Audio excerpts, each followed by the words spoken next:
Bum, ba, bum, bum, bum, bum. Good morning, lovelies. It is not a this is not a dream. We are in fact doing a morning monologues on a Monday. Surprise! Yes. Yep. Here we are. And in line with the subject matter, Silence Woman, a man is now speaking. Okay. Right, guys. I'm sorry. He let me out of the kitchen long enough to run the show. My You God. know, I gotta give him crumbs every now and then, as they say. So, He's got to cater to guys, the haters. Just, guys, remember, it was Eve who ate the apple first, as Scripture says. Don't ever forget that, okay? And actually, Adam was there the whole time and said nothing. She probably just in her girlish wiles, just didn't listen to him. He was probably trying to stop her the whole time. All right. Totally. Because, women totally don't listen to men. We're supposed to Yep. cater to their every whim. Yep. They're just uncontainable, uncontrollable. What are you gonna do with them? Oh, you just lost blanky privileges. No. No. We're all gonna get sent to timeout before we even get started, guys. Yeah. I had to do it. I had to come out to get. I already told Kat. I was like, I woke up to this morning and chose violence anyway, and chose to rage bait. So Yeah. it's just the way it is. He posted, and I quote, where is it here? And I quote, I can't believe people post online just to get attention. Couldn't be me. Would never be me. Oh, I mean, like, who the heck posts online to get attention? It could not be any of us. What the heck? Yeah, I would never do that. Oh my gosh. This is gonna be a great episode, guys. Just you wait. Wait till our guest gets here. Yeah, once she gets here, bro, it's just girly pop time, and I get to sit back and eat popcorn because as soon as she gets in, then it'll be like, hush, a woman is talking instead. Yeah, so get all your misogyny out now, hood. Yeah. I gotta get all my what do they call that? Internalized misogyny. Do guys just automatically have internalized misogyny? Is that how that works? But girls have to like accumulate it? Wait, what? Is that how that works? Yeah, well, because like all men are bad, right? All men are bad. So we must all naturally have internalized misogyny. But girls, they have internalized misogyny if they start believing the patriarchy. So it's like they're pure until they become corrupted, where guys are already corrupted, They're like the instead of Lilith, it's like Leo, in the garden kind of a situation was already corrupted, I think it's everyone's natural instinct because we're born into sin is to be I'm right, you're wrong, shut up. So I don't think it really matters what your gender is. You just are automatically like, I'm right, you're wrong, silence. No, but that's what they would say though, right?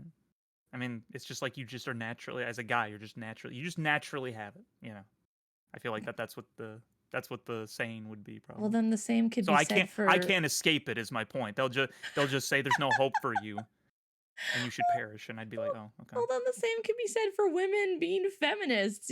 Like, of course we're going to. No. Feminism's good. Feminism's good. That's actually the most pure way that we should be living. Oh my gosh. This man literally woke up and chose violence, and I'm going to troll and trigger everybody today. My gosh. It's best to assume nothing I say today should be taken seriously. Yeah. This is where Hood gets canceled. He just did his VTuber debut, which you guys should go check out the VOD and go give him a follow on. If you can, I still have to appeal it because they got super mad that I played Kingdom Hearts, apparently. I'm still miffed about that. I went back to go clip multiple things and it was muted. Like the whole where you were racing what's his face on the trees. Yeah. I went to go back to clip that because that was so funny. If you missed it, it was great. It was hilarious. I'll leave that to Hood if he wants to share his funny moment. But I don't want to talk about it. We're all screaming in chat. Hood, you need to keep running. I literally remembered after touching the star, I'm like, cool, I won. And I'm like, why is he still moving? I'm like, wait, where's he going? Why is he still? I'm like, oh no, I forgot you have to run back. Oh my gosh. Literally shows you how long it's been since I played the game. I remembered half of it. I just couldn't remember. I think they even said, I think I read it. I think Kyrie said you have to go touch the star and come back. And I just, in one ear and out the other. I just did not pay attention to that. Yeah. Just so we're all sitting so like, funny. wait, Hood, keep going, Hood. And you're like, yeah, you stinky. And I did so good. I got there like in a ton of time. You did. It was great. You would have absolutely destroyed him had you remembered to do the second half. To run back. Oh man. Oh my gosh. Uh-oh. Nyx is still upset that you were gonna have her banned. What do you mean? What do you mean, Nyx? I'll go find the evidence, Nyx. I will find it on your behalf. Don't you worry. I just think it's funny that Kat like did. There's a part that comes up later on in Kingdom Hearts that literally came to my mind when Kat was doing that. She's just like, "I'm sorry about this, Nyx, but run!" and then has to ban her. I only timed her out for 10 seconds. I found a compromise. But I did have to time out Will though. Will was giving me crap. I'm like, you know what? You can time it out for 10 seconds. So I'm going to assert my authority here while I can. I gave her too much power. But it was a great debut. It was great. You guys should all go follow him over on the Twitch and the YouTubes. Yep. If you guys to play more. No, I got it. So yeah, I was just saying I plan to play more of Kingdom Hearts in the future. There was something else I wanted to do too, and I'm it's at the moment eluding me, but there was another game aside from Voice of the Void that I wanted to do as well that I think would be good for stream. But anyway, so it'll come to you. It'll come to you. But yeah. Oh, also a reminder, guys, if you've missed a VOD or an episode of Morning Monologues, like, oh no, I wanted to go watch it, or if you're like, oh, that was so good, I want to go watch it again, you can head over to my YouTube channel, go check out the VODs. I took a week off because I was feeling rough, but the uploads are continuing again, so yay.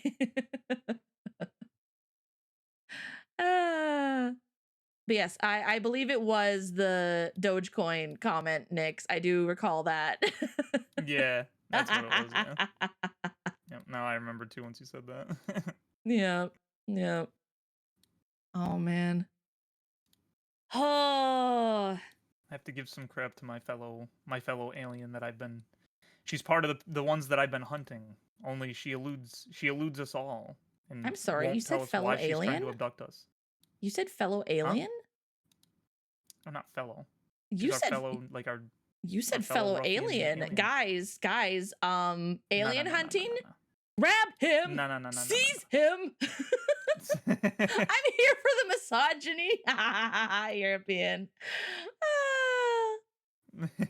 Yeah, you heard it here first. Someone clip it. He said, my fellow alien. Resident alien. Okay. Whatever. Yeah. Hood's channel point should be called Dogecoin. Dogecoin. Yeah, I think that is what it was about the points. Yeah. Oh, but it's funny though. It's funny. They hated her because she was funny. And so she got banned. Or it could be conspiracy currency. I don't know, man. You got options. You got options. Yeah, we'll figure it out. Yeah. Oh, you know what it could be? It could be fighting spirit because I like that. I think that could be fun. Yep, you spend some fighting spirit. Yep. I think that could be fun. Collect all the fighting spirit. I like it. Yeah, technically I called. Well, I mean, like if someone cheers or something uses bits, I call that fighting spirit because it's like it was cheering. So maybe, I don't know if maybe not. Maybe I get confused. Well, you got time. You got time. We'll get you to affiliate like super fast, but you also got time. Because I think you have to do it for.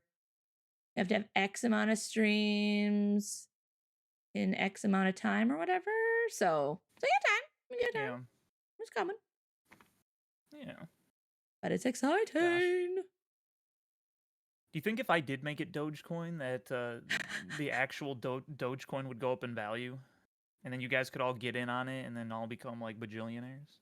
Think that would Oh my happen? gosh. Could you imagine? That'd be hilarious. What a time that would be. While we're waiting for our guest, Mm-hmm. I had a couple things that I could share that are just kind Yes. of relatively quick, kind of shotgun some different things. There's here, I'll send it to you so you can throw it up on screen real quick. Okay. I also wanna actually never mind. I'll wait until after that. But yes, send me the things. I sent it to you. You can show your thing first if you want. Hold on a sec. I don't know if it even saved. Yeah, Can I did I copy it over? No, that's not it. Didn't I copy it? No, bummer. Okay, it's fine. Hold on a sec. I can grab it. It was. I just had it set up so perfectly. I think it was this one. Yeah, there we go. I already made a thumbnail for today's VOD. I'm so proud of it. It's pretty good. I was like, because she had Chronicle's little face down there, and I'm like, you got to get the girl claws in there. Yep. You got to somehow get them in there because that's gonna sell it right there. Yeah. Hold on a second. I'm gonna move it behind our heads here. There we go. I knew that I was gonna have to like take time to edit the nails. So I was like, oh, that's an idea, but nah. And then you said it. And I'm like, okay, well, now I have to do it. It's just, Yep. But yeah, market sharing, huh? Exactly. No, we'll do Hood Coin. That's what it'll be. Hood Coin. There you go. We'll all become crypto bros together. Oh my gosh. Crypto bros and crypto sis. It'll be great. You know what you guys need to invest in? Cryptocurrency now. My gosh. All right, let me find the thing. You sent it on Twitter? Yeah. Okay. Pulling it. Yeah, again, just shotgunning some of these, but just that I found that I'm like, I think this will be interesting for people to see. I'm just gonna share my screen with you. Let's get that zoomed in there and switch it on the browser. We're not in our typical thing anymore. I forgot. Okay. There we go. There we go. That's gonna be huge. There we go. All right. I got it up on screen, my guy. So as you can see, someone said, which I think is rage bait, by the way, Jesus never said he came to die for anyone's sins. That line you hear, it's from gospel writers and later theologians, not his words. If you think he died, or if you think he did, show me a single verse in the Bible where he actually says it. Stop confusing human ideas with the truth. And then someone above it's just like, this is my blood. This is my blood of the new covenant, which is poured out for many for the forgiveness of sins. So I just thought that was kind of funny. It's just, I'd like, this is like, on a little bit more real note, other than it just is like kind of goofily absurd. Yes, I came up with the word goofily. I think it's, I do like rough coins, kind of interesting, Sammy. Ooh. I do think that there's an important note here to make specifically, and it's that, you know, when we're talking about like the end times, and it says how much deception there will be and all that type of a thing, and, you know, like kind of the Jesus on every corner and so on and so forth.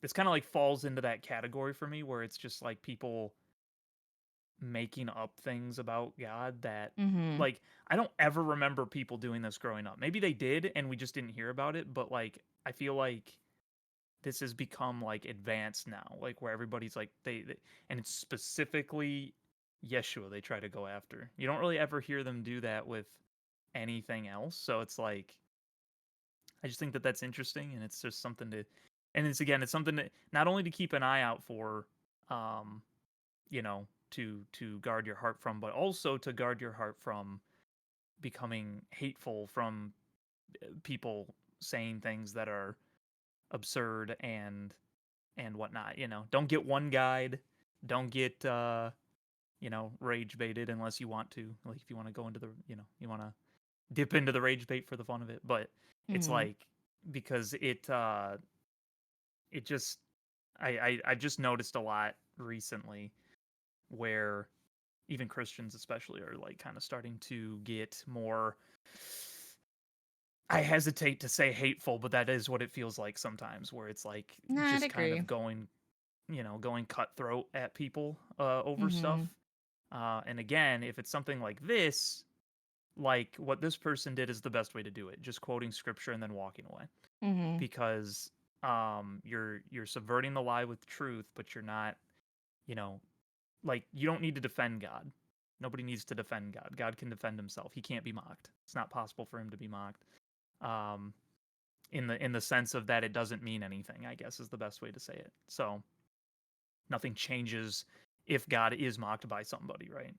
And anybody that does that eventually pays for it if they don't repent eventually anyway. So, it's better to err on the side of, not just love, which I mean, technically this is also love, but not just love in its purest form, but also um like in trying to reason with somebody, right? Mm-hmm.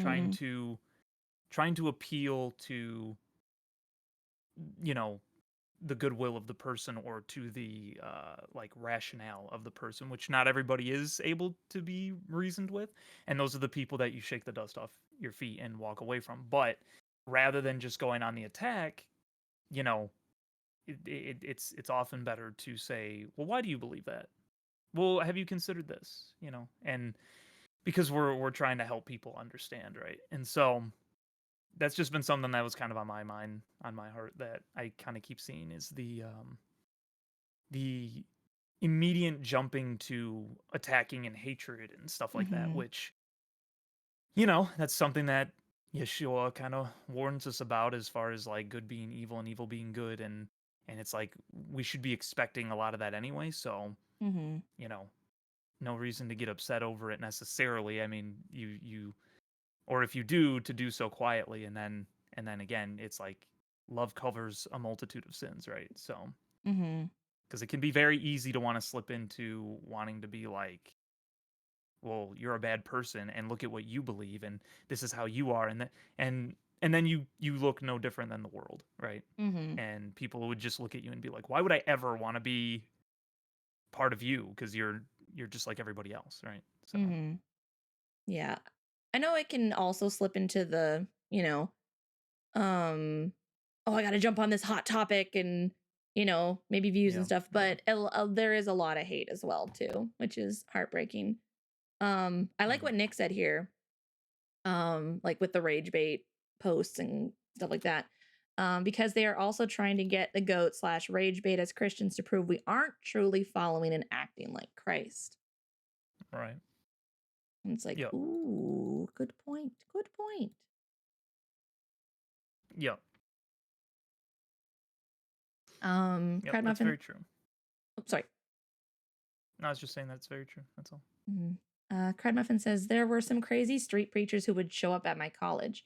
They would say crazy judgments against people based on their appearance alone, say that Christians who say that we cannot help but sin are hypocrites because Jesus said to go and sin no more, etc. Yeah, judging people based on appearances is wild, man. Like, Yeah. there's definitely a time and place for, judging people's fruit and things like that, but Hmm. that you're just rage baiting people at that point. It's like, oh, you have colored hair, you must live a life of sin. It's like, huh?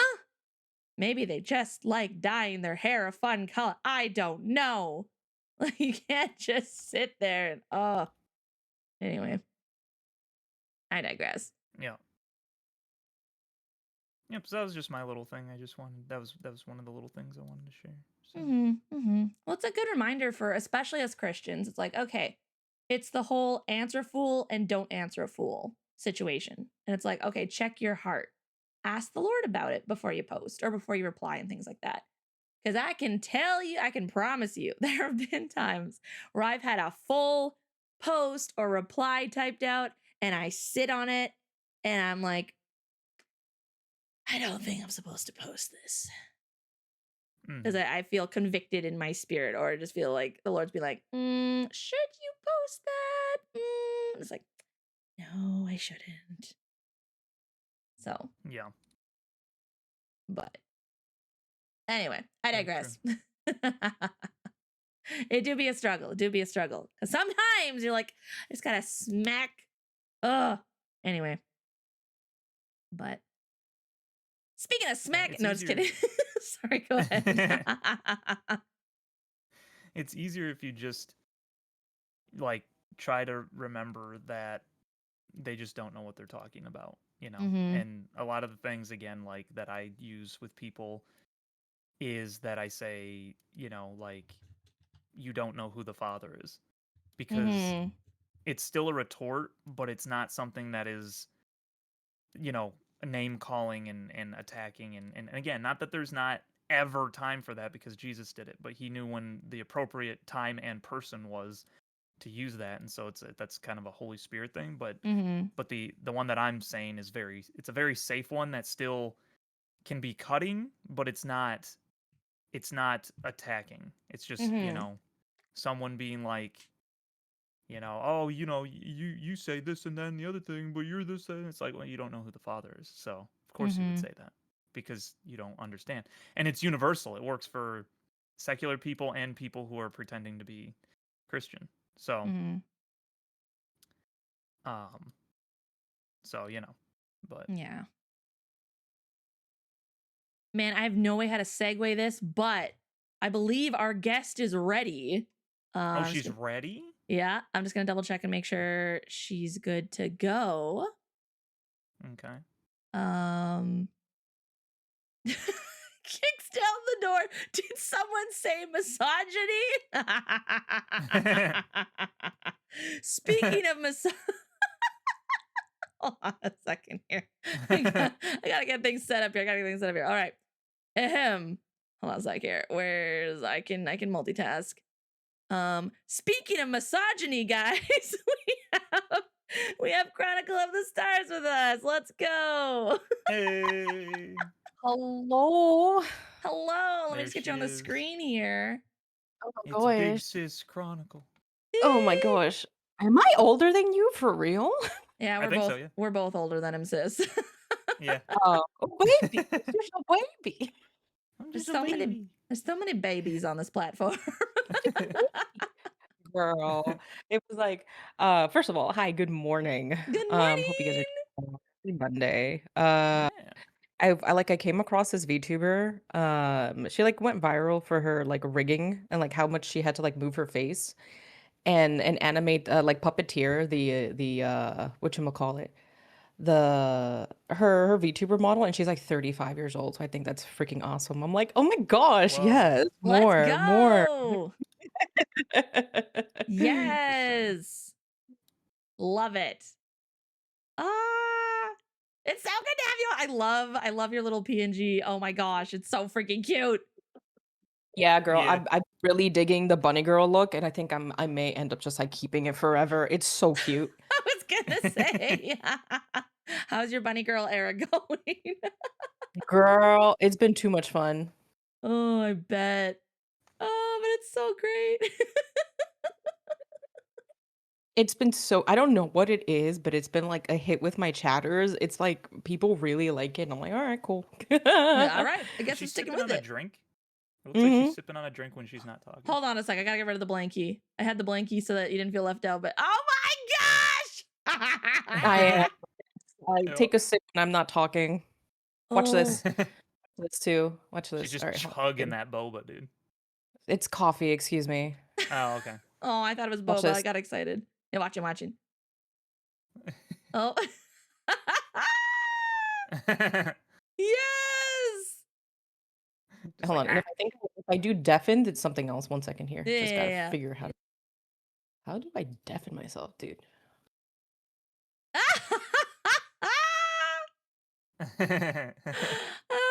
I see you also have a certain fun little program on the Steams. Yes, it was kindly gifted to me. Aw. Very I'm sure. I'm sure we may know who. Oh, is it the same person? Oh my gosh, it was the same I person. believe so, yes. I think so. Oh my gosh. I didn't know you can set it up like this. Oh, that's sick. Yeah, you can put it like as a reactive for your Fuji tech. Oh, I might have to do that. That's brilliant. I love that. Oh my gosh.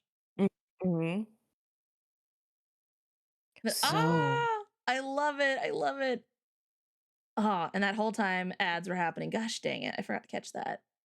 Well, uh ah, well, since the folks are back from ads now, and there might be some people in the chat who don't know you or watching the VOD later. So would you like to introduce yourself, share a little bit about what you do, and yeah. of course, of course. Hi, my name is Chronicle of the Stores.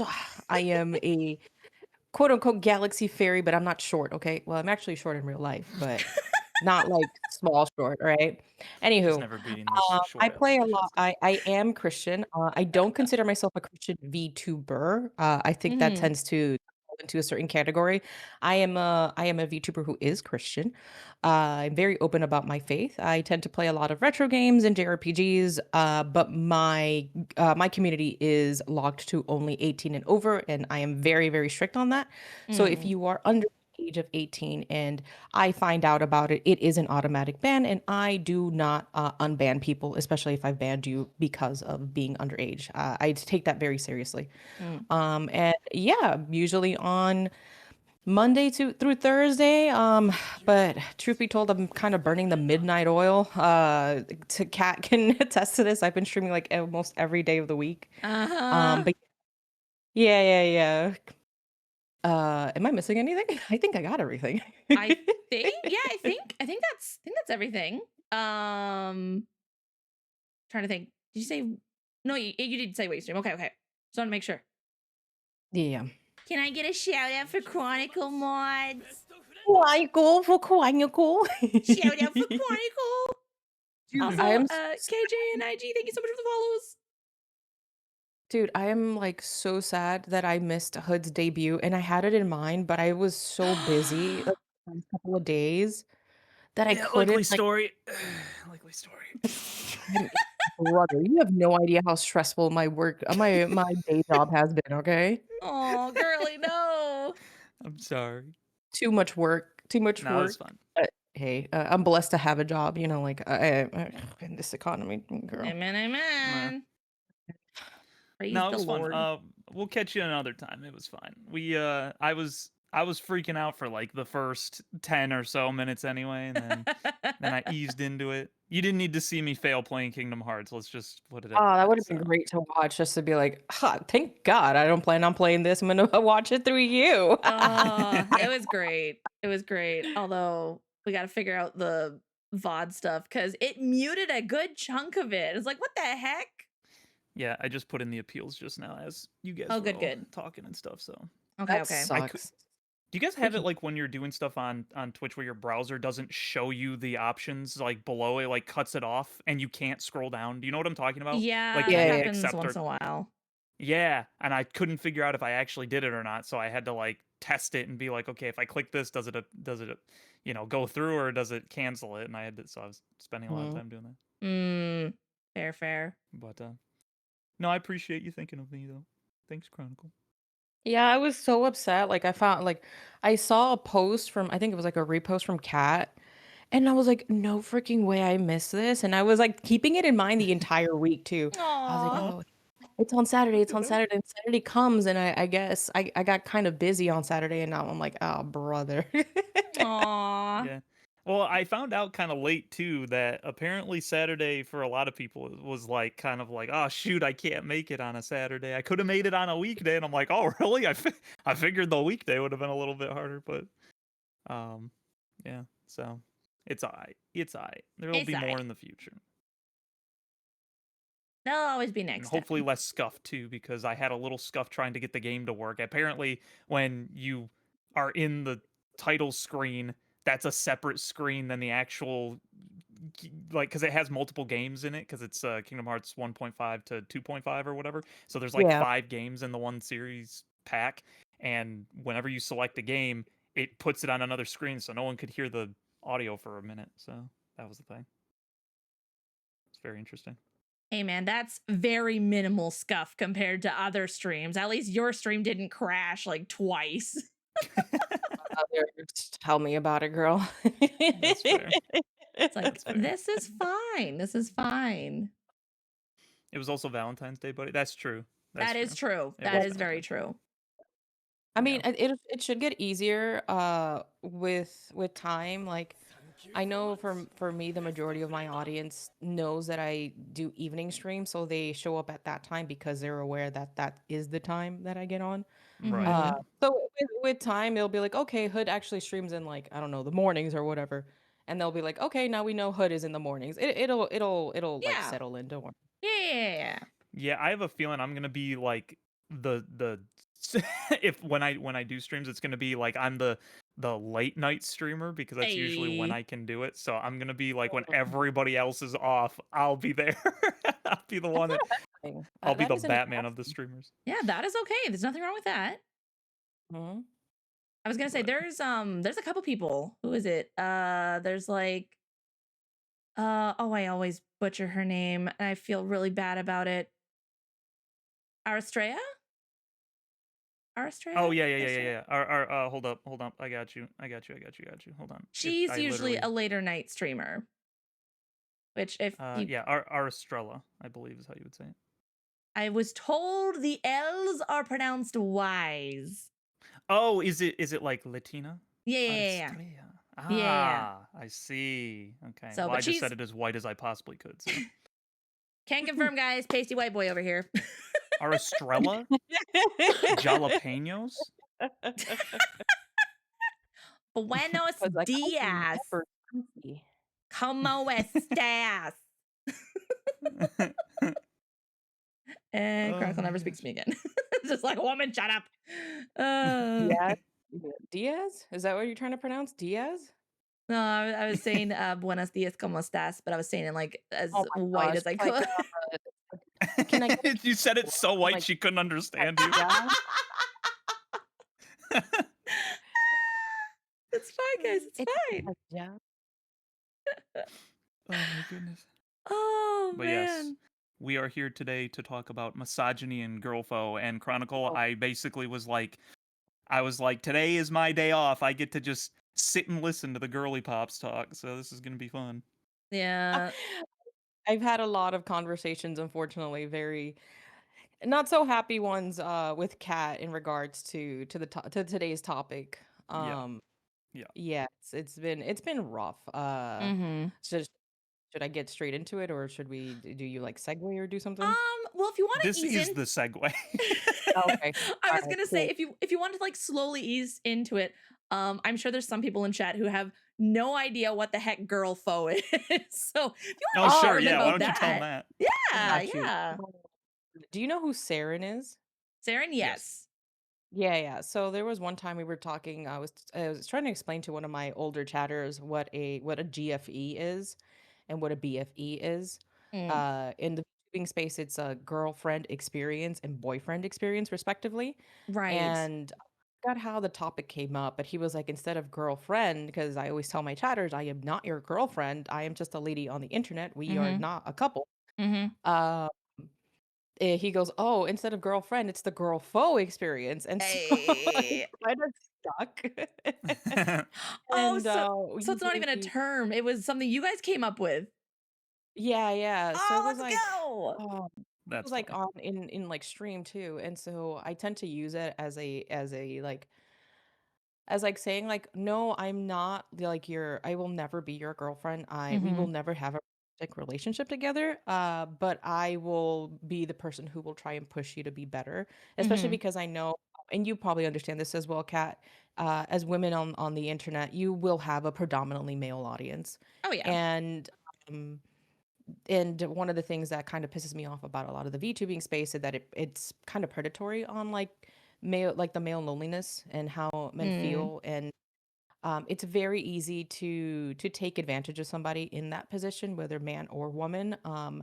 And when a lady is kind to a guy who is very, very down in the dumps, they may perceive that to be different, which is why I go, no, I am your girlfriend. I am your nemesis. Like you are supposed to, you're supposed to try and defeat me. It's the joke, right? But I Mm-hmm. tend to use that as like a way to be like, no, I will never, ever, ever be your girlfriend. I'm not gonna prey on people's feelings like that just to gain a couple of bucks. So that's where girlfriend tends to really come in. Mm-hmm. No, that's very wise. Like I know that there are a lot of female streamers, like VTubers and face cam streamers, who Mhm, mhm. like milk it for all it's worth because they know they can get money out of it. But then you have situations like, okay, we're going to avoid the whole like Twitch just being dumb with their security and everything. But the whole like Emiru situation where someone just walked right up to her and tried to give her a big old smooch because he felt entitled to. And it's like, whoa, Right. whoa, no, no. That is not okay in any circumstance. But again, you play into that, you feed into that. And like men and women both will eventually like their fantasy becomes reality. And it's like, no, Yes. no, that is not okay. That is oof, very much not okay. Mhm. It's kind of Um, like, the, Pokemon situation, right? Where she doesn't really it's like, "Girl, it's okay. You can say that he's your man, that he's your boyfriend. It's fine. Like, it's not oh a my big gosh, deal." yes. But she's cultivated with whether people regardless whether people believe it or not, she's cultivated a community where she preys on the feelings of men, Mm-hmm. um, and their loneliness and their need for female attention. And she can't, unfortunately, when you cultivate a community like that, the minute that you say that you are taken, the fantasy ends, right? The Mm-hmm. fantasy just immediately drops, Yeah. and you end up losing a good chunk of your audience and a good chunk of like the income, the people that support you, because they can no longer feed into that fantasy, Mm-hmm. which completely it's something that I am very, very much against. I Mm-hmm. don't like people taking advantage of others when they're at their lowest point in their lives. I think it's actually really gross and disgusting for me. Mm-hmm. Oh, Yeah. absolutely. Yeah. It's yeah, I've seen a lot of people talking about it lately where they what was it? Oh, I think there was like this question going around on the interwebs where Mhm. specifically on Twitter asking like, "Hey, as like, VTubers and content creators, should relationships be private? Like should you keep that from your community?" And there was some back and forth. There were some like good points of like, yeah, like your community's not entitled to your personal life and Right. what happens off stream. But other people were like, "Well, no, like you can be honest." And sometimes it Yeah. helps set boundaries of being like, "Hey, no, no, I have a boyfriend or I have a girlfriend. Like this wasn't okay before, and this is definitely not okay now." But then some Hmm. people are like, oh, well, then you lose like part of your audience. It's like, and that's a problem. No, that is, oh my gosh. Again, it goes like right back to setting up that boundary, right? Mm-hmm. I've always I was like, the day that I am taken, I will let you guys know that I am taken, that I am, like I am dating someone. Mm-hmm. Um, I've always established that. I think again, it's boundaries. Like, uh, I like right now, I am not taken, but the minute that I am, and I know I'm in a committed relationship, hey, I am taken, and that shouldn't be an issue because I've always established that we are not a couple. I Yeah. am not dating you. You're not dating me. This isn't. I'm not going to feed into that. It's Mm-hmm. Mm-hmm. really bad. Yeah. Yeah. You can let Exactly. people know you're taken, and that's it. You're like, hey, I am in a committed relationship, and you don't have to provide them any more information other than that. You don't even have to show what your significant other looks like. You're just like, Mm-hmm. yeah, I'm taken. I am in a happily committed relationship, and that's it. End of story. Mm-hmm. Mm-hmm. Yeah. Yeah. Like Zari said, if I only have an audience because I think I'm a cute single girl, then I don't want an audience. Exactly. Exactly. Mhm. Then There- I see all these people talking about that, and then I look at my community, and girl, I don't know if you're here for it, but my community is basically like, oh, we need to get Cat a man's so then we can get him on our side when we bully her. Like, you guys all suck. That's the only reason they're like, yeah, we need to get her a man so that he can be on our And they were kind side. of real for that, to be honest with you. So. You'd be like, your man? No, no, no, no, no, no, no, no. Our man, like the Our Bugs man Bunny. comrade.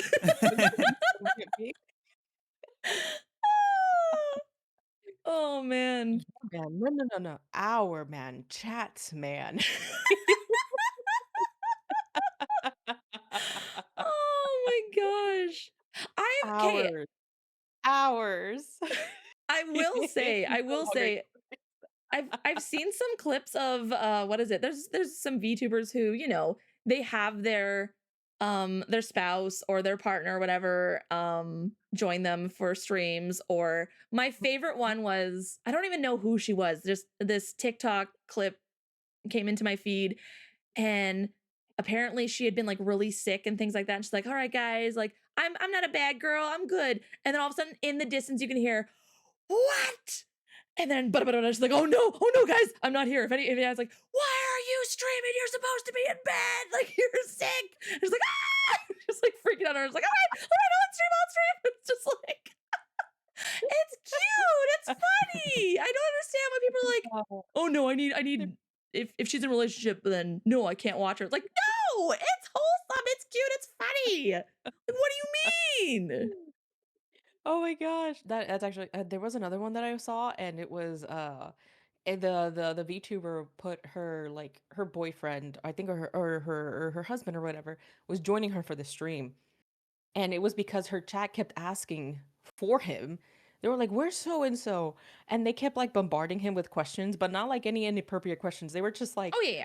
it was like he was the streamer and the VTuber was the guest.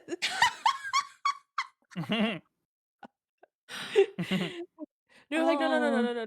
We don't want you anymore. Bring your man in." bring your man. That's we hilarious, dude. we want the new person. This is now their channel. You were just here to run things for them. They are now the streamer.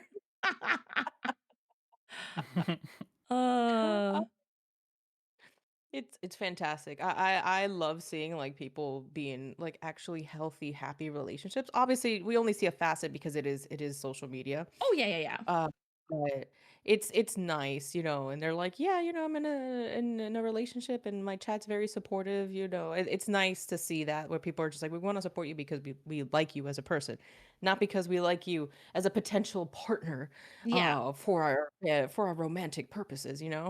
Yeah. Like there are those, rare situations where a fan does end up in a relationship with someone that they Yeah. admire and respect. But that's like a 1% chance, guys. So if Yeah, you're watching streamers, very rare. what was that? Sorry? No, I'm saying, no, I'm agreeing with you. I was like, that's very, very rare. Yeah. So just FYI chat or anyone watching this VOD later.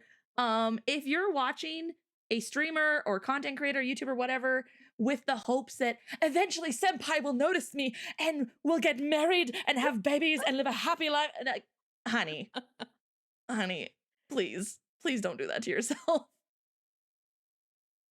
If I add her 10,000 times in chat, she will finally notice me, and senpai will be my girlfriend. Oh, And all will Threema, take my money. Suima, I will be your sugar daddy. Just no. Don't do that. Suima. I have a bunch of gifted subs and Ah, biddies with your name on it. no. If you would like that. Hood, Hood. And then the heavy breathing in the mic. don't Yeah, encourage him. Don't encourage him. I trust me, hate that voice so much. I have so much money I could give you if you just become Stop. my. Stop, please. I will give you money to stop talking, please. Oh my gosh. Suima. Oh, no. Suima. Not you too. Stop it.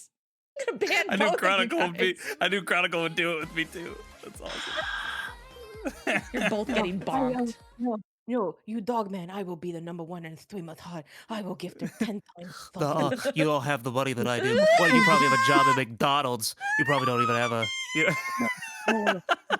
I have all her merchandise. I have her merch. I've never missed a handshaking Okay, moment. I'm just gonna. Do you remember her 96 stream? I bet you don't, because I was back in the way before days before anyone actually watched her. Oh God. Oh my goodness gracious. Are they done yet? Oh, we scared her away. Are they done yet? Can I come This back is our now? stream. Come here, come here, child. Let me give you a smoke. Let me give you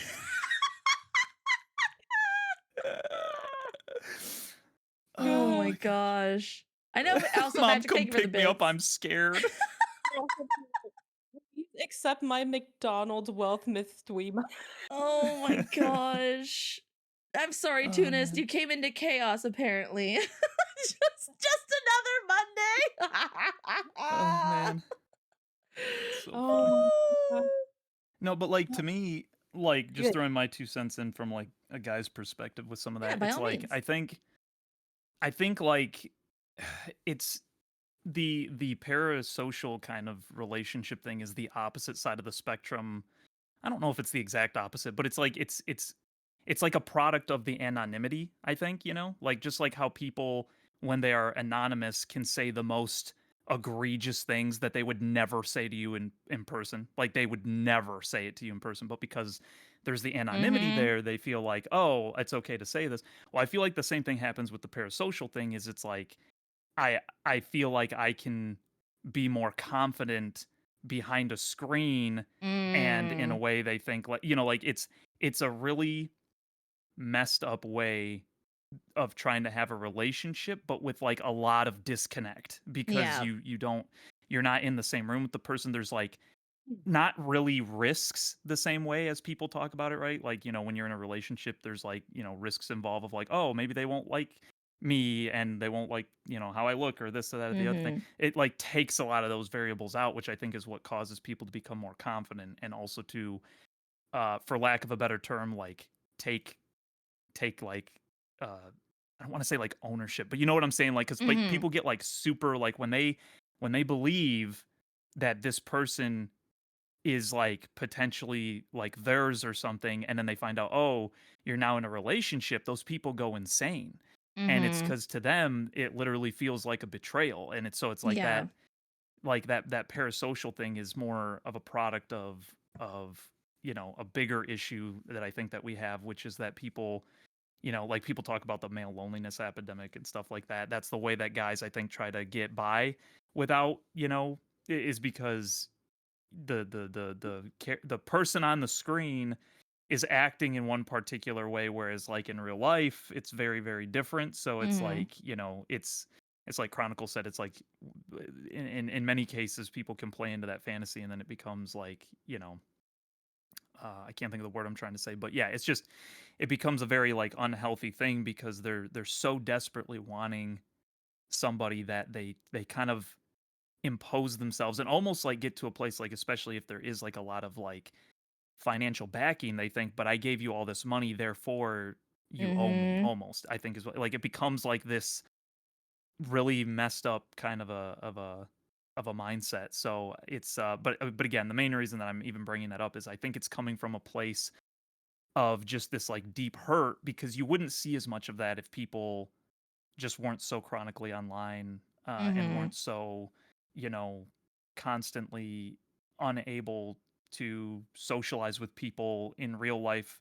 A lot of people blamed like COVID for that. I think that that's, like that time period, like definitely hurt, but I think Mm-hmm. it's been like slowly building up since the internet became more like, I feel like for me, I noticed it like start, but wasn't bad until later, back Mm-hmm. when iPhones were first a thing and you could like use social media platforms like Mm. very Yeah. readily available. That's Yeah. when I I think noticed it the most because people I people could use the internet and use like Facebook and all this different stuff and be fine, overall. Like, you might have the, there's always like the exception, but it was like when it became like part of our daily lives that's when I think we started seeing the parasocial stuff. So, Mm-hmm.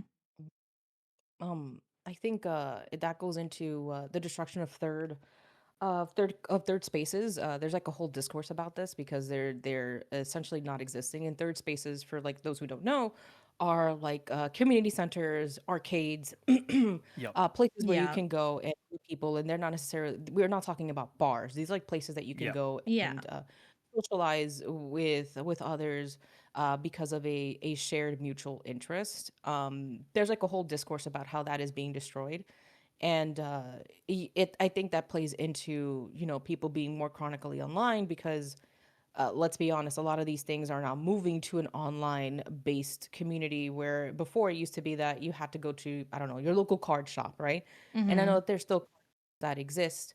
And they try to keep this community going because, it helps people actually meet others online and, excuse me, in person and not just um, in an online space, which it's very different. I love my friends who I've met online, but it's very different when you're able to talk to them face to face Mm-hmm. and see them more than just like an animated picture on a screen, right? Yeah. It's very, but to also to Hood's point, don't get me wrong, there is still a very much level of parasocialism when you're VTubing, even if it is not whatchamacallit, even if you're not doing romantically, right? There is a level of that goes into just VTubing in general, Mm-hmm. where you go, I love and appreciate you guys, and it may not be romantic love, but there is an appreciation. So it's like it's a double-edged sword because yes, like inherently VTubing is parasocial both on the streamers and on the community's end. But again, boundaries, people, boundaries are Mm-hmm. very important. Amen. Amen. Hmm. Yeah. Yeah, Mhm. What's and even I think. no, no, go Go ahead, go ahead. ahead. Nope, nope. We've Nope. we've been doing a Nope. lot of This is talking. your No, this is your we've episode. been doing a This lot is of your talking. episode. I talk all the time, Cat. It's your turn this time.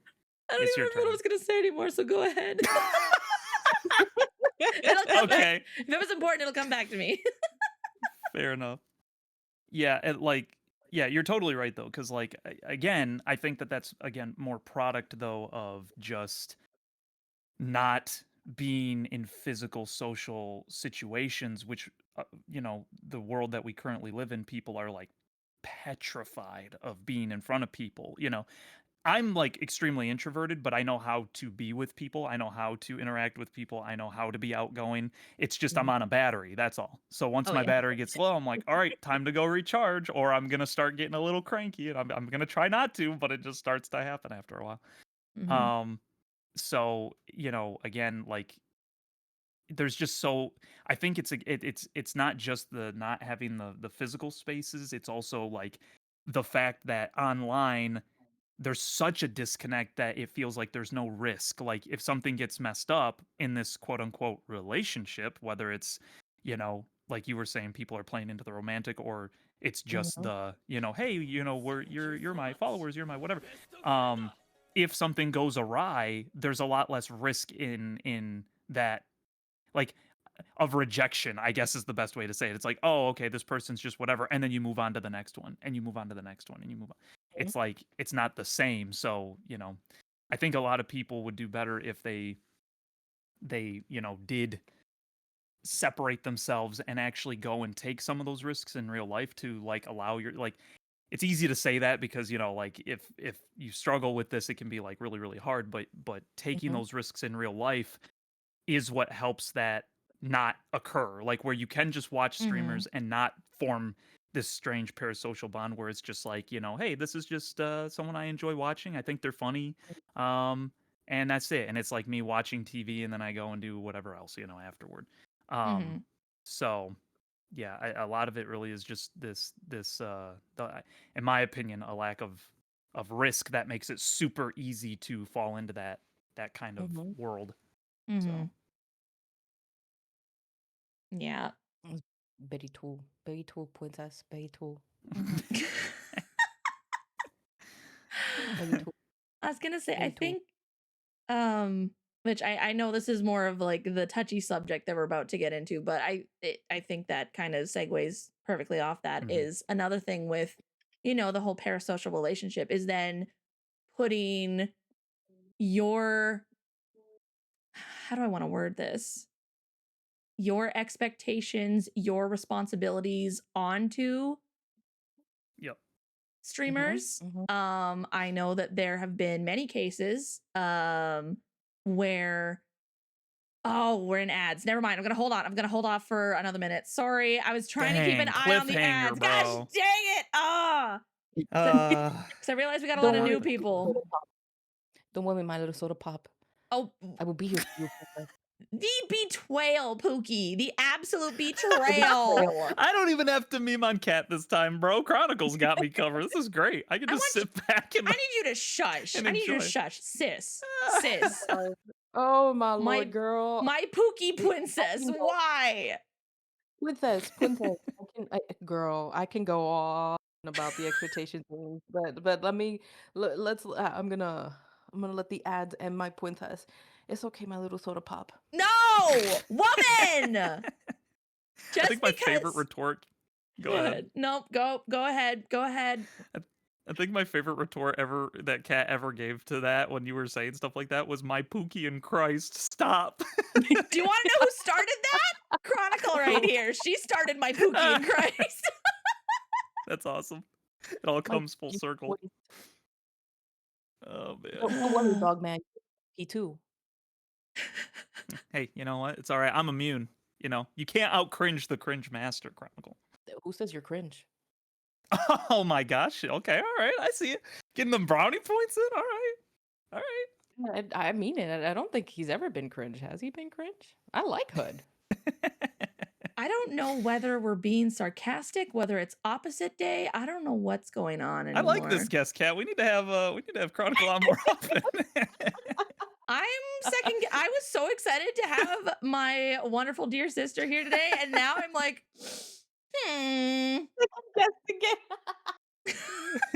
Not my little Pookie Pop, bro. Oh my goodness gracious. Oh, don't worry, my little Pookie Pop. My little Pookie Pop. Oh my gosh. No! Shut up, Hood! You're getting... Are we out of ads? Yes, we are out of ads. Praise God. Okay, cool. All right, go ahead and say what you're gonna say. The soda pop. Oh my gosh. Oh, frick, my face hurts from smiling. Don't worry.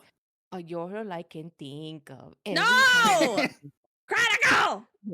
The pop? And here I was going to try and make an effort to come to your neck of the woods to visit you. Girl, come visit. Come visit. Oh, girl. I told you about the tea place. Yes. I told you about the tea place. Yes. Mm-hmm. I went the tea place. And then we just... There's oh my gosh, I think there's like an all you can eat Korean barbecue somewhere around here. So oh anywho, my gosh. Very serious. Yes, serious. We'll talk about that later. Okay. Before the ad so rudely interrupted us, guys. Going back on the parasocial relationship. I've seen it get so bad that I'm trying to get distracted by chat here for a second. I've seen it get so bad that again, it's usually the men. It's usually the men putting expectations on the women. And it's gotten so bad that recently there was someone in the community. If you know names, we keep it anonymous here. If you don't know, that's okay. You don't need to know. But there was someone in our community recently that has basically gotten so much backlash from men that they are now, I don't know if they have yet or not, but they are now changing their model because a bunch of men, apparently fans and haters, have put so much of their own responsibility or expectations onto her that it's like, oh, you're causing me to sin. You're causing this and that. That's not very Christian of you. That's not very this and that and stuff. And I can promise you, her model's fine. There's nothing wrong with her model. In my opinion, there's nothing wrong with her model. Like, yes, I would argue objectively, but yeah. yeah.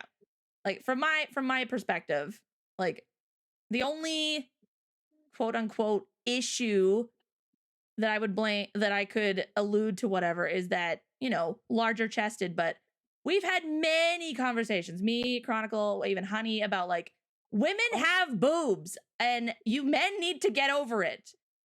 Like, yes. If Sorry, you go don't ahead. mind, can I interject? Yeah. So I think for me personally, as somebody who has, and I've talked to Kat about this, in private, as somebody who has, listen, I have both. Okay, I have both. I am well endowed both in the front and from the front and the back. And I don't say that Hey. in a bad way, but as somebody who has constantly gotten that kind of attention, it kind of really grinds my gears when Mm-hmm. especially within the Christian community, when guys are like, "Oh, why are your boobs moving, or why do you do that?" They move. They move like they just do. And the fact that I have to cater because you can't take care of yourself, it really grinds my gears because I constantly have heard this my entire freaking life. You Mm-hmm. can't wear that because it shows your midriff. You can't wear those pants because it's a little too short on you. I don't know, let's put it for example, this double XL shirt, just putting that out there, is a little too tight. Like, or Mm-hmm. like this shirt is too tight on you, this blah blah blah. It comes to a point where it kind of like, even like, it really pisses me off when I constantly see this, because it just tells me that you are not taking care of the thing that is bothering you. You are legitimately just going, "Hey, this bothers me, but I need you to fix it to be please me so that I can not have to worry about this." When I Mm-hmm. believe, even in psychology, and even if you go to a therapist, they will try to have you go through exposure therapy so you get more comfortable with that uncomfortability and realize it is not that big of a deal. Mm-hmm. But again, it just bothers me. It mind blow. It just bothers me so much because I've heard these comments my entire freaking life. My entire life. My entire life. And it's like, at what point do you, like, I know in the Bible it says, like, we should be kind to our brothers and sisters who are going through stuff. But at what point do you pick up your own pants and be like, and put on those big girl, big boy pants and be like, all right, now this is something that I have to work with, because if people are constantly giving me grace, but I don't put in the work to actually do something about it, you're essentially trying to push on the responsibilities of what you should be fixing in yourself to other people so that you don't have to deal with it, and that is Mm-hmm. completely wrong. I'm Yeah. sorry, it really annoys me, Kat. Oh no, I agree with you. Like we've had many conversations. Like heck, even like I think our last collab with Honey, I think we talked about this for like a good portion of our collab. But Yes, see, yes, yes, it just bothers me so much. well, and see, that's where it gets dangerous. Now, okay, I will say before I carry on with this, I will say, yes, there are definitely VTubers out there who, or even just women out there, they're all like, hey, look at these. Like, look, like Yeah, that's their yeah. whole personality is but their boobs, which is like, Mhm, honey, you, mhm. you need to have more than just that going for you. And Oh, sometimes, yes, the yep. jiggle physics is like, that's not how those work. That's not how boobs function. And yes, I get that. However, that doesn't need to, the hate and backlash does not need to be thrown at every woman who has boobs or who has an attractive model or whatever. Because then people, if you give people an inch, they will take a mile. So with this whole 100. like backlash online of, oh, you need to cater to like my wants and needs, or you're causing me to stumble, this and that and stuff. And it's like, only if you feel convicted by the Holy Spirit, then yes, go ahead and change things up and stuff. Cause yeah, there's some people who are coming to Christ or are newer Christians who maybe haven't had ever considered like, oh, how am I acting? How am I like looking or dressing and stuff like that? But at the end of the day, like women have boobs, guys. Like and so by giving people an inch and they take a mile, you're then encouraging them like, okay, this is just online. If they keep getting away with this online, this is going to start to affect them in their real life. And guess what? Women come in all shapes and sizes, boobs come in all in shapes and sizes. So by you saying like, "Oh, you can't have big boobs because that's causing me to stumble." Well, what happens when you go walking down the street and you pass a woman who has a larger chest? She can't change that. Like, "Oh, you're so right. Let me just take these off and just yeet them in the trash because heaven forbid I cause a stranger down the street to stumble with just walking." That was a great popping off sound effect, by the way. I just wanted to let you know. Thanks. It's just like you can't like, okay, I do know some women who have had to get breast reduction because again, it is damaging their body health. They've had to do Mhm. that. But if someone's fine and healthy, let them be, leave them be. It's just, oh, I get you, sis. It pisses me off too. Because again, like It really I grew up with that. Like, yeah, like I'm more of a bigger girl, curvy girl. And but mhm, also I'm longer in the torso. So then any dress I would wear would look short. It's like, ooh, that's scandalous. It's like I can't help the fact that I'm long. Like and again, growing up like tomboy, if I did wear dresses, I'd wear like shorts or spandex underneath because it's like I know I'm probably gonna run at some point. It's like I don't wanna, um, but just it's like, guys, us women are already trying. We're already trying. We want to be comfortable in our bodies.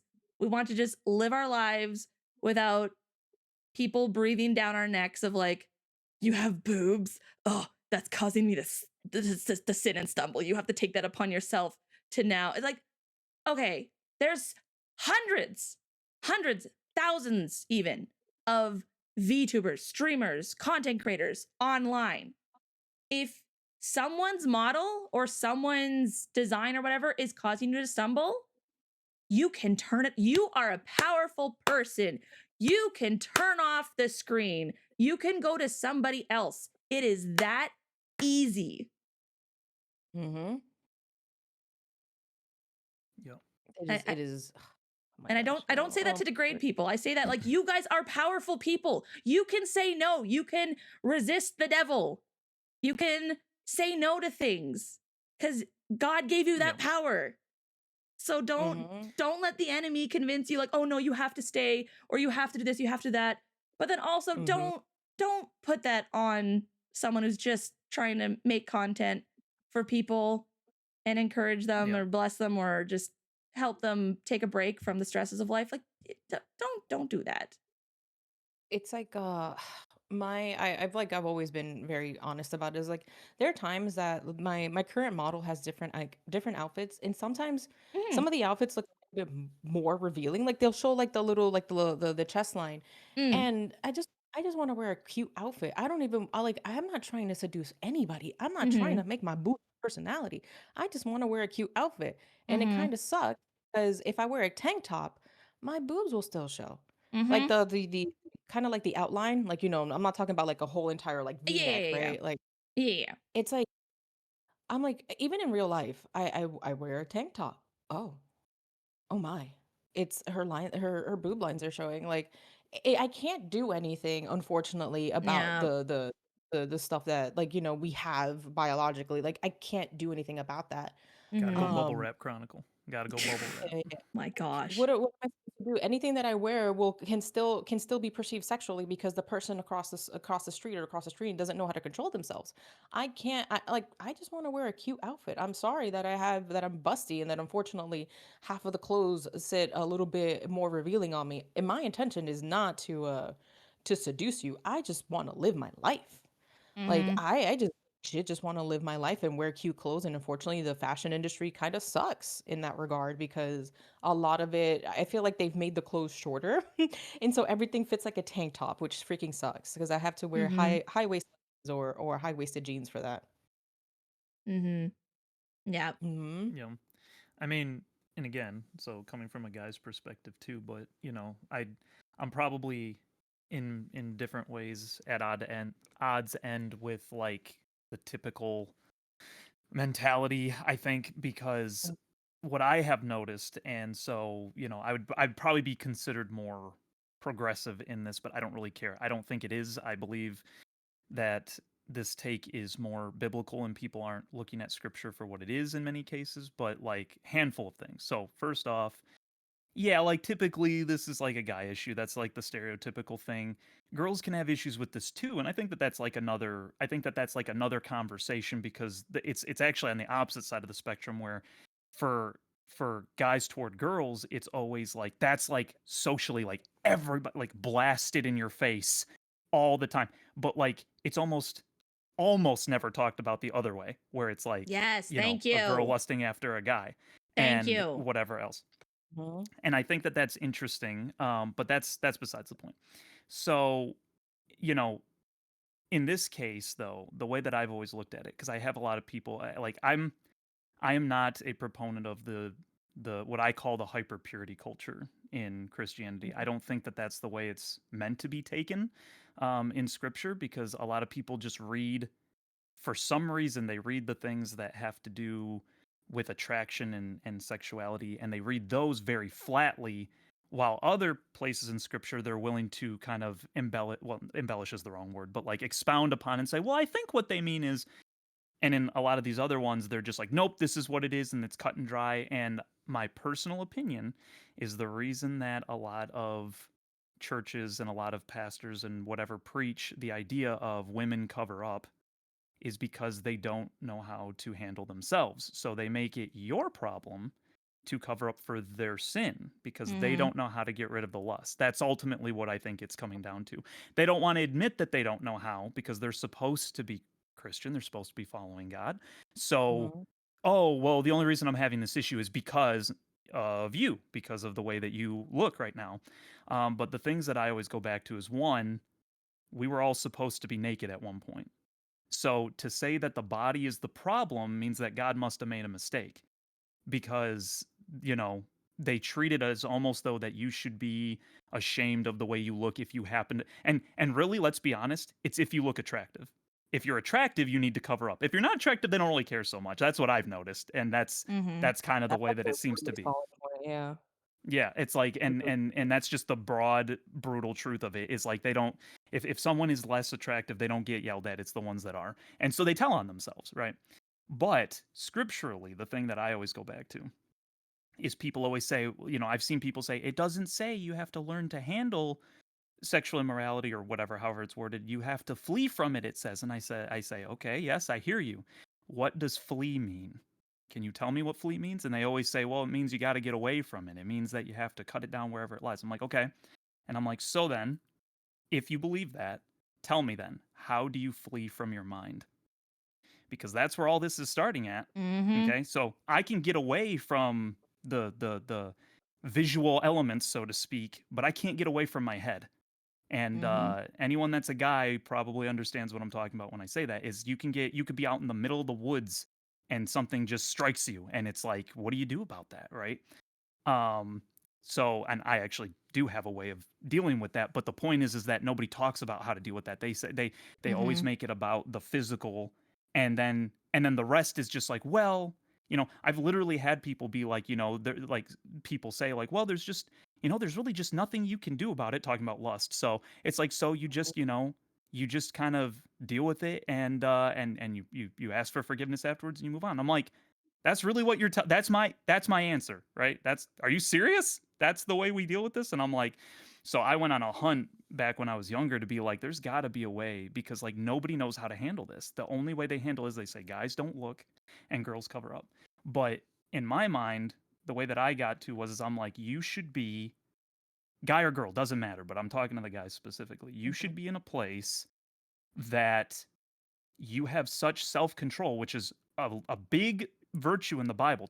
It's talked about multiple times, having self-control, not giving into evil desires and evil passions, right? Um, it you should be able to get to a place, I believe, where you're close enough with God that you could see what is objectively attractive to you, completely naked, trying to come onto you, and it doesn't bother you. Like you don't lust after it.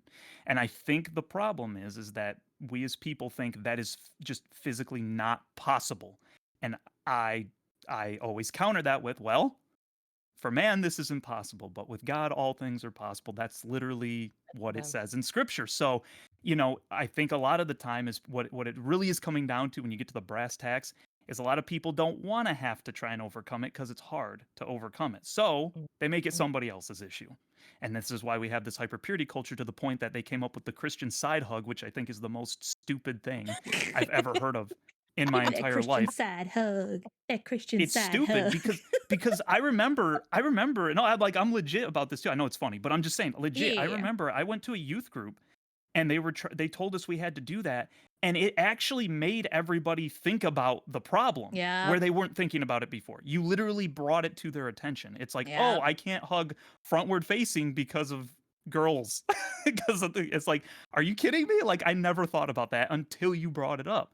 So it's like, because you're so paranoid and you're in essence instilling fear into people over it, you're gonna cause them to mess up because of that. And it's like if you just taught people that, your mind it's not the other person's problem. It has to do with your mind. The one who lusts is the one who has the issue. So, in my opinion, this is just my opinion. I know not everyone will agree with that. But I think, I'm using girls as an example, but it can go both ways again. But it's like Mhm. girls should be able to walk around naked, and you should be able to be fine with that. In my opinion, that's how it should be. Is that how it's going to be? No, that's obviously not going to be. But that should be the way that your heart works, because again, I say this wasn't the way it was supposed to be. We weren't supposed to have Mhm. these issues back in the garden. This should have been Mhm. a perfectly normal and perfectly fine thing. So, if you have an issue, it's not her fault to cover up for your sin. You have to deal with that. So, that's always been my kind of take on it is, I just think it's funny when people say, "But it says to flee, it says to flee." And I'm like, "Well, how do you flee from your own mind?" Right? And so, if it's in your mind, then it doesn't have anything to do with the person on the outside. It has to do with what's going on in your head. You Mhm. have, whether it's perversion or you just have lack of self-control, whatever the thing is, you got to clear that first. If you clear that, almost guaranteed you can see somebody who shows a little midriff or shows a little cleavage or whatever, and it's not Mhm. going to bother you, you Mhm. know? And so Mhm. it's like you're gonna you will be able to separate, and you'll be able to say, I think this person is attractive, but you don't put them in your mind in such a way that you compromise them in your mind, if that makes sense. So I believe that there is a place where both of those two things can equally happen at the same time.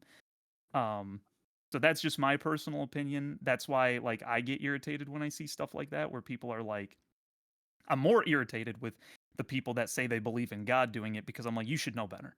The secular world, of course, is, they're Mhm. just confused and they're under delusions and stuff like that. So, of course, Mhm. in many cases, women are the problem. And but this is another thing too that like a lot of people don't think about. But here's a big here's a big thing that people don't think about. I can't word it any differently. Um, Speaking from a guy's perspective, and I know other guys who have had this issue before, it's not just the typical parts of the body that can cause someone to lust. The Mhm. wrists can cause somebody to lust. The Mhm. feet can cause somebody to lust. The Mhm. clavicle, the neck, the what are you Yep. supposed to do at that point? Do you have to be, covered up like you're going out into the Antarctic? Like Yep. it's at some point, it's like Chronicle said, like when is it my responsibility and when is it your responsibility? Well, in my Mhm. mind, my lust is my responsibility. So like I said, it's like you should be able to do whatever you want and I should be okay.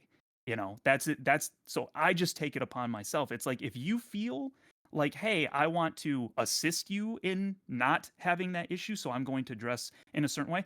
I think that God loves that and respects that and will say, I think that you're showing love to your brother or to your sister, whatever. Mhm. But again, it's like we talk about stumbling blocks and people say, but the Bible says modesty. Paul says it and Peter says it, and they almost say it verbatim. But what they don't point out is that the modesty they're talking about is actually overdressing, not underdressing. It's just everyone uses it for underdressing. They're talking about don't don't adorn yourselves with gold and pearls and all this different stuff. But have modesty and specifically adorn yourselves with like humility and like modesty of the heart. It's trying to just point out that, hey, your character is more important than your outward appearance. That's all it's really trying to get at. But everybody uses those to say, hey, stop, being scantily clad. I don't see nakedness as a sin, and I don't see in scripture where it ever became that way. What I see is that when we sinned, we became ashamed of something that was normal. And so, I don't know. That's just my opinion. Is it's like so when people are like talking about modesty and stuff, I'm like, bro, when it gets bad enough that like someone's finger gives you problems or something like that, that's Mhm. not them anymore. It's just Mhm. it's like, and I just don't see enough people trying to put the focus on where it needs to be. That's my main issue. If you put it on where it needed to be, and then yeah, and then yeah, sure. Like again, like we're talking about stumbling blocks sometimes, it's like, well, you don't want to be a stumbling block. My opinion of what a stumbling block, and again, this is my opinion, something a lot of people are not going to agree with me. My opinion of what a stumbling block is when you are like actively trying to get somebody to stumble. So like for instance, you could be in a freaking sweater turtleneck sweater vest and be a stumbling block to somebody because you try to make them sin with you, right? Mhm. Versus you wear something that's a little more revealing, but you're not actively trying to get somebody to fall. It'd be the difference of like I don't drink, but if I did, it'd be like someone witnessing me taking a drink versus me being like, come on, don't you want to take, you want, that's the difference to me in my mind. So I don't know. I just see a little bit more, I don't know if you'd say cut and dry like that, but I just think that the responsibility needs to be put in the proper place. And for some reason, it's very, very more heavily placed on the person who just owns the body, I guess. Whether Mhm. that's guy or girl. It's always like, "Oh, you're the problem because you're making me have this issue." It's like, "Well, why do you have the issue in the first place?" That sounds like a heart issue at that point. So, anyway, I'm done. That's my tirade. That's my tirade from the guy's perspective. You guys can take the rest of the mic. Yeah. I think like kind of what you were saying earlier is like it's a mind thing and you need to learn to deal with it, control it. Is because yes, you have, like your sisters in Christ who, are trying to, be modest, but also like, be cute and stuff. But also you're gonna come into contact with women in the world who don't give a darn and who their whole goal is to get attention and affirmation from men and trigger desires in them. What are you gonna do then? You know? Mhm. So Right. Yep. same goes. And ironically, that is what a lot of guys will say is, well, she wanted it. Right? Isn't that what they say? Is that not what the thing That's is? It's like always what. Yep. it's like well, so it's again, it's always pushing the blame. It's literally the woman you gave me, God, every time. Um, it's just I don't know. I think that's the wrong mentality to come at it with. Like we should. I think and it's not trying to take the responsibility off of ladies entirely or nothing like that. I'm just trying to Yeah. like again, let's be responsible for the parts of us that we should be responsible for. Like again, like if a woman is acting like Potiphar's wife toward Joseph, that was a Mhm. her problem. That wasn't Joseph's problem. Yeah. She was trying No. to come on to him. No. That was a her problem. Yeah. Um, but you know, I just happen to see more often that to cover for oneself, guys will often be like, well, I don't know how to change this, so you have to. I'll even see Mhm. people say that it's like, well, this is the way that we were made. Like men were made to want to be with women and stuff, and I'm like, no, because there's scripture that specifically says the body wasn't made for sexual immorality, and part of sexual immorality is you wanting to sleep around with anybody that's just in any given place. So it's like that's the thing. I think that's why I'm so much more passionate is I see a lot of people use scripture incorrectly to try and like say, see, so it says that this is the way that we are, so therefore we can't help it, so it's your problem. Like I Mhm. just don't like that. I don't like that. It's like to add to your point, Hood, right? Let's look at like other religions who women are like in believe in Muslim religions, right? They Mhm. have to wear Yep. from head to toe, right? They have to wear clothing that is quote unquote modest in their culture, and Yep. they are still unfortunately seen as they're still objectified, right? They're still Yep. sexualized, Yep. despite them covering up. And I Yep. remember I was talking to a former coworker back in when I was in college, and I was like, "Hey, out of pure curiosity, what happens if like a man sees your hair?" And she goes, "It's like a sin." And I'm like, I'm not too sure. Like, I didn't understand. And I don't think I still do to this day. She's like, it's a sin. So like the people who only see your hair is your husband and other women, but it's hair. Like you do like, it's Mhm. still a problem, right? Mhm. It's still an issue. So it's like when people to your point, Hood, like, okay, you shouldn't go around dressing like a straight up whore, right? Like obviously Mhm. that is duh, no issue. Yeah. But Mhm. if anything and everything can be a stumbling block, at what point do you say to yourself, okay, I need to fix this, right? Like if other Yeah. cultures require women to be covered from head to toe and they still get lusted after, even to the point that they have to cover their hair, where do we like where's the line, right? Like you said, like how where at what point Yeah. at what point do you look at yourself and be like, all right, I really need to have a deep talk with God and see if in what way the Lord can help me, continue making myself seeing people for who they are, like who God made them to be and not just their appearance. Mm-hmm. Yeah. Yeah. Yeah. Because again, objectification again is in the mind. That's why I even think it's funny when you'll see like women on Twitter talking about like a video game character of a girl and they're just like, I guess we're going back to objectification now. I'm like, oh, you just told on yourself because you Mm-hmm. objectified her. No one else was doing that. So Mm-hmm. that's kind of Mm-hmm. funny to me. Mm-hmm. But again, that's why I use such obtuse examples as I think women should be able to walk around naked and it should be perfectly fine, is more because it's like I would rather be responsible for what I'm responsible for and then let the Holy Spirit talk to that person. And if they don't feel convicted about this, that, or the other thing, then that's between them and God. But that doesn't Mm-hmm. change how I should be reacting. That doesn't Yeah. change how that I shouldn't that I should still show them love, that I should have self-control, that I should like all these things are me. That's all me. That doesn't have anything to do with them. So that's to me, I feel like if everybody kind of treated it that way, and it's not to say that you can't go up to somebody and say, "Hey, um, you know, like to, like in other words to like talk like if you feel like God is convicting you to say, hey, you should talk to this person based off of this particular thing, there's ways you can do that in love. I just think more often people are doing it out of like an attack. Like I'm not going to name names or whatever, but I'll give a very vague example. This is a real thing that really happened, but I'm just being very vague on purpose. In a church, um this is a story that I heard. In a church, there was a VBS going on. A girl, young girl came. She was teenager into almost young adult, I believe. Came to help. Had a shorter than maybe average skirt, but the person telling the story said, but they knew how to carry themselves. So in other words, knew to cross their legs, knew to walk appropriately, knew how to bend, knew how to do all the different stuff. So they weren't being uh, immodest in how they were acting. But the VBS leader, which in this case was both a man and a woman, but it was specifically a woman that came and talked with her, chewed her out and said that you're causing um, like there's you're going to cause people to stumble and stuff, and sent her home crying because she just like tore into her.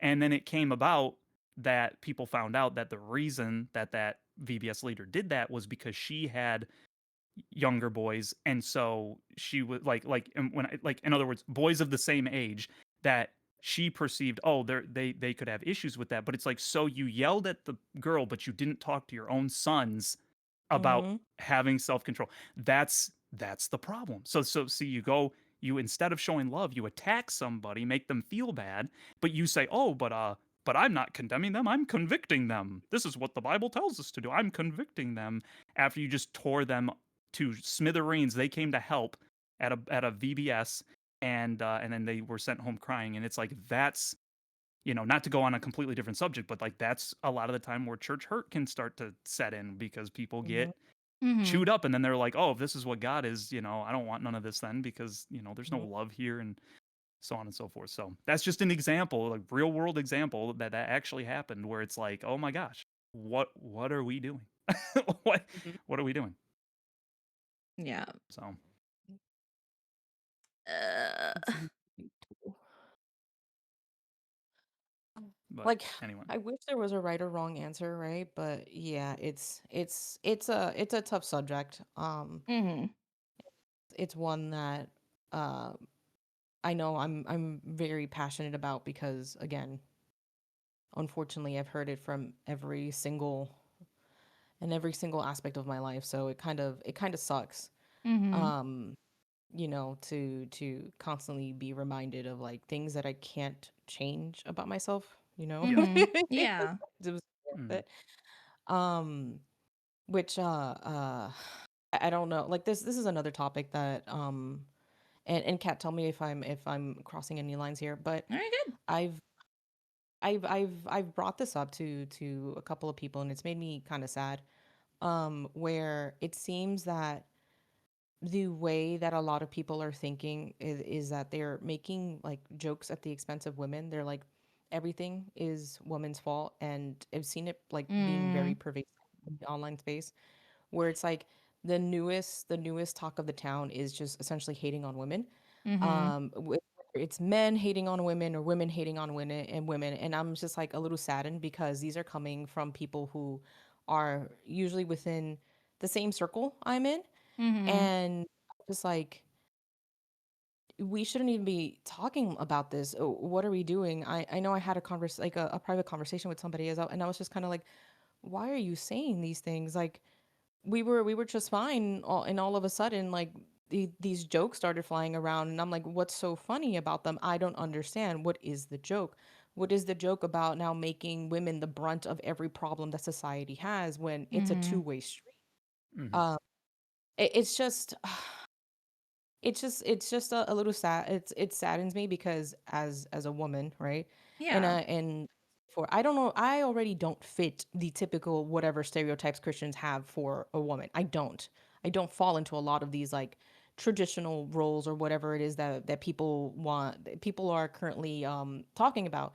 And it's like if I see another woman saying the same exact thing, um and essentially blaming women for every single problem that society has right now, again, and it's a two-way street, it makes me not want to talk to you, like legit. And it's like, and I know that's not the right way to think about things, but it frustrates me because I'm like, I have to constantly hear you say this, and it's not appropriate, it's not right. What Mm-hmm. are you're doing thing that other men and women are doing about hating themselves or hating women, or excuse me, or hating men, and you're not providing any solution to the problem. You are currently adding fuel to the fire and proving the point of these other people. Mm-hmm. Yeah. Yeah.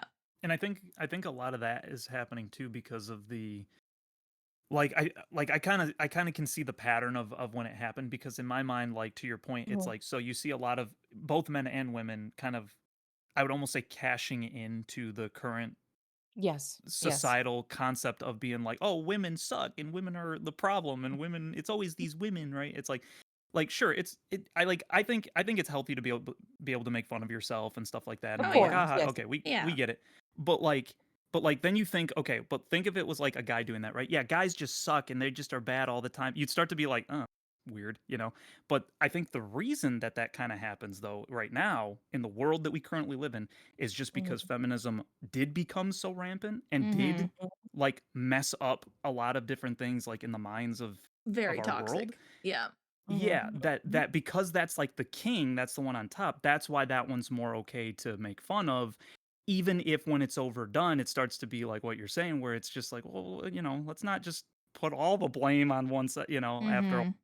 And again, mhm. some people know how to do it. Like, obviously, me and Kat go back and forth and joke on stuff like that, and everyone knows that we don't really mean it. We're just At the messing. beginning of But the Mhm. podcast.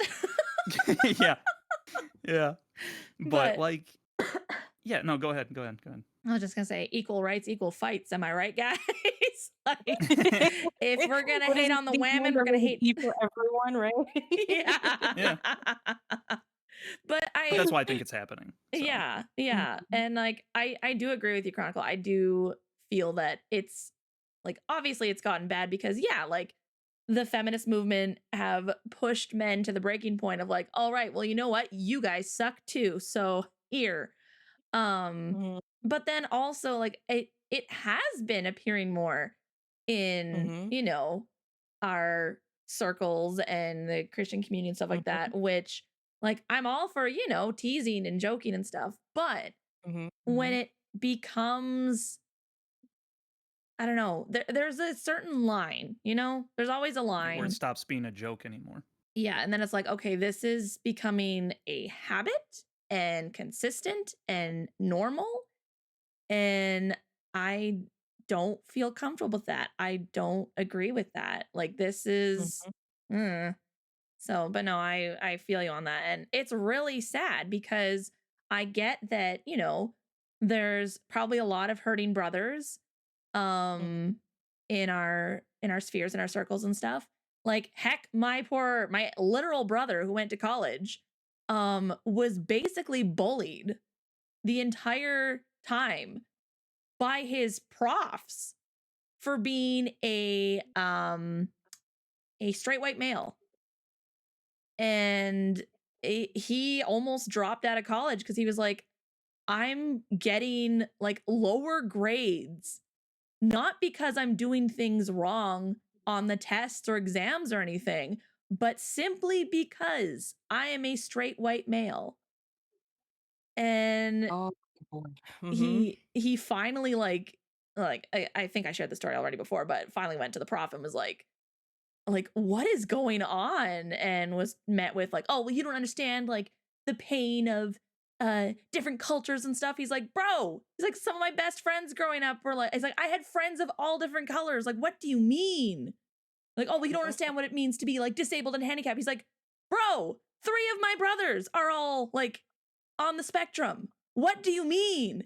He's like, oh, well, you don't understand what it's like to be like someone who's not accepted in society or who's not straight. He's like, well, you don't know. He's like, for all you know, I could be a closet gay person. Why are you sitting here judging me?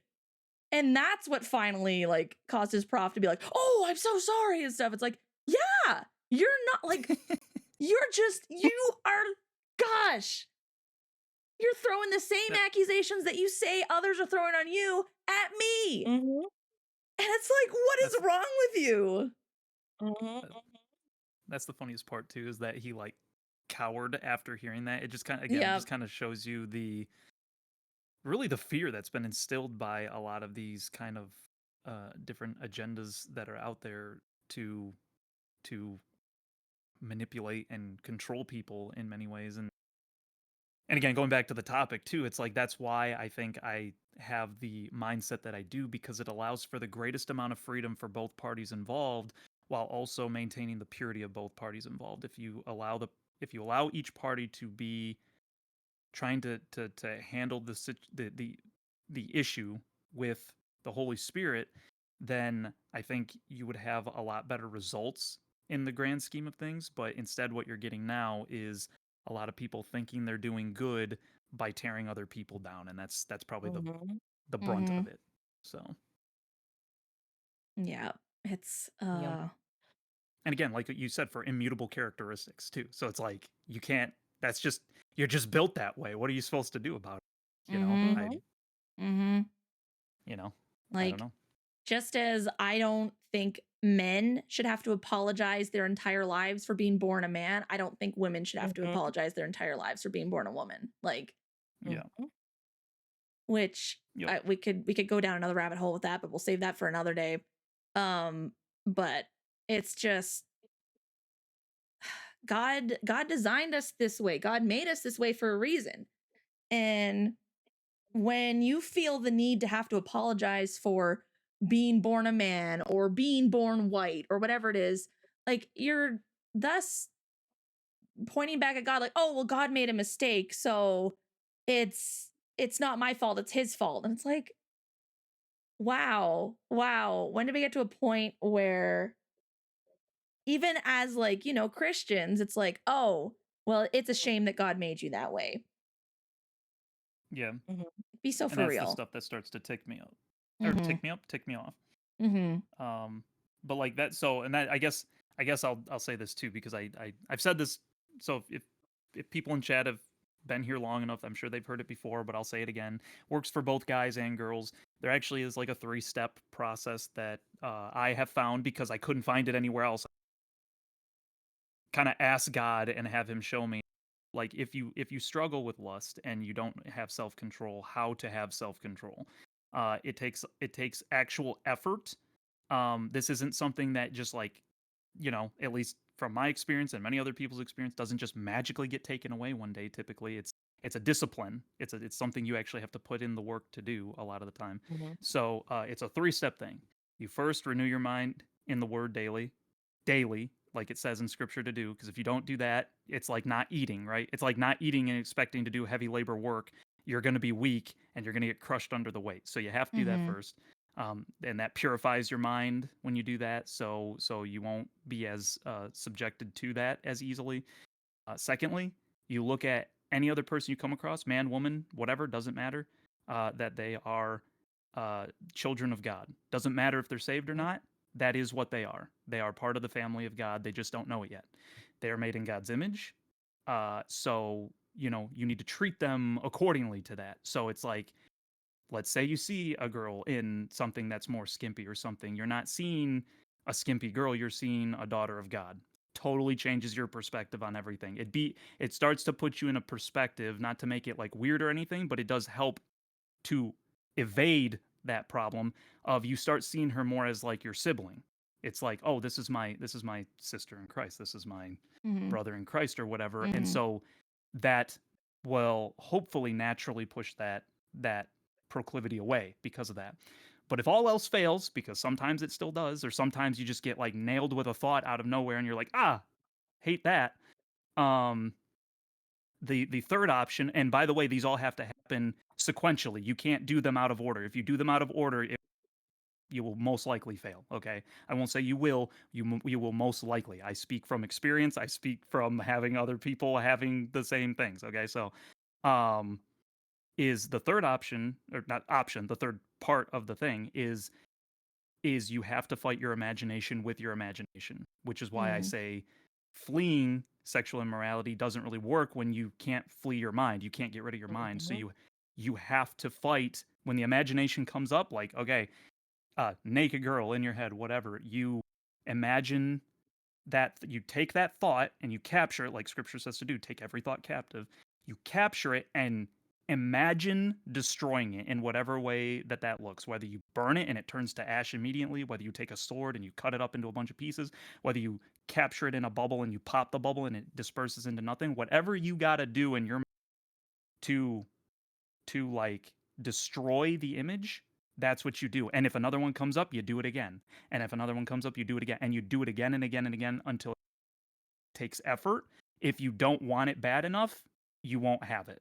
Most likely, like, you won't be able to do it. So it actually does take effort. It's not like something, this isn't like a get rich quick scheme type of a thing. It's like it's a discipline, but it does work if you try to stick to that. If you renew your mind daily, you look at people as children of God, and then you fight your imagination with your imagination.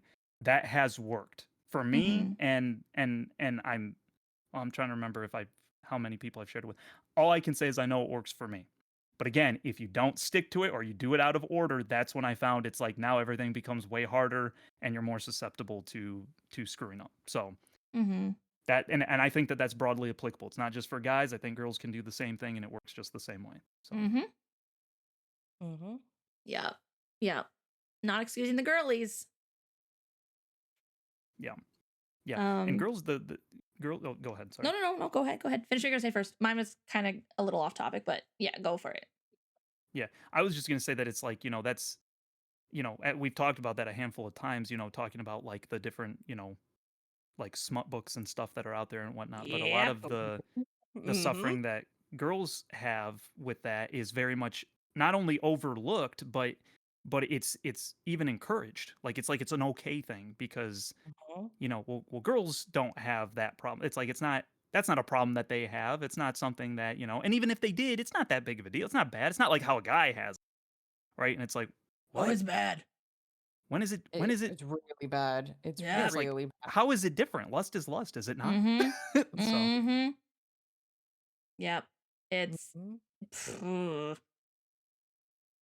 I don't. Yeah, a part of me was gonna give examples. Like, nope, we're not going down the rabbit hole. But yeah, no, like like what you said, smut books. I already know. What's wrong? What's wrong, honey? Don't you love your Lachlan? The fairy prince from far Oh away. my gosh! I was even gonna say like 50 Shades of Grey, Magic Mike, things like that. It's like no, it's like it is a big problem. Like it I agree. is. And I know it's a whole separate rabbit hole, but it is a huge problem. Look at the what is it, the dairy farm book? Oh my gosh! No! I spent time scrubbing that from my mind. Please. But again, that was everywhere for such a long time. People were talking about it. Why? Yep. It's like just so gross, dude. Yeah. Yeah. It's like, oh, well, it's not like, it's not like the corn that men are watching. Like, no, but you're reading it. Like, it's still just as bad. Cat, I was having the same exact conversation on Saturday with my community. And they're like, no.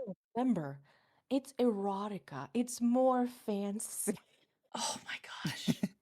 Slap a and that's again, it's changing language. It's like if we It slap a is, different label on yes. it, makes Yeah. it not so bad, right? Yeah. It's like, no, I don't care like what different label you get it. Like it's still lust. It's still like sinful. Like Mhm, it's still bad. mhm. Gosh. Just And oh, I let's do slap a sticker on it. Give it a new name. It's like pfft. and It's erotica, honey. It's erotica. You would understand. Ah. well, and I do want to point out too, just on the off chance that anyone that does listen to this, because what I sometimes fear is like what I've seen a lot of other uh podcasts or any people talking about these types of things, they, you know, will you're just gonna have to follow me when I use some of the wording that I'm wording. But they demonize something like the farming book so much that what I fear is that the people that there may be people that are listening that do struggle with it, and they're like, oh well, I can't ever tell anybody, I can't ever whatever, and I can't ever, um, I don't want that to if like in other words, if just because we're saying like yes, this is something that is perverse, it doesn't mean that you're too far gone if that's something that Mhm, you have struggled with. I want to make that very clear too because I feel like a lot of people don't do that. It's like, oh well, these are like the normal, bad proclivities, but these ones, it's like, mhm, it's mhm, all the same, and it's all coming from the same source. Okay, this is all like mhm. demonic stuff trying to mess with you to hopefully ruin your life, but you can get out of it. It is okay. So I just wanted to make that a thing too, that if that's something you struggle with, those Mhm. things, you're not too far gone with those Yeah. either, because the enemy comes for everybody, and he just slowly tries to make it worse and worse, and he'll So get true. you to a place where it's like, oh, you looked at this before, or you enjoy that. Oh well, no one's ever gonna do that, and no one's gonna. Mhm. Mhm. That's a trick of the enemy. Don't fall for that. Yeah. It's Yeah. very true. Well, It and is that very was true. that was something I was gonna mention earlier. Was I understand that everyone has specific sins that they struggle with more than others. I get that, and it absolutely sucks, and my heart breaks Yep. for people as they wrestle through those things. However, that doesn't give you a free pass to like, oh well, this is too hard for me, so I'm Yeah. just gonna, Yeah. Don't give up. yeah, no, don't give Mhm, up. Like, yes, it sucks and it's frustrating and it's a daily battle. However, like, don't give up. Keep going, keep pushing, keep persevering. mhm, Yep. And if you know people that do struggle with these, regardless of how advanced it is into the perversion, you got to be able to treat them and walk alongside them lovingly to help them come out of it, or they never will. They will just Mm-hmm. keep it'll keep getting, because the enemy's going to keep them secret. They're going to say don't ever tell nobody, because if you tell them, they're never going to look at you ever the same ever again. That's what he always wants. He wants you to be isolated, because mhm, then he can have you.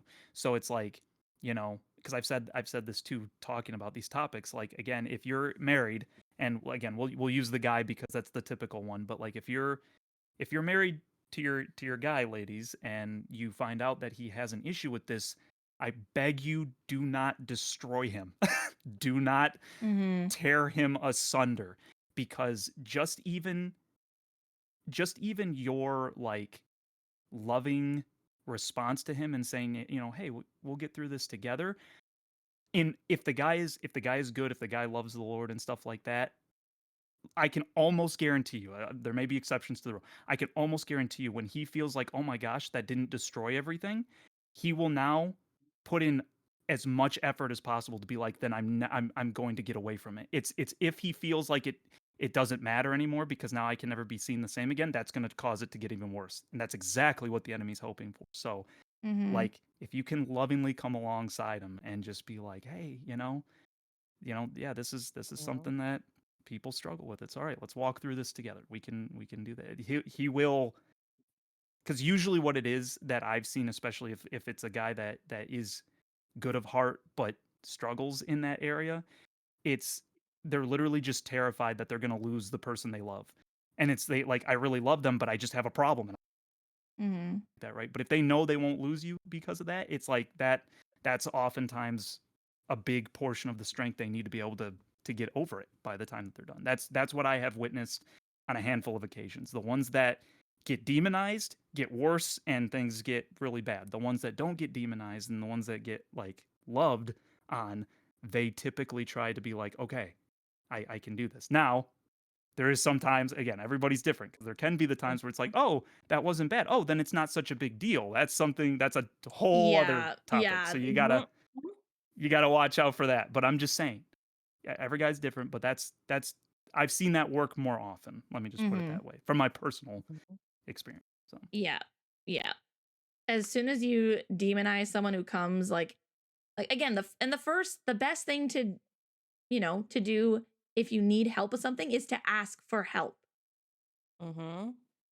yep. So I've seen people get demonized for coming to like pastors or even like their family or friends was like, "Hey, like I need help. I'm struggling with this." And it's heartbreaking. Like, yes, there needs to be accountability. And, Mhm. like say someone, I don't know, cheated on their spouse or something. Yes, there are going to be consequences for those actions. However, if you come with true repentance and are like, I want to break this, I want to be free of this, then yeah, there is grace and there's forgiveness. And I pray that um people have those safe people who will encourage them and be like, hey, like, yeah, that sucks. Let's let's get you better. Let's figure things out. Yep. Because some people don't have that, and that makes me so sad. Yep. Now I did want to, unless you were gonna pivot, because I know you said you wanted to pivot at some point. Oh, Cat, it that sounded was like the pivot, was just, that was okay. like there's like people have different sins that they struggle with more than others and stuff. So, but yes. Got you. Because I had a thought, and I was like, I'll give it to you, girls, just because this is literally would involve you. Would be you've talked about a little bit Chronicle just in your literal like your actual life. Mhm. I was curious for anyone that would be watching if you guys had any advice, like in terms of have you guys had to and this is a little rhetorical, but have you guys had to deal with misogyny while doing your streams and stuff like that, or just as a creator, or even in real life or whatever? But maybe specifically from the creator standpoint, how did you handle it, and what was your way about going about doing it, and helping, to overcome those, because a lot of those times they can be awkward situations or whatever too. So I thought it might be good if you guys were able to explain how you guys navigated those things Mhm. for other people, for other girls that are in the chat or whatever. So Mm, good question. Do you want to go first, or do you? If you have an answer, you go right ahead, girly. Yeah. So it's funny enough. I like my background is Hispanic, and unfortunately, there's something called machismo, which is essentially like misogyny but times 10. Ooh. And it is like you see it a lot in a lot of Hispanic families where the woman is delegated to be silenced, right? mm, Where her only personality is that she is a mother, a wife, and that she is a caretaker of the home, and that's about it. Um, and I know for myself, when that has happened in real life, I usually have to combat back at it, which um has both worked and not worked, because especially if you get like these really old school like guys, older guys who have this mentality, right? They can never say anything wrong because they are the man of the house or whatever. And if you say anything, Mm, you're essentially a woman who has no manners. mm, um and for this is what's worked for me. You have to be really strong. You have to be like you have to know your own value and realize that whatever this person says is not who they are, is not who you are, excuse me. And that whether, let's say, if you are a woman who is a wife and you have children, that is not all who you are. That is not just mm, like is and that's it, that like that's no longer, well, we know who. Let's say, for example, I'm going to use you, Kat, as an example. Let's say Kat by all is means. a wife with children, right? That she is just that, right? Like you are still Kat, right? At the end of the day, you are still Kat. You have your wants and your desires and your Mm-hmm. and your hobbies. And I think that is important to understand that yes, while I am a woman who takes care of the home, while I am a wife, while I am a mother, I am still Kat, and I still have these wishes, right? And these hobbies that I want to do, and these things that I want to enjoy in my life.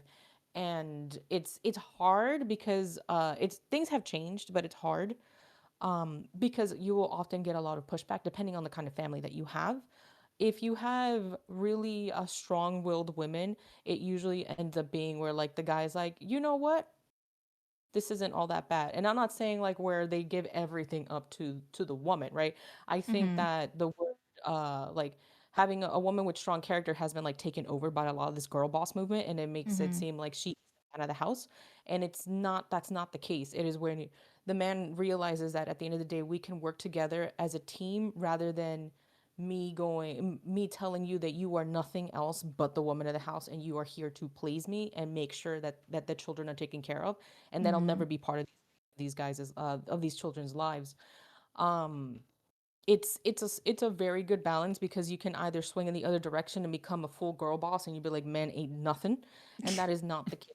Mm-hmm. um it's very easy. It is a balance, right? And interestingly enough, I've had a lot more backlash within the Christian community, um, Yeah, I bet. because of the way that I speak, because of the way that I'm really outspoken, because of the background that I have, and because of the area that I grew up in.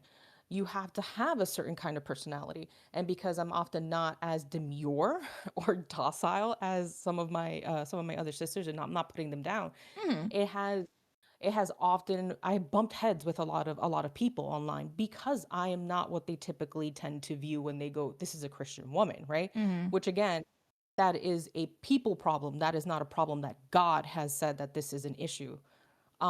It's not something that goes, oh yeah, the Lord said that you have to be, that you can't have a strong personality as a woman, right? It again, it's something that you constantly have to deal with. It's something that you have to speak with people respectfully on and let them know that these are my boundaries and this is just who I am. Mm-hmm. Now, that's not to say that if you do something wrong that you can't be corrected, right? Mm-hmm. That's not it. But at the end of the day, you have to explain to people like, this is the kind of woman that I am. I have this kind of personality. I am not just gonna sit here and not do anything. I want to help you. But at the same time, you expect me to be a certain kind of woman because that is the woman that you want me to be, not the kind of woman that I am. And yeah, it's hard. It's hard. Boundaries, respect, honestly, has been really, really big. And I think that's Mm-hmm. helped combat a lot of like the a lot of the questions that people have. I know I'm not going to be everybody's cup of tea. That's just people in a nutshell. But at the very least, having that respect for another person and letting them know, like, hey, I'm not, I don't, I think you have a different, I am not the version of me that you think I am in your head. And you have to understand that I am who I am. And the version that you think of me in your head is not who I am in real life. And that is, Mm-hmm. it's a lot of conversations. I wish I could put this in a more succinct manner, but it's a constant conversation. It's not fun, but it's there. Mm-hmm. Yeah. Ugh. Yeah, no, I think you said that pretty succinctly. So Mm-hmm. Mm-hmm. I thought I was being all over the place, but yeah, respect is no, Nah. no, no. huge. Oh Yeah, yeah. Respect and Absolutely. communication is huge. You never ever want to be like, uh, you never like want to call somebody out of their name. If you're trying to have this kind of conversation, because I think that, and correct me if I'm wrong, I think that with a lot of the Christian space, if you're the kind of woman who has, not all, let me be clear, not all. If you're kind of woman who has a really strong personality, you are kind of seen like, oh, you're kind of lesser because you're Mm. not as quote unquote demure or soft spoken as many other people. And you can or like you're not less opinionated. And it's again a little sad for me to see, but it's just something that you have to be respectful and just realize that sometimes you will have to agree and just agree to disagree and just keep on moving. Mm-hmm. Mm-hmm. Yep. Yeah. Agree to what about you, Kat? disagree is an art that is lost. in this day and Yes. age, which is so unfortunate. True. I haven't had as much online. Like, obviously, you got like the trolls or whatever. It's like, get back in the kitchen. And it's like, oh, haha. But part of me wonders, which is gonna come across bad, but it just came to me now as Chronicle was talking. I'm like, I wonder why I don't get that. I'm like, oh, because I usually have men around me, aka like Hood or Rico or things like that. So I don't know, maybe men are like, oh, good, she's got a man to keep her in line. I don't know. You joke, but it could be. Like, It, you it could could very well be, be. right? It It could could. it could very well be. Very well be. I Mhm, more so grew up with it. Again, mhm, I poor Hood and some of my other mods. I was shamed a lot growing up for being, like more emotional or more this or more that and stuff like that. It's like mhm, mhm, it's like that comes with not every woman is the same. Like some women aren't so emotional, some women are more masculine or whatever, like things like that. But it's like more and more common than not. It's like, women tend to be a little more sensitive, a little more emotional.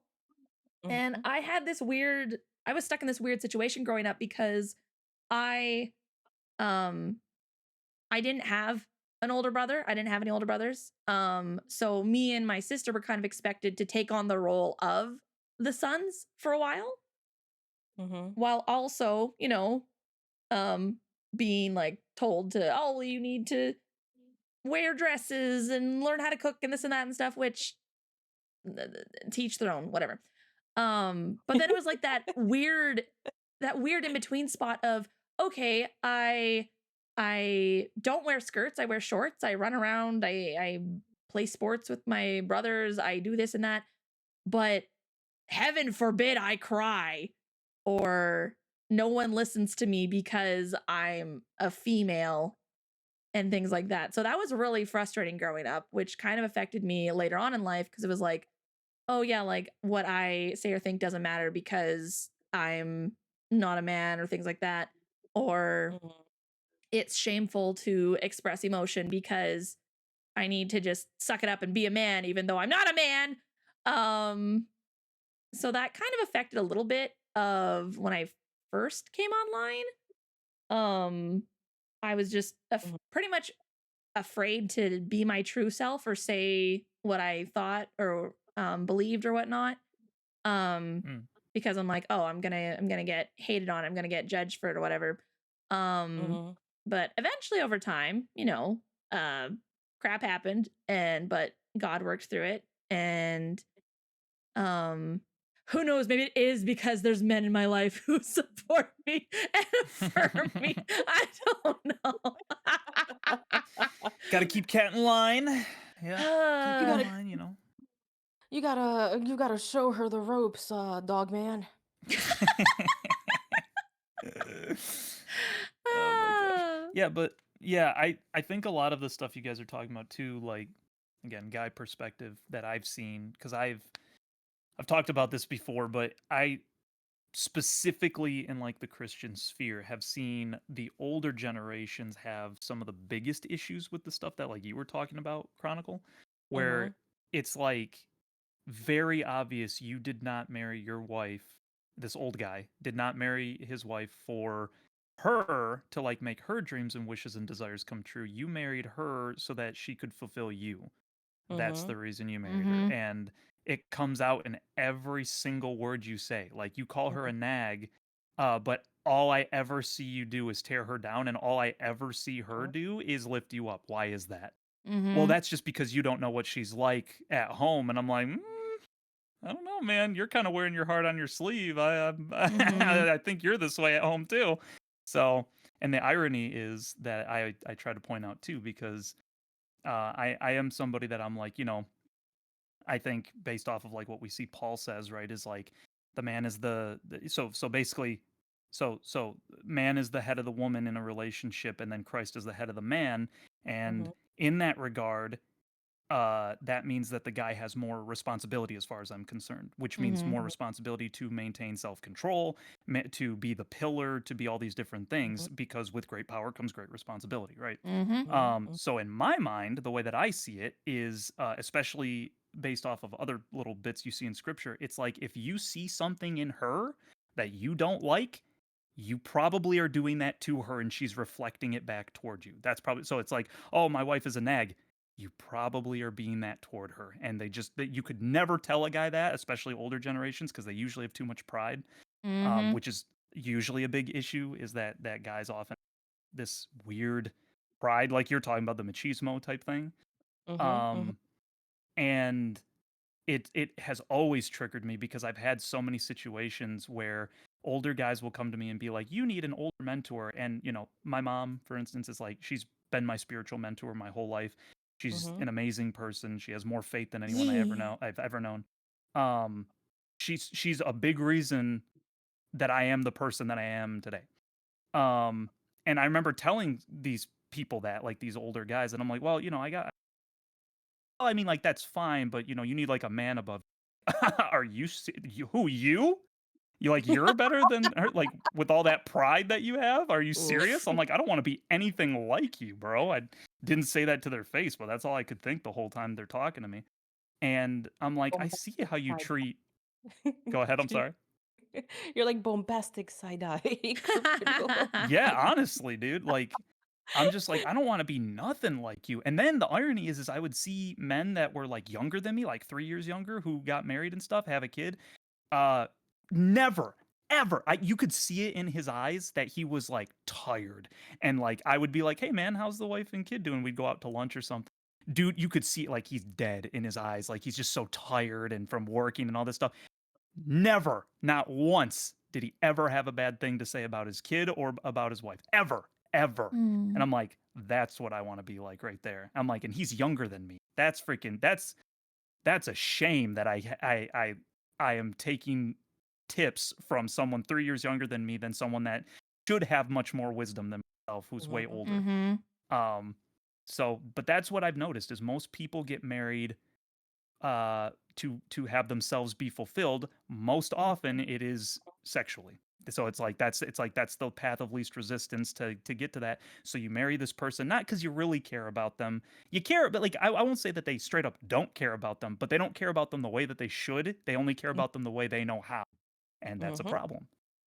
So yeah, man, that's something that I've seen in our spheres is people posting like, oh yeah, like the men need to marry the women so that the women can satisfy them, and it's like, okay, but is that the only reason you're getting married or encouraging? Like, what about the woman? So that's right. And again, like I'm like the furthest thing from a feminist, by the way. Like, I'm just speaking objectively here. Like, I think feminism sucks, but I also think the manosphere sucks too, because it's literally just male feminism. It's just like, what's wrong, bro? Don't you? Your wife is not allowing you to cheat on her, and then she's not okay with it. You gotta divorce her. You gotta divorce her right away. Yeah. Oh, so, excuse me, I forgot. I wasn't being sigma male enough. Yeah, you're right. You're right, brother. You are the man in this podcast right here, brother. You have to. Yeah, gosh, I almost was around too much feminine energy. My beard was starting to shrink there. Oh yeah, to get patchy by being around all this estrogen. Yeah, I totally. Oh man. Oh man. Yeah, but no, it's like, there's just like I think for me too, like the way I look at it now, especially is like kind of like what you were saying earlier, Chronicle, is like feminism definitely like I'm glad that we now see where people have caught on to it and they're like, this sucks, this is bad, and we shouldn't be doing that. But that one gets hounded on a lot, and now what we're seeing is like the kind of like the extreme going the other way, where now it's like, oh, so the manosphere is like a good thing. I'm like, well, hold on, like now you're going in reverse.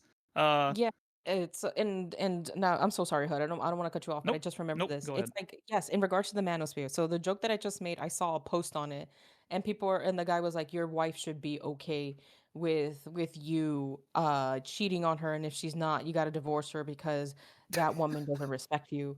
And Oh I'm my like, gosh. What?" Said the And serpent to Eve. Oh my dude, and it's gosh. the same exact thing with the whole like this is why I'm like very worried because when the pendulum swings to one extreme, it'll go back to the other one, and Yep. none of them are ever good. It's like Mm-hmm. I've seen of of people talking about how women should lose all of their rights, and Yeah. Dang. uh, that we should, you know, like the men should control everything that we do. And if you have a wonderful husband, if you have a beautiful, wonderful husband, I can see why you go, yeah, I have no problem because I know he will take care of me, right? Mm-hmm. Uh, but unfortunately, there's the other angle to that where, like, if let's say if we lose all rights as women, there are going to be women who are in really bad situations who are Mm-hmm. not able to escape said situations because they have no means to do so.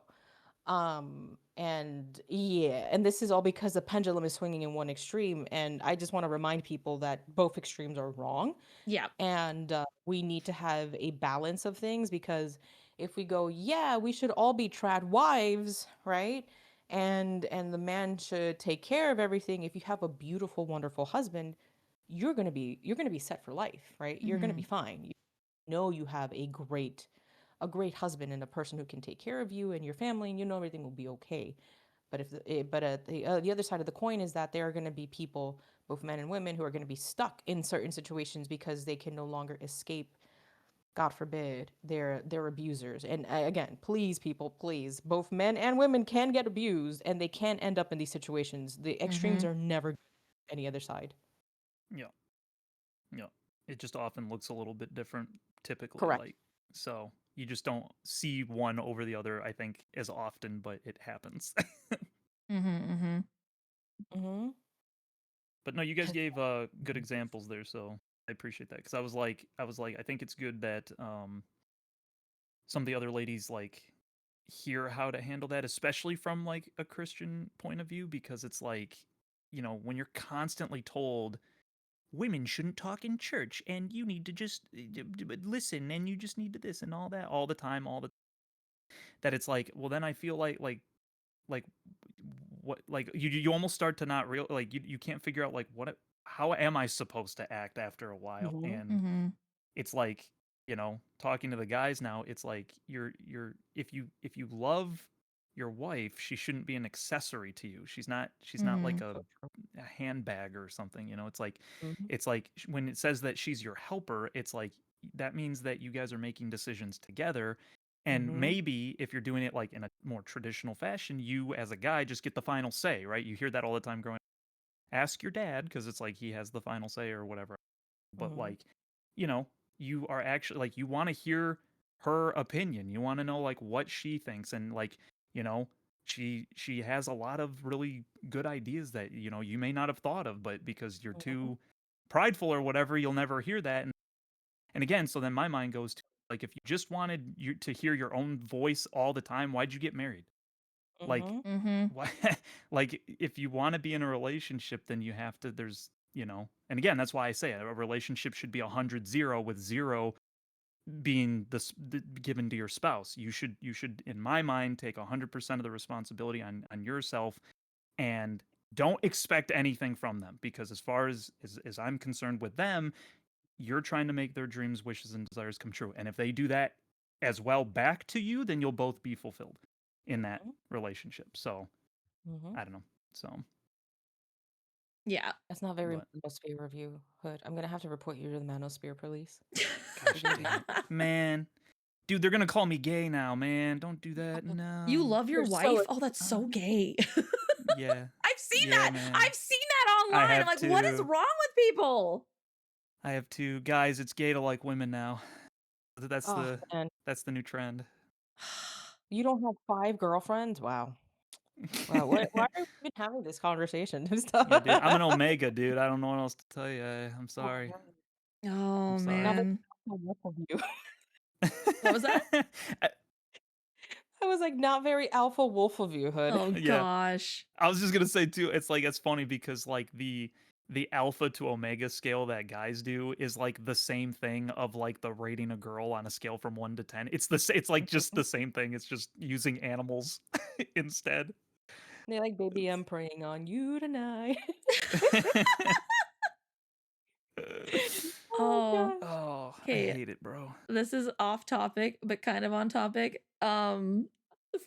For Valentine's Day, my mod set up so that the community could submit anime character applications for my date for Valentine's Day. But we also allowed, like, oh, it could be a fictional character too if you're not into Yeah. anime. And somebody, I won't say names, but somebody put the alpha male as one of the applicants. Oh, like the whole furry thing?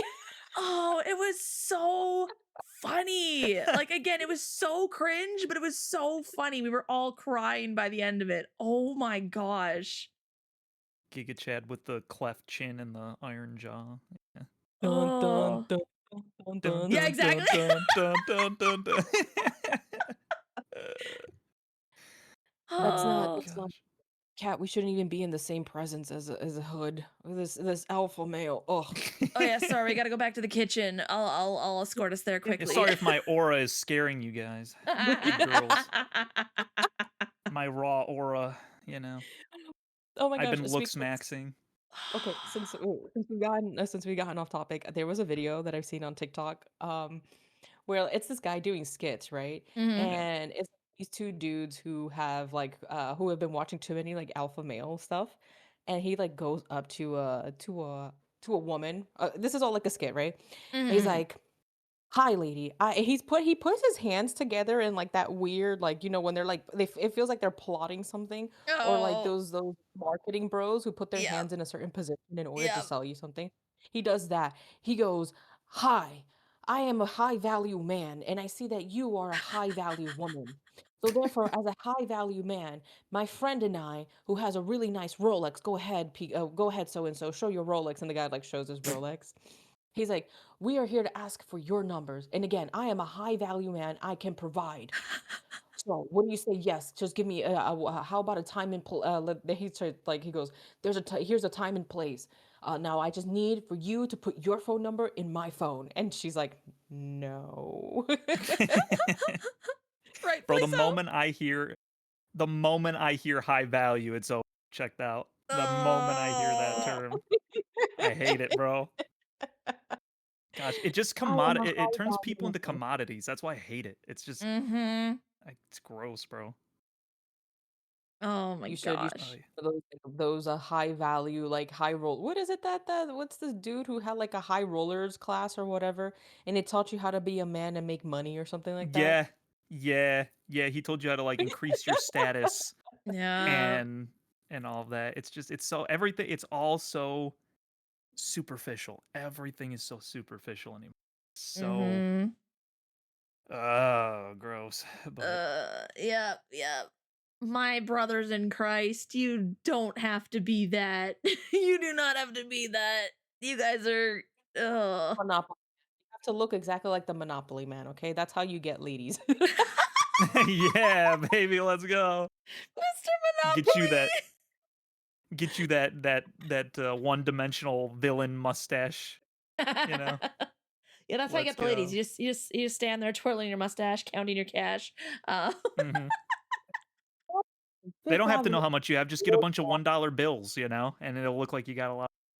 oh man. You'd be like, I have Broadway and I have Fifth Avenue on the map. My wife. I have I all I four won the Monopoly railroads. game at McDonald's this year. Hey. I'm a high value man. You see this Rolex? Oh my gosh. Turns your skin green underneath. Oh my Uh, god. yeah. It's not even real. You have to turn a 99-cent store, didn't you? Your wrist is green. Of course, a woman like you can't recognize value. Of course, Mhm. you can't. I have a skin condition. I bleed green because I got You stacks on green. Okay. stacks. You'd be like, all right. So where's the paperwork that shows that this is an actual Rolex? Did you know, you guys, that every Rolex comes with paperwork Mhm. certifying that they're actual Rolex? Do not be Yep. fooled. Yep. Don't be So fooled. Ask funny. for paperwork. I Actual just don't know, paperwork. like, I, ju- I just don't know who's going around still wanting to get Rolexes. Like, why do you want a wristwatch other than just straight up for the fact that it's like, yeah, I wasted money on this thing that you can now look at that I'm never gonna use because I have a phone. Like Yeah, it's so dumb to me. it really is. I don't get it. I really It don't get used to it. make sense back in the day. I could see it back in the day because it was like, oh, you get a clock on your wrist and you Yeah. know, Mhm. but not nowadays. Nowadays it makes you look like a tool. A Brother, rich why tool do you though. you could A have rich gotten an tool. Apple Watch for a fraction of the price, bro. A high quality tool, if I must say. Oh Oh man, gosh. that's so funny. I'm having way too much fun today. Uh, Oh, this was Oh good my talks gosh. though. Okay, this is gonna be like a really girly chat, but there was a point where I was buying jewelry, right? I was buying a jewelry. And I was like, okay, I can only wear gold. Like I'm allergic to any other metal. I can only wear mm, gold. Oh, interesting. And I was like, I was looking around and I was like, okay, this says it's gold. Ladies, if something says it is plated, it is still it may be copper oh dipped no. into like Oof. gold. Oh So it's no. not actual gold itself. It's been plated. So they'll take that and that's not actual gold. It'll Oh. stain. I was sad because they were selling these for like I wish I was lying. They were selling these for like hundreds of dollars and I'm like this isn't even real gold. Foiled again. Gosh. This isn't real gold. And you would see this at like Tiffany's, Cartier, and all those places, right? They were like, yeah, I'm like, wait, hold on a second. You're selling this for how much? And it's not even real gold? They're like, yeah, $10,000. This is online, by the way. I've never stepped Oof. into a Cartier, never stepped into a Tiffany's. Ah, shucks. I was gonna say I'm among greatness here because I also have never done that I've never, either. no, but hey, listen, there's a Tiffany cafe here. Ooh. Hmm. Make me bougie goilies. Take care about these things. Anyway, so dog man, over there, dog man, over there. No, actually, I was about ready to ask you. I was gonna say you can't even do silver. Silver messes you up Um, because silver's typically notoriously known for not messing people up. Silver and gold specifically. So. mm, I'm bougie. I don't wear gold. I don't wear silver. Oh, okay. I have Excuse me, heard my bad. I have heard that gold is like the safest option. Yeah. Silver can be fine, but yeah, it's got to be sterling silver, so it's got to be a specific silver. Whereas Mm, gold is gold, but apparently not in that case where it's like, oh, this is gold. It's like it's not gold. I see. Okay. Mm. Not and Interesting. no gold plated. We don't do plated over here. If you're gonna buy the actual thing, buy the actual thing. Mm-hmm. Actual Yeah. thing. Yeah. Mhm. Don't go for Timu value. That won't go over well. Oh, girl. Okay, you guys. So Yeah. hold on. I need to set I was there was a Temu commercial Oh where you no. could buy Temu food, like actual meat Food? off Temu. Oh Wait, no. Oh hold on. Yes, yes, no, yes, yes, yes. bro. Look. Okay, so they were like they have like steak. Like I kid you not. Oh. I think it's like steak. Hold on. I need to find this. Give me a second. Oh I'm gonna look no. You buy a carton of milk and it comes curdled, bro. steak. You get blue cheese. It's like yeah, it's like, "Oh, I didn't realize I got the chunky milk. Interesting. They got the I chunky wanted milk. I wanted creamy milk, but chunky will work." No. Ugh. Look. Okay, I found it. Here. Don't you want your honey? Hold on. Where can I send this? I'll send it Oh, directly to you. yeah, I was gonna say, damn Can't it to me, I? and I'll pull it up on screen. Hold on. Here. I think I can. Oh no, I can't. I'll send it to Timu you. meat's just that cloned meat. That's like that fake cloned meat that they just stitch together. See Ugh. if I. What, Uh, Grace? What? What do you mean? here's like a Reddit post. I sent it directly to you. All right, let's see here. Pat. Okay. Both of them, or the Reddit post. Okay. Let me see here. I I'll share my fear. screen so you guys can see too. I fear. Oh my gosh. Okay, hold on. So I gotta pull this up on screen for you guys. Oh my Lanta. Watch. Oh, what is Can this? Can I zoom wait in? a Hold minute. on a sec. Let me see Yeah, if I can zoom zoom into that in. bad boy if you can real quick. No, it just It gets small. It's kind of getting Can you there. click There on we the image go. itself? Oh, okay, that works. What's wrong, honey? Don't you want your Timu steak? Grumpy Oh, Butcher. oh. What's wrong, honey? You haven't Oh. touched your Timu steak. Just food poisoning. Gosh. Wait, scroll down. I want to see some of these stats here really quick on this bad And I boy. sent you another link that shows the meat substitutes that are being sold on Timu too, Kat. Oh no. Oh, Okay. no. Oh gosh. Oh no, bro. Oh. Oh, You bro. want? Don't you want your Timu steaks? Bro, that's either Oh. like that cloned crap that they do, where it's like stitched Yeah, together in a yeah. lab, or it's like human. It's one of the two. There's no way Ugh. a real steak. There's You're gonna there's no love way. your bug ice cream and you're gonna enjoy it. Apparently, like a couple of years ago, there was a I don't know if they still exist, Oh, it but won't let me show there it. was I'm a not signed in. ice cream out of bugs. Ugh. Whoa, dude. Oh, it That's doesn't. Oh, whatever. crazy. It's okay. It's okay. Just Don't worry about it. Interesting. We don't. We uh, not giving. I think this is bad Mm-mm-mm. enough. Oh my Oh, look, gosh. $98. 113 people bought it. That's That's wild. insane. Did That's they leave reviews? That's what I want to know. Oh, I know. It's like I wanna find the reviews, man. Did anyone share the reviews? Stupid it fits our subreddit. Doesn't look like it's Temu prices though. It's like $25 a 25 a pound. pound is wild. That is crazy. But yeah, they were like there's if I see the commercials again, Kat, I'm gonna take a screenshot and I'll send it to you. Please do. Oh my gosh. Ridiculous. That's absolutely Wow. insane. Wow. Oh, still better than Beyond Meat. I got your favorite Timu steak. Okay. But speaking of conspiracy theories, I know we're bouncing all over the place now, Hey, but that's speaking what of Morning Monologues is conspiracy, for. That's what we do. okay. Oh, I don't know if it's just me or me just being extremely paranoid, but every time I go to Target and I look at the meat, I like stare at it for a while and I'm like, why does this look so fake? Is this even Uh, real? It is fake. People have found it's actually fake. That's why I was saying it literally tears apart. It's not like normal meat because they're cloning meat.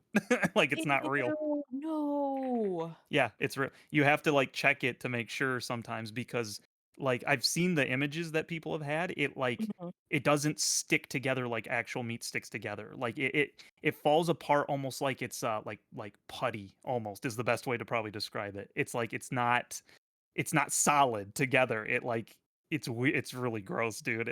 I'm like, ugh. Hold up a second. You guys can buy meat from Target? You can? Yeah, Target sells meat over here. That's Oh, crazy. That I don't know that. I don't go to Target.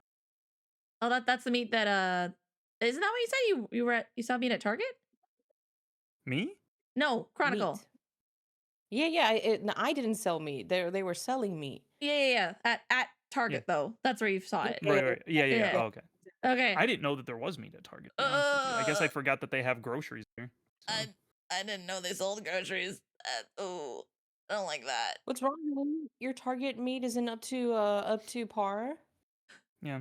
Well, no, see, Chronicle, Cat is more excited that they're coming out with Walmart sushi. So I don't know if you saw that. You can't be serious. Are you really excited for freaking Walmart sushi? No, Girl, I am not. Hood, stop doing that. Gonna kick you off the podcast. No, he sent that to me like, hey, check this out. I'm like, ugh. Yeah, it was pretty. Oh, Oh hold on. I'm man, what? trying to. I think I found it. Okay. I don't know if you want to show this. There's nothing bad in it. It's Okay. insect ice cream. Get ice Oh, cream up gosh. for the grabs in Cape Town. Do you want the link to this? Yeah. I want the link to this. Lay it Oh, on me. Can I send it here? Yeah, Do you you have can put it in access? the little. Here, hold on a sec. Yeah. Let me give you permissions. I think there's a verify member option. What the heck? What does that mean? It's all right. So it makes it easier. It's okay. And I'll also just remind me to send it to you too. That's fine. I just wanted to see it, so I was like, if Kat don't want to see it, I want to see it. So one way or another. It's like YouTube. Okay, all right. Buckle in, boys and goyles. Hold on a second here. It's like 2 minutes long. 2 minutes. 2 minutes. 2 minutes. Pause. I can pause it, and then I'm gonna get audio on here. We're gonna pause this. Oh boy. Here we go, guys. Everyone, buckle in for some ice cream. Oh, all right, here we go. All right. Your maggot ice cream, honey. If you love ice cream, what about trying something Maggot new? ice cream. Well, these maggots might be just what you're looking for. A company in Cape Town is using black soldier fly larvae to make the frozen treat. What's really great they really do want us to eat the bugs. Protein and fats and minerals by growing on what would typically be considered a waste product. So the insects we're using are really, really great because they're recycling what would be given to pig food or to waste. We're using them on a grain byproduct. So they have that potential to sort of reduce. I'll take 3 tubs. Jones, no, Jones. Why? The insects are processed maybe to with pelt other someone's natural house with. ingredients, which are closely guarded secrets. Flavorings such as cocoa and honey are used in the ice cream mixture before the larva is blended in. It's a sweet treat many can't resist. Wow, bro. It tastes organic. That doesn't even look like like a good chocolate vegan ice cream. maybe. It came out like weird. It doesn't have like consistency. It tastes like ice cream to me. I was pretty excited when I heard they've got an insect ice cream here in Cape Town, because I've heard and I've read and I've sort of seen He will not eat things where bugs. people are saying John the Baptist would love this. There's been a growing interest among Western consumers over the last few years for insect snacks. The company believes it's products like this ice cream that can help make insect food acceptable to Western taste. Bro. Paid actors, question mark? It has to be paid actors. It tastes exactly like ice cream. No, there's no way, bro. That's literally pro-bug propaganda. Eat the bugs and be happy. Oh my god. Eat the bugs and now be listen. happy. Community before. Like there's a running joke where it says, I have an anti-vegan tag on my street. And I was like, listen, eat real food. I don't care if you're a vegan, just actually eat real food. Because have you ever seen a vegan steak or vegan bacon? Yes. Or vegan eggs? Yeah. Yeah, it's like the Impossible Burger. I'm like, bro, if you're getting a burger, but you want it to be plant-based, there's something wrong. Something switched off in your brain. I don't know. You should not be tasting those flavors from a plant. What? Go ahead, Kat. No, go ahead. I was just gonna say no, that's it. Go ahead. Fun fact, all this, vegan that, impossible meat and stuff like that, is putting more waste into the air than, actual cows, which everyone gets at. Like, oh yeah, the cows are messing up the air. And it's like, yeah, but guess what? Your vegan eggs or impossible meat stuff is doing it worse. Yeah, bro, cows have been farting since the beginning of time, bro. Yep. Leave them alone. Yeah, leave them alone. Leave my cows alone. They're just living their best life. Your toxicity toward the cows is more toxic to the environment than the cows. Leave Bessie alone. She gonna give me milk, and Susan over there gonna give me a nice juicy burger. Listen. I'm not gonna go full into it, but I'm willing to try something one time. I could try the bug ice cream just to see. I'd be willing. Yeah, I'd be willing to try it, but it's not gonna replace my milk and sugar and cream. Thank you. Oh yeah, no.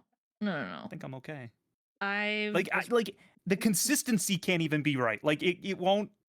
Like, does it melt? Does the ice? I want to know if it melts. Question if it melts or not. Hate that. Hate that. Don't like that. Don't like it at all. Get off the screen. I have had bugs before, but that was like over in South Korea. They had like fried silkworm or something like that. And again, it was like the older generations would like snack on it and stuff. But the younger, like my friend who was around my age, she like made all of us try it. Well, she didn't make us, but she strongly encouraged us and was gonna tease us if we didn't. So we all tried one. I even went back in for a second one because one of the guys was like, oh, you had a small one, and I went and grabbed another one and ate it. He's like, oh. And then we asked her, like, oh, is this your favorite snack? He's like, haha, no. She hands it off to her dad. She didn't even eat any. We're like, you jerk. That's funny. Played like a fiddle.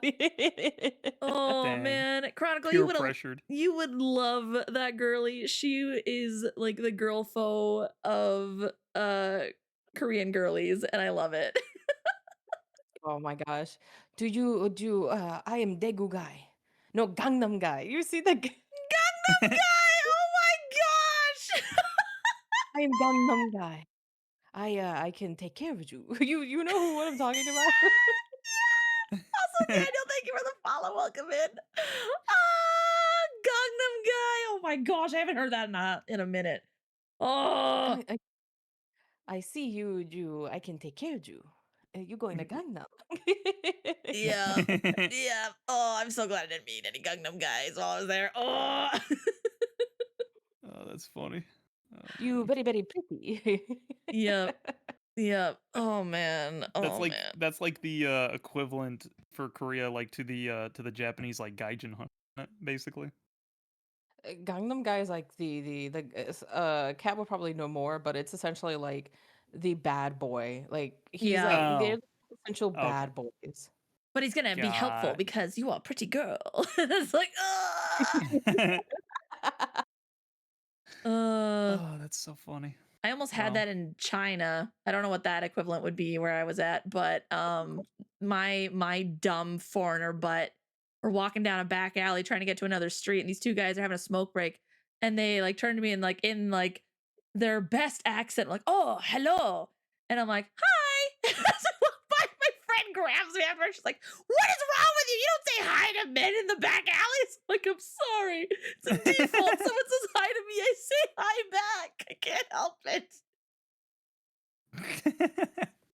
Girl, we gotta please. protect Kat at all costs. If you come visit me, don't do that here. Don't do that here. I know.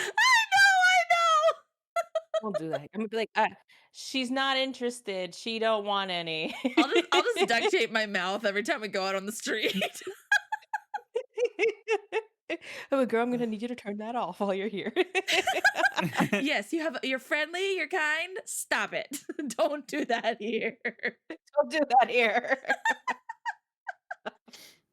Oh my gosh. Oh man. See, I'm gonna need you to like give them your meanest look. And even if they compliment you on your mean look, you continue to walk away. You never give them a second glance. Yeah. No, see, apparently I'm not scary enough, so says chat and my friends. So you know what?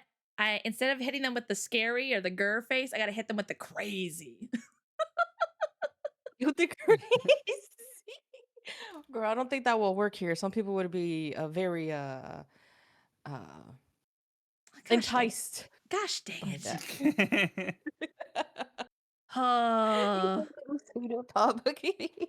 Bummer. Thought I could try. Darn it.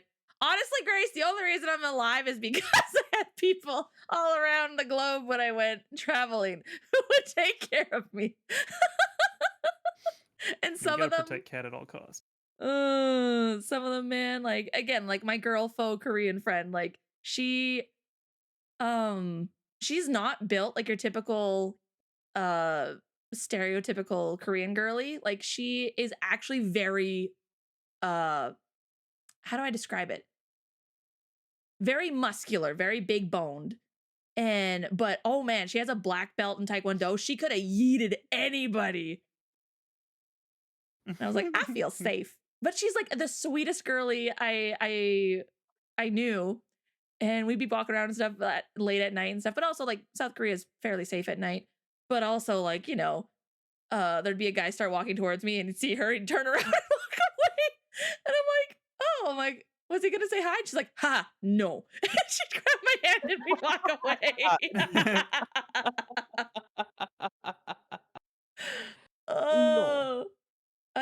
loved God. her. Just every time. Haha. No. No. Oh, Anu, I miss Oh, you. I hope you're doing well, girly. Oh, Oh goodness man. gracious.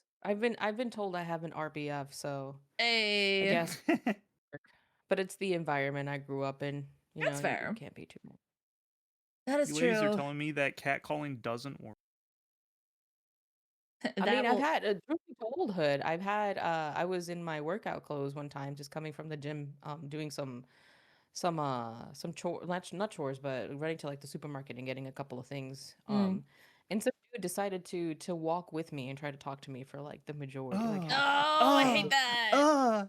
Take a It was hint. it was No. bad. I had to rush and stop and talk to like some random dude who was selling things on the stall, and he was very nice. He was like, "I understand. Don't worry. It's okay." Praise God for those people. My gosh. I've even seen like, oh, what is it? Like overseas.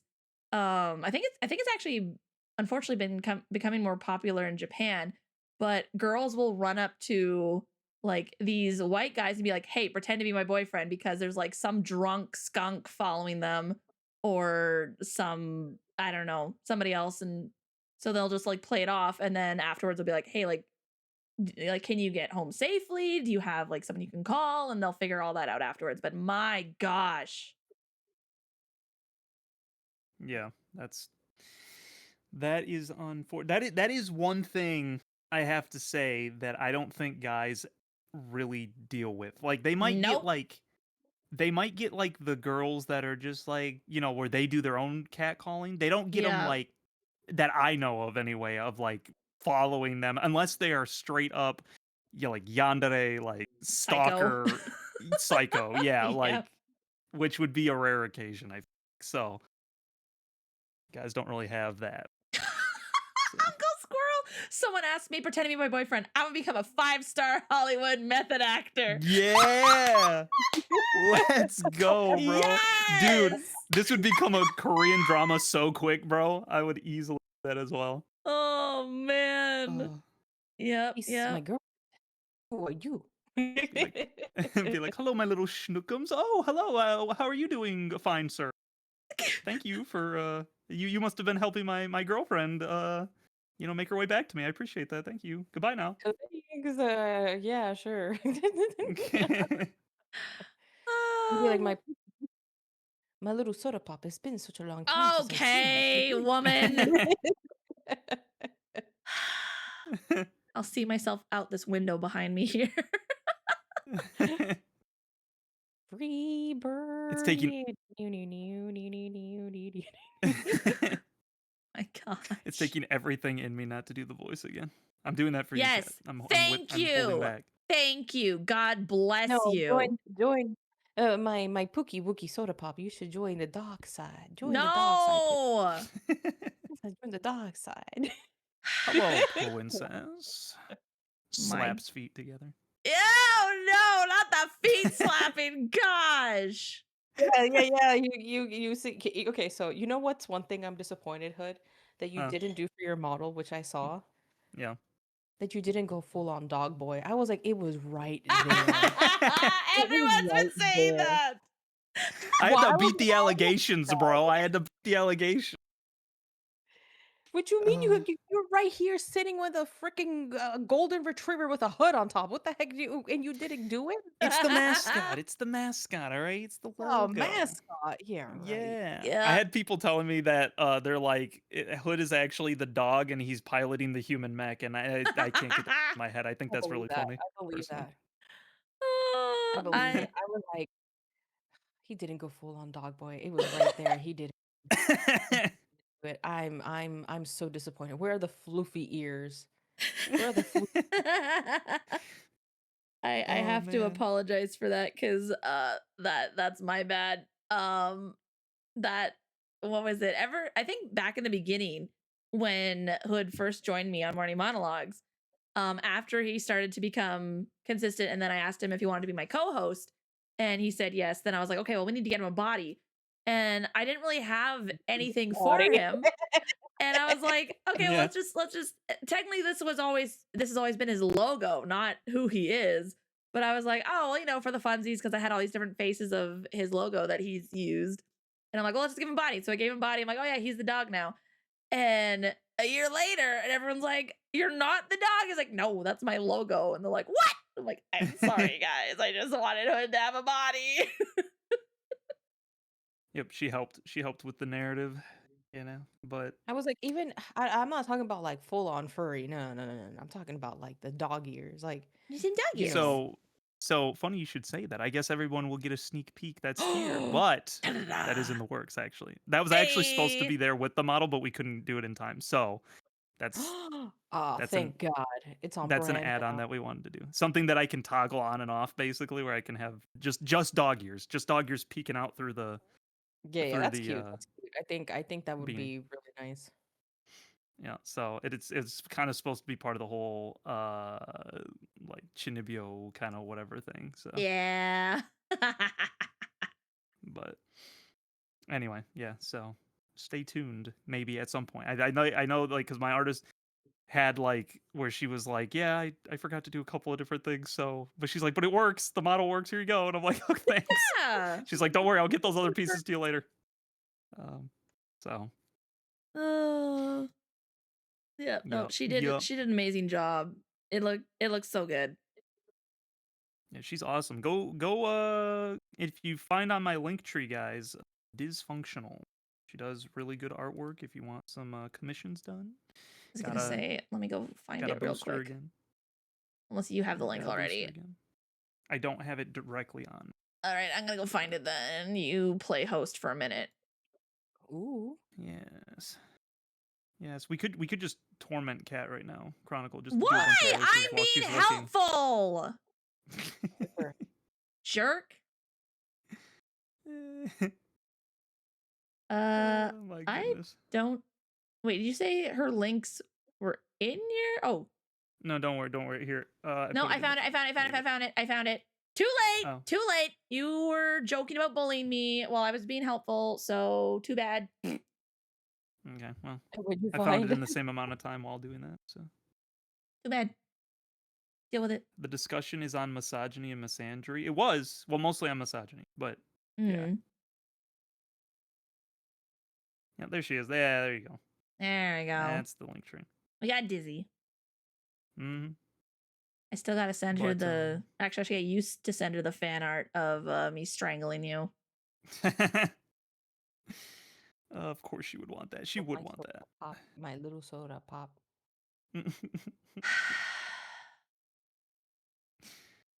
Kat, you gotta retaliate. That's what. See, Chronicle just talked about when you're getting picked on. You gotta have your boundaries. You gotta stand up for yourself. You need to bully her back. You gotta find something to bully her with. But I don't want to be mean to my princess. I love my princess. Don't worry, my pookie little soda pop. I don't bully you either.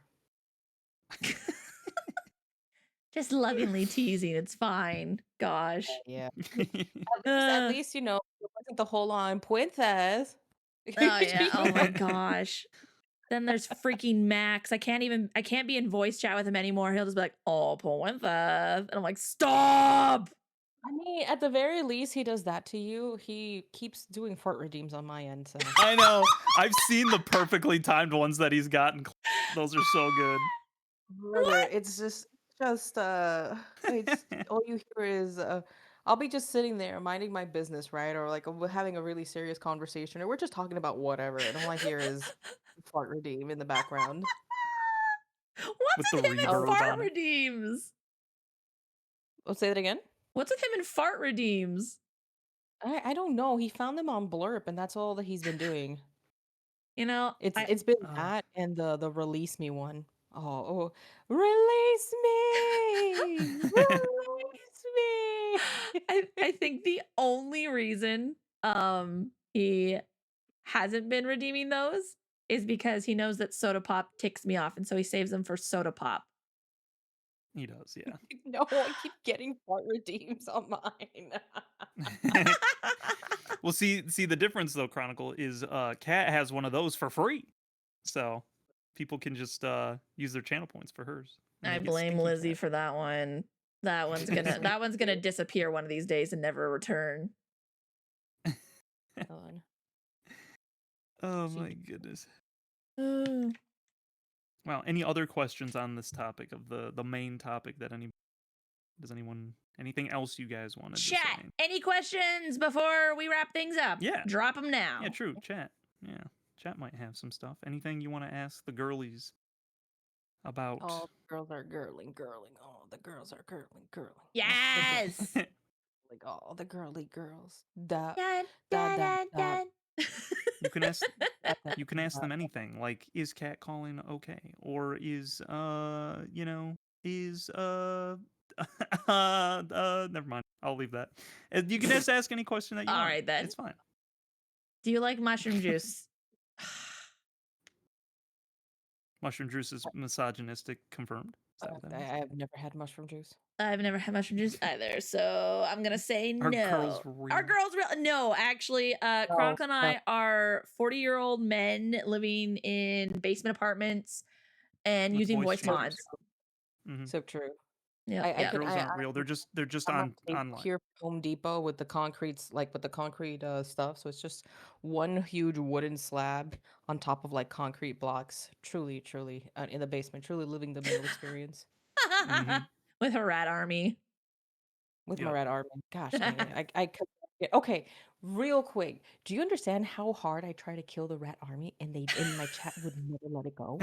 See, that's the thing. That's the thing, girly. As soon as you're like, no, your community was like, oh, she said no. Oh, we're clinging to this. Like I've been again, the whole basement thing. I realized sheep.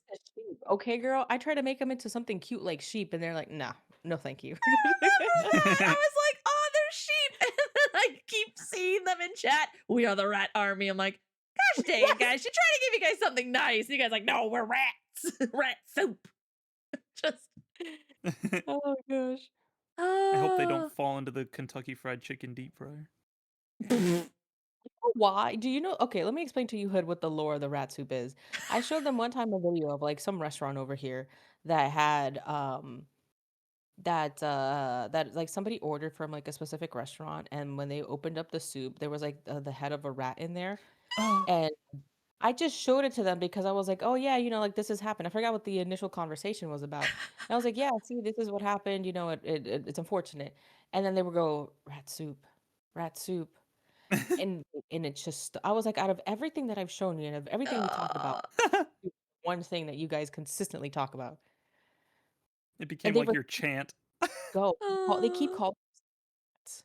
They're like, rats, we're the rats. my gosh. That's awesome, bro. That's so funny. Grace has the rat army.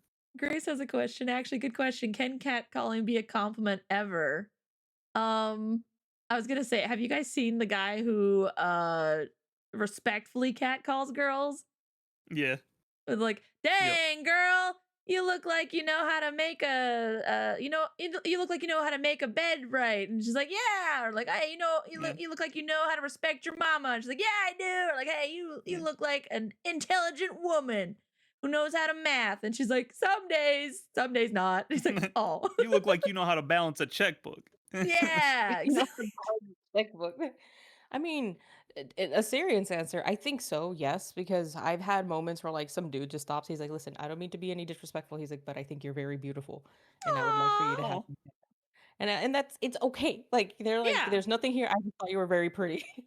Yeah. You can be respectful and compliment someone, and I guess technically that would count as a cat call. But we all about respect out here. Just like you're sitting in church and someone behind you like sounds like they have the voice of an angel. You can turn around and be like, hey, you have a very nice singing voice. Yeah, things like that. I think it's like the difference between being like, hey, just wanted to let you know you're really pretty, versus being like, hey, sweetheart, nice headlights. Hey, sweetheart, you got a nice pair of bazongas there.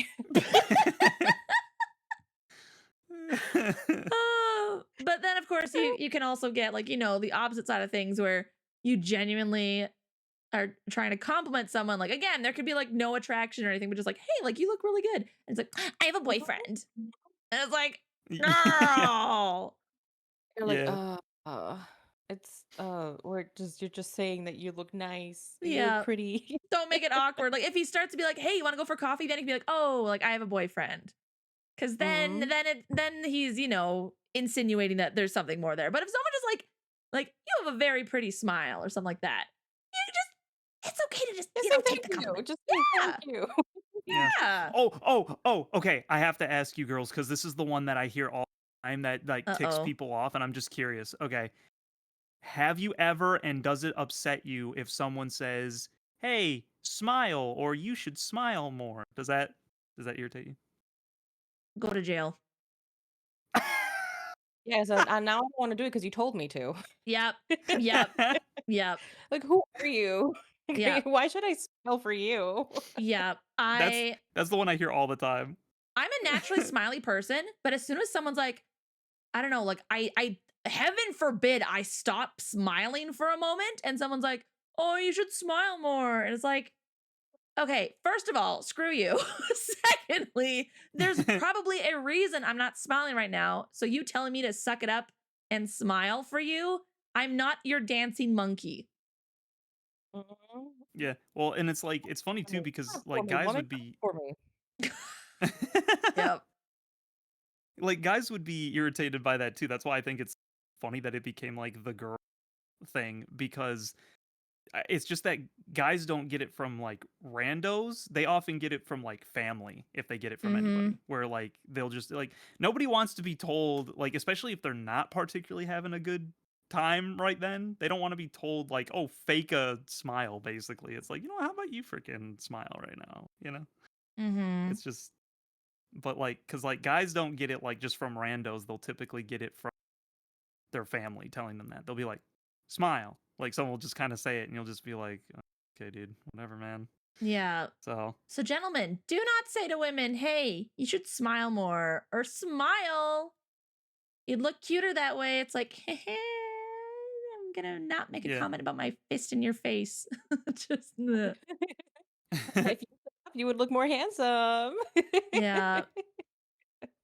I figured I'd ask cuz I'm like maybe it's a myth. Maybe it's just like a, No. No, you know.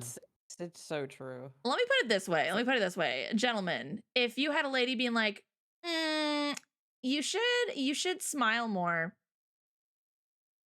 and doing it like mm, condescendingly, like how would you feel? How would you feel? Because that's usually what happens with the goilies. yeah. You know what's funny is I have seen where people have tried to do that in reverse and so many of the guys I think cope by saying like, "Oh, I'd love that because it's like like I'm getting talked to and it's like almost like it's like a form of a compliment in a way." And I'm like, "No, you freaking wouldn't. No, you freaking would." You'd be like, "Don't tell me what to do. I already like that's such a Mhm. cope." There's like a okay, I don't know if Hood's seen it, but I have a feeling Kat may have seen it, this is still wrong, by the way. Yeah. There is like two women who go around like driving and giving and catcalling men, Yeah, but I've like seen that. not in the good kind of way. We're like, man, you're looking really good today, right? Or like, look at you working hard, right? No, I'm talking about like straight up like, man, your booty is like blah blah blah blah blah, and Oh, it makes them really uncomfortable. yeah. Yeah. That they're just going and they're laughing about it, and people are like, "Yeah, stick it to them," and then like these are men who are just working. Leave them alone. Like this, Yeah. just It's leave them like alone. it's one thing to like, give it back to the cat callers. It's another to do it to a guy who's just minding his gosh darn business, trying to work his job. Like, Mhm. uh, Yeah. I Now thought you what were I will gonna. say, Oh, go ahead. Go ahead. go ahead. No, No, go you go ahead. ahead. You go ahead. What I will say is ladies, if you just, this is you've probably heard this before, but if you just give a guy like just a mild compliment like, "Hey, nice shirt." They will remember that's a core memory. They will remember that for the rest of their lives. For the Mm-hmm. rest of their life. I Oh wait, literally okay, I've told this story before, I think, but I Yeah. I was door dashing a handful of years ago, and I went into a Taco Bell, and I'm like, "All right, I got to get me some Taco Bell." I got the Taco Bell, and on my way out, I was wearing because I wear a beanie in real life, shock. And as I was leaving, there was a girl that was just like, "Hey, nice hat or whatever." As I was like leaving, "Oh, thanks," and I'm just like, holy crap, that's never happened to me. Crazy. And I was like, I never forgot it. Like, that was the coolest thing ever, bro. Oh, ladies, we gotta verbally affirm our brothers more often. They don't get enough compliments. Give them some more love. You have so much more power than you realize with just a simple, like, hey, nice hat, nice shirt. It's like, that's all it takes, bro. I'm telling you. It's over. He was walking on air for the foreseeable future. Yeah. Yeah. Forget drugs, man. Give boys compliments and they'll be high on that for weeks. Oh yeah. Yeah. That's pure oxytocin right there, bro. Oh my gosh. I love that. Yeah. Yeah, call respectfully. Compliment respectfully. Yeah. Cat. Read Zen's comment. Zen's? I only expect exhortations to do better from girl foes. Oh my gosh. Yep, good old girl foe. I think I might need to start taking on the girl foe experience because my gosh, y'all bully me too much. I don't know. I think you might be too far gone, Kat. I think everyone will just be like, yeah, all right, nice try. I'm just gonna stream one of these days and I'm just gonna give you all attitude. And then we'll see if I have any viewers left at the end of it. I give them all sass. Listen, Yeah. it's okay. Us are from the south side of the kingdom. It's all right, girl. It's okay. Joseph. Where's Joseph? Hold on. Hey! Rude! You jerk. Get in here. I'll smack you. Oh my god. It's so funny. What a jerk. Man. No, you know what it'll turn into, Kat? You'll be like those restaurants. Have you ever heard of the restaurant called Mother? Have you ever heard of that? Yeah. No, I don't think I have.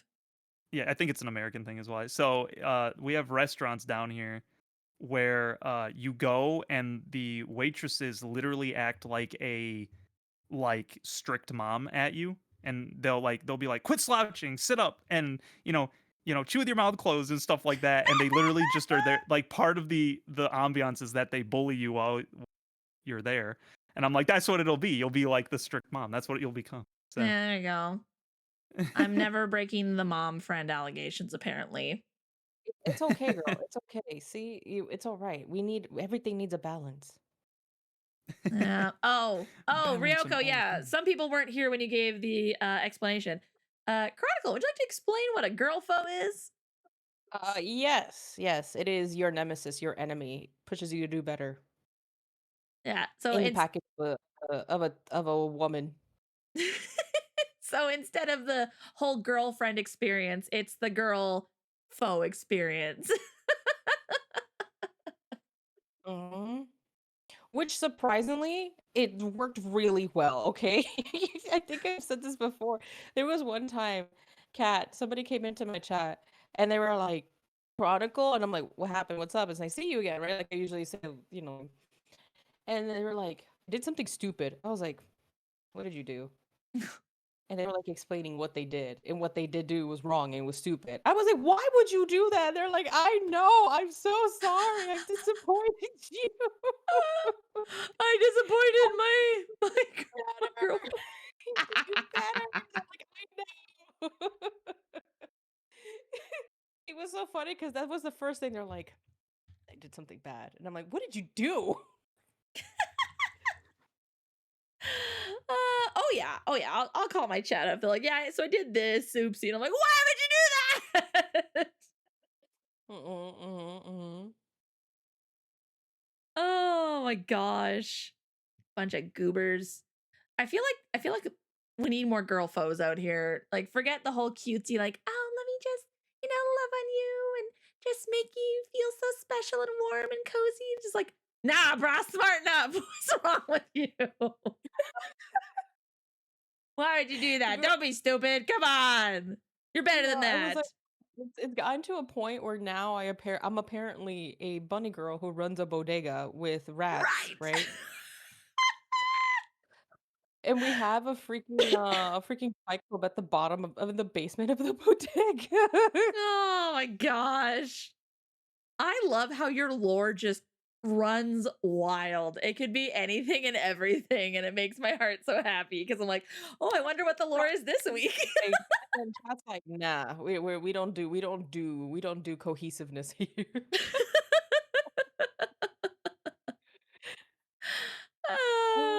It's so good though. It's great. I love it. Like part of me is like, oh, maybe I shouldn't have lore and just see what happens. But at the same time, everyone is entitled to their own stuff. Yeah, for sure. But yeah, I still just can't get over how you're like, hey guys, look, sheep. You guys could be sheep. It'd be like, fun, fluffy sheep. And it's like, nah, rat soup, rat army. That's exactly it. They chose gremlin mode instead of being wholesome. Yep. That is exactly it.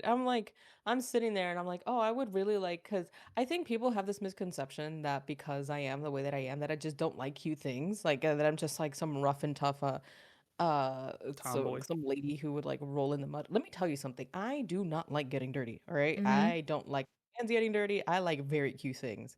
And I'm like, oh, yeah, I'll make him into like a really cute, like, like the stuff, it'll be great. We have a mascot. It's a sheep. He's called Little Mars, but now he's apparently a former gangster, according to chat. I mean, it fits the lore. I was there when Little Mars was created too. I remember when you were trying to give him a name. I was there for that. Yeah, and I was like, okay. And now apparently, now I'm on the run from the Galactic Empire, which is why I'm here. I love how they just make up your lore. No, the bouncer is supposed to be Sammy, which is Saren's cat. He's the bouncer. He works there on Thursday. Gotcha. So Oh my gosh. Again, I love how the community just makes the lore. Like you can try just heads up, anyone who wants to be a streamer or starting out a streamer, you don't make chat's lore, chat makes your lore. Yeah, they make it up for you. Code is right. Odomar runs the underground fight club at the. You see what I mean? Oh, it's fantastic though. I love it. Oh my gosh. Now, not to like completely pivot, I did have something else. This is different than what the main topics were, but because Chronicle brought it up, I thought it'd be good to hear from your perspective as well, because it's something also near and dear to my heart, which is the idea that you are a Christian, but you don't consider yourself a Christian content creator. Oh yeah. Yeah, do you want to kind of go into that a little bit as to why you feel that way? Yeah. I had to make the distinction because again, people had this idea where like, oh, you're a Christian VTuber, that means you make Christian content, right? Where like you read the Bible on stream.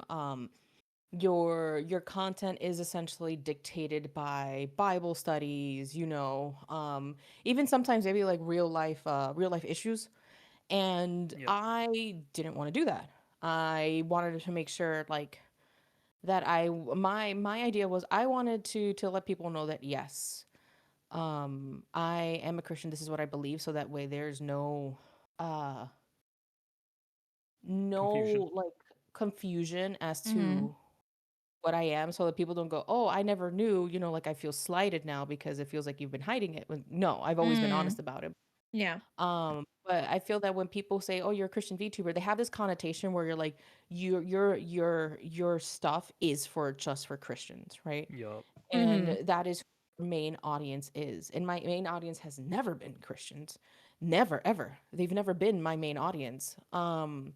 It's always been people who maybe were curious about God, right? But they needed a better space to fully understand who God is and what God does. And so for me, I always wanted to make a space, whether Christian or not, right, where people could come in and they go, oh, I really enjoy what she does, even if I don't agree with her. I really enjoy how she is able to love people where they are, despite maybe them not believing what she believes, and showing that, yeah, God can meet you where you are. God can can talk to people whose content is not all about Bible studies. I feel like that sometimes when you say that, people expect you to only talk about the Bible or only talk about God or only base your stuff around everything that is your faith. And like, yes, God is the center, but there's more to you than just that. And that is what you use to connect to people. That's why I say I'm a Christian. I'm a VTuber who is Christian, because if I use the other one, people think that I only do Christian-based content, which is not the case at all. Yeah. I feel like that in and of itself has been getting a lot of hate in our spheres lately, with people presenting the argument of, well, if you're a Christian, you're making Christian content, and it's like, it's not no, you're not getting it. You're not getting it. Which again, like, yes, we are Christians. We are making content. Is it technically Christian content? Beats me. But when people hear that you're a Christian content creator, they immediately think Bible study and things like that. Yes. Whereas it's like, yeah, I'm a Christian and I make content. It's like, okay, well, I know that this content is going to be like, safe. It's not going to be like crude and vulgar and all that kind of stuff. But it's not going to be Bible studies and things like that. So that's been kind of my pet peeve with people making a big stink about it, where it's like, oh, if you don't say you're a Christian content creator, then you're denying Christ. It's like, whoa, okay, that is not what is happening here. So not true. That is, I feel that anybody tells that to you, Kat, then that speaks volumes on who they are, rather than what they stand for. In my opinion, anyway, I think that we are all called to do different things, and I've spoken about this many times in my own stream and publicly. Not everybody is called to teach. Yeah. Not everybody is called. We are called to talk about God. Yes, 100%. We are called to spread the gospel, and that could take in different forms. That could be you talking to somebody at a coffee shop over coffee. You could be talking about different kinds of coffee of the world or different talks of the world, and you can talk about how great it is that you get to experience it because the Lord has placed you here, and you can start like that.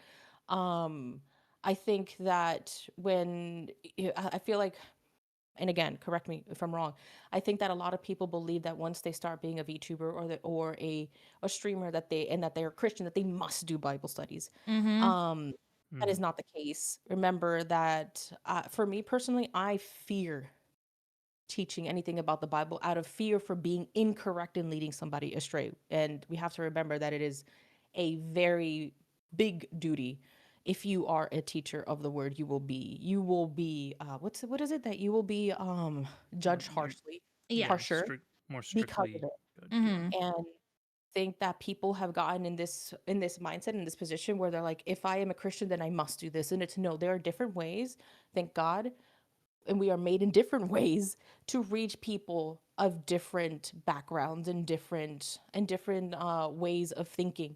If we were all the same, we did all of it exactly the same as everybody else, we wouldn't be able to meet people where they're at or even reach them. I'm able to talk the talk with my community simply because I'm able to yap about these JRPGs in length. I know my stuff. And the reason that people listen to when I actually talk about God is because they go, yeah, she's a person who knows what she's talking about. She knows her stuff. She knows the stuff that I know. She's not just somebody who's like a grifter, right? Pretending to like what I like in order to convert people. Yeah. I think that's very important, very important. And that's why I make the distinction of I am a VTuber, I'm a streamer who is Christian. So that way, if I say something, oh yeah, she is a Christian. She did say that. Yeah. I think it's very important. Communication is key. And I think one of the people who do this the incredibly well is Jate. Yes. Jate does this really, really well. He's so good at it. I think he's a shining and stellar example of being kind, considerate, and firm in how you say and say things, and still being able to reach people and teach the Bible in a way that is digestible to people who don't know anything. But yeah. Yeah, He's fantastic. But that's and long story short, that's the reason, Hood, that I make the distinction, because I feel that people have this connotation, like Kat said, where you say you're a Christian VTuber, and automatically they believe it's Bible studies, talking about politics and real world stuff. And I agree with Kat. I want to create a space where people can get away from it for a bit. There's enough of that stuff online. We don't need a layer added to it. You've heard the talking points 10,000 times. Why would you need to hear it again? Yeah. Yeah. Yeah. I sorry, go ahead. Nope, go ahead. I just want to reiterate that if you are a Christian content creator and you feel led to do Bible studies and things like that, by all means, please go right ahead. Like there's nothing wrong with that. The thing that pisses me off, which I'm about to get a little heated, just FYI, heads up, is that people don't seem to understand that ministry comes in all sorts of different shapes and sizes. I've done church ministry. I've done street ministry. Crazy enough, they did not look the same. Same goal intended, but they did not look the same. And there are people on this platform who I love and adore who are getting so much hate simply because they're not fitting into the Christian content creator cookie cutter. And they've explicitly stated, like, yes, I'm Christian, but I feel called to make content for everyone. And then if conversations or questions arise, yes, I will absolutely talk about it. But this is for everyone. Like, I want to create a safe space for everyone to come. We can have discussions. They know where I stand, but they know that, we're here for the games or we're here for the lulz or whatever it is. Like, they don't have to, like, if they want a Bible study, there's tons of streamers that do Bible studies. So many wonderful beings. Go check them out. Yep. But the thing that drives me nuts is when people are now pointing fingers, well, have been for a while, at other content creators like, oh, well, how come, you don't say you're a Christian content creator? How come you don't do Bible studies? Or how come this and that? It's like, because that's not what I'm called to do right now. Like, for me, I used to have, what was it? I used to have this like early morning quiet time where I'd get up at like 5 a.m, turn on stream, and literally just, have like some quiet music in the background. People could put in like prayer requests and stuff because that's what my community needed at that time. I had people ask about that and I felt the Lord just put on my heart to do that. And so I did that. And then I stopped for a bit. And then I had a friend reach out and a couple community members be like, hey, when are you bringing back this? Like, this was really good. And so I brought it back for a bit and then haven't done it since. Is it because I don't pray anymore or because I'm not a good Christian? No. It's because it just wasn't needed anymore, or we found other things that my community needed. So it's not a sin to be a content creator and not do Bible studies. Let me say that again in case people weren't paying attention. It is not a sin to be a Christian who makes content and not do Bible studies. There's nothing wrong with that. I've taken the approach since the beginning, what I call the NF approach that I've said a bunch of times, which is, that's his whole thing, is he's like, I don't make music for Christians because it's not just for them. And that was my mindset going into it, is I'm like, I don't want to make content for the choir. I'm making content for anybody that wants to watch it. And, if someone gets... The other way I look at it too is, if I have to say I'm a Christian, I'm probably not a very good Christian because it's not coming out in...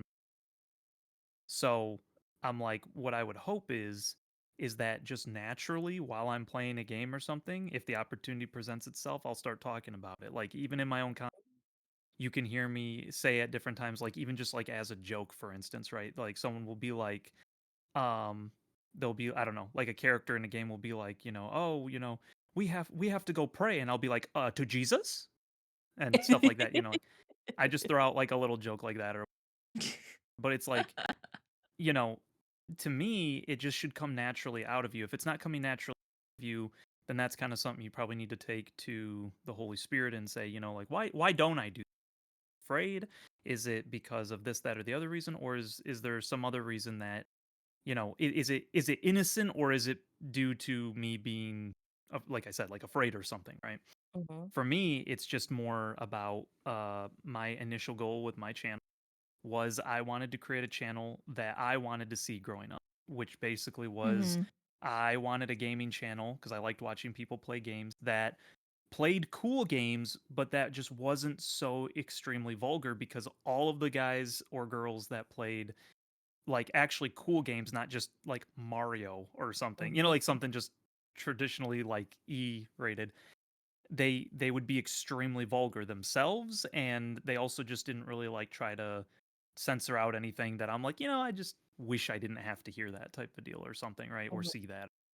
So I'm like, well, that's kind of what I want to create then. And I go through, kind of annoying lengths to, censor out curse words and stuff. And to obviously, I, don't make a practice out of cursing myself and stuff. So it's like that way people could have a place that they could go to that I never really got to, that was really, really, really hard to find. And hopefully still be entertaining and have a good time and whatever. And so that was my main goal. And then I was like, if this platform can be used for your purposes, then just I pray that would come out through just naturally through different, and it has on a handful of occasions I've had where conversations were able to come up about different stuff that I was able to talk about, but that's why like I don't really do what I do over here on Morning Monologues on my own channel. On my own channel, it's pretty much just purely entertainment. It's just meant to be fun. Because like Chronicle said, I think you do have to have, like, not everything has to be political. Everything has to be, it's like saying like every movie needs to point to God in some way. Well, yes and no. Like I think if you share truth, you don't even have to talk about God, and it will lead people toward that, because not everyone needs, or I would argue the majority of people don't and shouldn't be spoon fed with stuff. They shouldn't be spoon fed. Because that often will push people away as it is. It's better a lot of the time to coax people in, to like bring the horse to the water and then let them drink, kind of type of a deal. That's my opinion on it anyway. Now sometimes you can do that and it's fine, and that's totally cool, especially if you feel led to do that. It just doesn't have to look that way, It's like you're saying, it's like sometimes people expect certain things. It's like, oh, well, if you were Christian, you would do blank. And it's like, well, who told you I have to do that? Does it say somewhere in scripture that I have to be doing Bible studies every day with people and stuff like that? And I am somebody that thinks more, I would argue, casually about teacher, in that I believe that all Christians in some way, shape, or form are a disciple of somebody, a pastor of somebody, a teacher of somebody. It just depends on who that person is. And then they have people that are those things for them, that are their teacher, their disciple. And obviously everybody has the same teacher, like Jesus talks about. He's like, you have one teacher, and that's God, basically, right? So it's like that's our main source anyway. But in my mind, it's like I would rather, well, two things. So I would rather treat myself just in general more strictly in terms of the what they say, that you'll be judged more harshly in that regard, because I'm supposed to be an ambassador everywhere I go. It shouldn't really matter one thing or the other, but on the other part of it as well, I also think that I lost my train of thought. Hold on. That with doing different shoot, I totally lost it. But anyway, you get my point. If it comes back to me, it'll come back to me. But I had another section of that I was going to say. But yeah, it's it's more just being on the mindset that I would rather my belief, or whatever, my Christianity, whatever you want to call it, I would rather that naturally come out of me as a person, rather than feeling like I have to shoehorn it into every little crevice that I do, because then it starts feeling not authentic, because that's just, people just don't live that way. Like living with God is walking through your daily life with. It's not doing the rituals and the all the other crap that people have made it out to be. It's literally just walking with God. So I've had on multiple occasions where I would talk to people, whether they were followers or friends or whatever else, and they're just like, oh, like you believe in God and stuff. I'm like, yeah, and I just talk about it very casually, like, that, hey, I'll be praying for you and stuff like that. And is there anything I can help you with? Is there, well, and this is just how I believe. I just, I believe that God kind of says, and I'll just kind of like naturally just comes into the conversation. I don't really care about that person believes in God or not. This is just this is how I talk. So that comes out in my content, that comes out in my daily life. That's just who I am. Mm-hmm. You know, and so then it feels more like authentic because you're not just trying to like be like, I have to be a good Christian and look a certain way and so on and so forth. I just don't I don't see where in scripture it has to be a very particular specific way. But if you feel called to do that, then go ahead and do that. There's nothing Yeah, wrong with that. absolutely. 100%. I fully agree with him. Yes. I Mm-hmm. think that sometimes there's there's only one way to God, right? There's not Mm-hmm. many it's not like all roads lead to Rome kind of situation. No, Mm-hmm. right? Like there's only one way. But the interesting thing is that everybody's walk is different. Um and we shouldn't compare walks with each other. And if you feel called to lead a Bible study, you know, and do that, yes, 100%. Um, you know, do that, read your stuff. I had somebody ask me why I didn't do it. And just in case, let's say, for example, uh, you want a good idea of how to lead Bible studies from like people who actually have done this for years. Pastor Deucin is phenomenal. Christian Ninja is freaking Yes. great.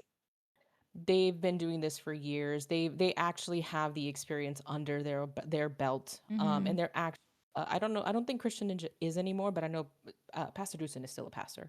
Yeah. Um, they're phenomenal at what they do and how to lead Bible studies and how to answer these questions, right? And how they go about it. I think if you want a framework, I always suggest people look at these two gentlemen because they have the chaps basically to back up what they say, right? They Mm-hmm. have that experience under their belt. Um, and let's say, for example, you say, "Hey, I feel led to do a Bible study, but I'm very shy about talking about my faith." You're gonna have to do it. You're gonna have to do it, and Mm-hmm. you can't be shy about it. Just what is it that they say that just do it first? It doesn't have to be perfect, right? You can perfect it later. Mm-hmm. Yep. Um, it's something that you just kind of have to dip your feet You into. just start. Yep. Mm-hmm. Yeah, you just have to start it. You just have to start it. Be open to like correction and stuff. But don't, my only advice is, right, is don't take people's comments at face value. Always do your own research. Yep. Mm-hmm. Yep. People can be wrong, right? People can be wrong. Mm-hmm. People may have differing opinions on things. People are just people. And they Mm-hmm. will be people. But that's like, yeah, that's my advice for anybody who wants to do it. And if you say, hey, I don't feel led, I felt led to do it in this manner, just always be ready to answer, you know, like simple questions. And if something is Yeah. difficult, just always say that, you know what, I don't know. Mm-hmm. I honestly don't know the answer to that question, but hey, you know, like I can try and point you to people who may know or try to point you in places that may have the answer for you. But Mm-hmm. personally, I have no idea, right? And just know that in my personal experience, people are more receptive of what you have to say if you are somebody who is genuine, like Hood was saying, right? If it's injected into everything and anything that you do, it does start to feel a little bit disingenuous, right? Mm-hmm. People are gonna be like, are they really, or are they just putting on like a facade so to be Yeah. like, I am Becomes like this holier super than hyper thou. Christian. Mm-hmm. Let your personality show. It's very important. Do try to connect with people because people are more prone to listening to you if you respect them and meet them where they are Mm-hmm. instead of trying to hammer down something that they may have no interest in listening to, but they may give you the time of day because you were like, I saw you as a person first. I saw you as who you were, as who Christ meant you, as a son or daughter in Christ, and not your problem or not how you present yourself. And Mm-hmm. that is, remember, words have power, people. You may be the only person who they hear the entire day to give them a push forward. It's very important. Mm-hmm. Mm-hmm. Mm-hmm. Yeah. And you helped me remember what I had forgotten too, which is in from my point of view, I I don't worry too much. Like I kind of go like the spirit is leading me. If that's to help encourage somebody, then it's encouraging them. If it's to teach somebody something, then it's to teach them. And I just go based off of that because in my mind, it's not me that's doing it anyway. It would be the whole spirit. So I 100%. the way that I way that I help separate myself from the, and I'm using my words a little loosely here, but the way I separate myself from the responsibility so much is to say that, again, that I'm not saving somebody, God is, and the Holy Spirit's the one that leads people into all truth. And so, and also love covers a multitude of sins. So even if I did mess up, that's why even I'll pray just in my own, daily prayers and stuff. I'll be like, God, let my words be your thoughts, my actions, your actions, so that hopefully that covers any mistake that I might make. And I kind of trust more in the process that if somebody is authentically, objectively seeking truth, they will find it one way or another. So the Holy Spirit will guide them toward the what helps them understand eventually the Father, however that needs to be for them. So it might be through somebody who isn't perfect, but can, just say like, hey, look, I don't know all this different stuff. I'm not, as some people might say, qualified about this, but all I can tell you is I was blind and now I see, right? Like in scripture. That's all I can tell you. I'm blind and now I see, right? And so, I go based off of like, this is what I believe, and that's usually how I'll frame it too, is this is what I believe God has shown me, and then I'll share that if I feel the need to, whatever. And then it's up to the Holy Spirit, because then it takes a lot of the pressure off of yourself to feeling like, oh, I'm gonna screw somebody over, blood will be on their head, it says, right? But I think there's a lot more freedom there. You're supposed to be able to be like, this is what God shared with me. This is where I'm at. But like Chronicle said, it's like, hey, but you know what? Don't just take my word for it. Go read the Bible yourself. That's what I usually will like to encourage people to do. Is like, especially if they don't know at all, I'll be like, well, here, let me give you a challenge. Okay, if you disagree with what I'm saying, that's fine. You can agree, or maybe you do. Who knows? But I'll be like, let me just issue you a challenge. It's kind of a big challenge, but I'm telling you right now. Start reading the Bible. Start from beginning. Read it all the way to the end. It's a daunting challenge, but if you do that and you objectively ask to whatever God you think is out there, and you just say, show yourself to me as I'm reading this, I promise you he will. That's something I can promise you, right? So then I'm putting it back in God's hands. It's not on my hands.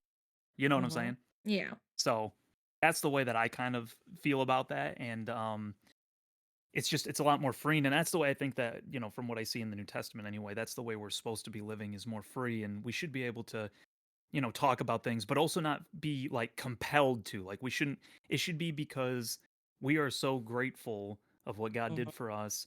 And, again, that's why I like to say the opportunity also presents itself, because sometimes I think there's some, and this may be like the crux of our argument too, is that I think a lot of Christians, or even like lay Christians, you might even say, believe that you have to interject your beliefs everywhere because that's what we're called to do. So like at any given moment, it's got to be there or else wrong. But I would argue there can be some times where if you did that, it would not be welcomed, because again, it comes across as authentic. Oh, you're just trying to convert me. You just want me to go to your church. No, I genuinely want you to have a transformation of your heart, because it's literally the only reason I'm still alive.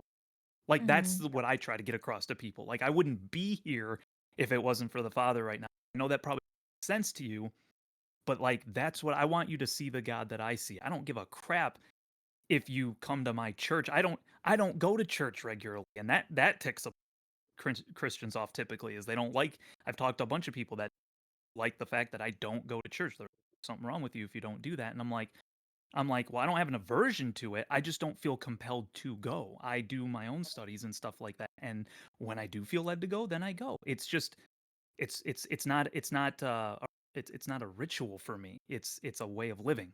It's the way, right? So and usually when I can describe it that way, then people are a little more, specifically like people that don't know God, are a little more relaxed, because now the ball's in their court.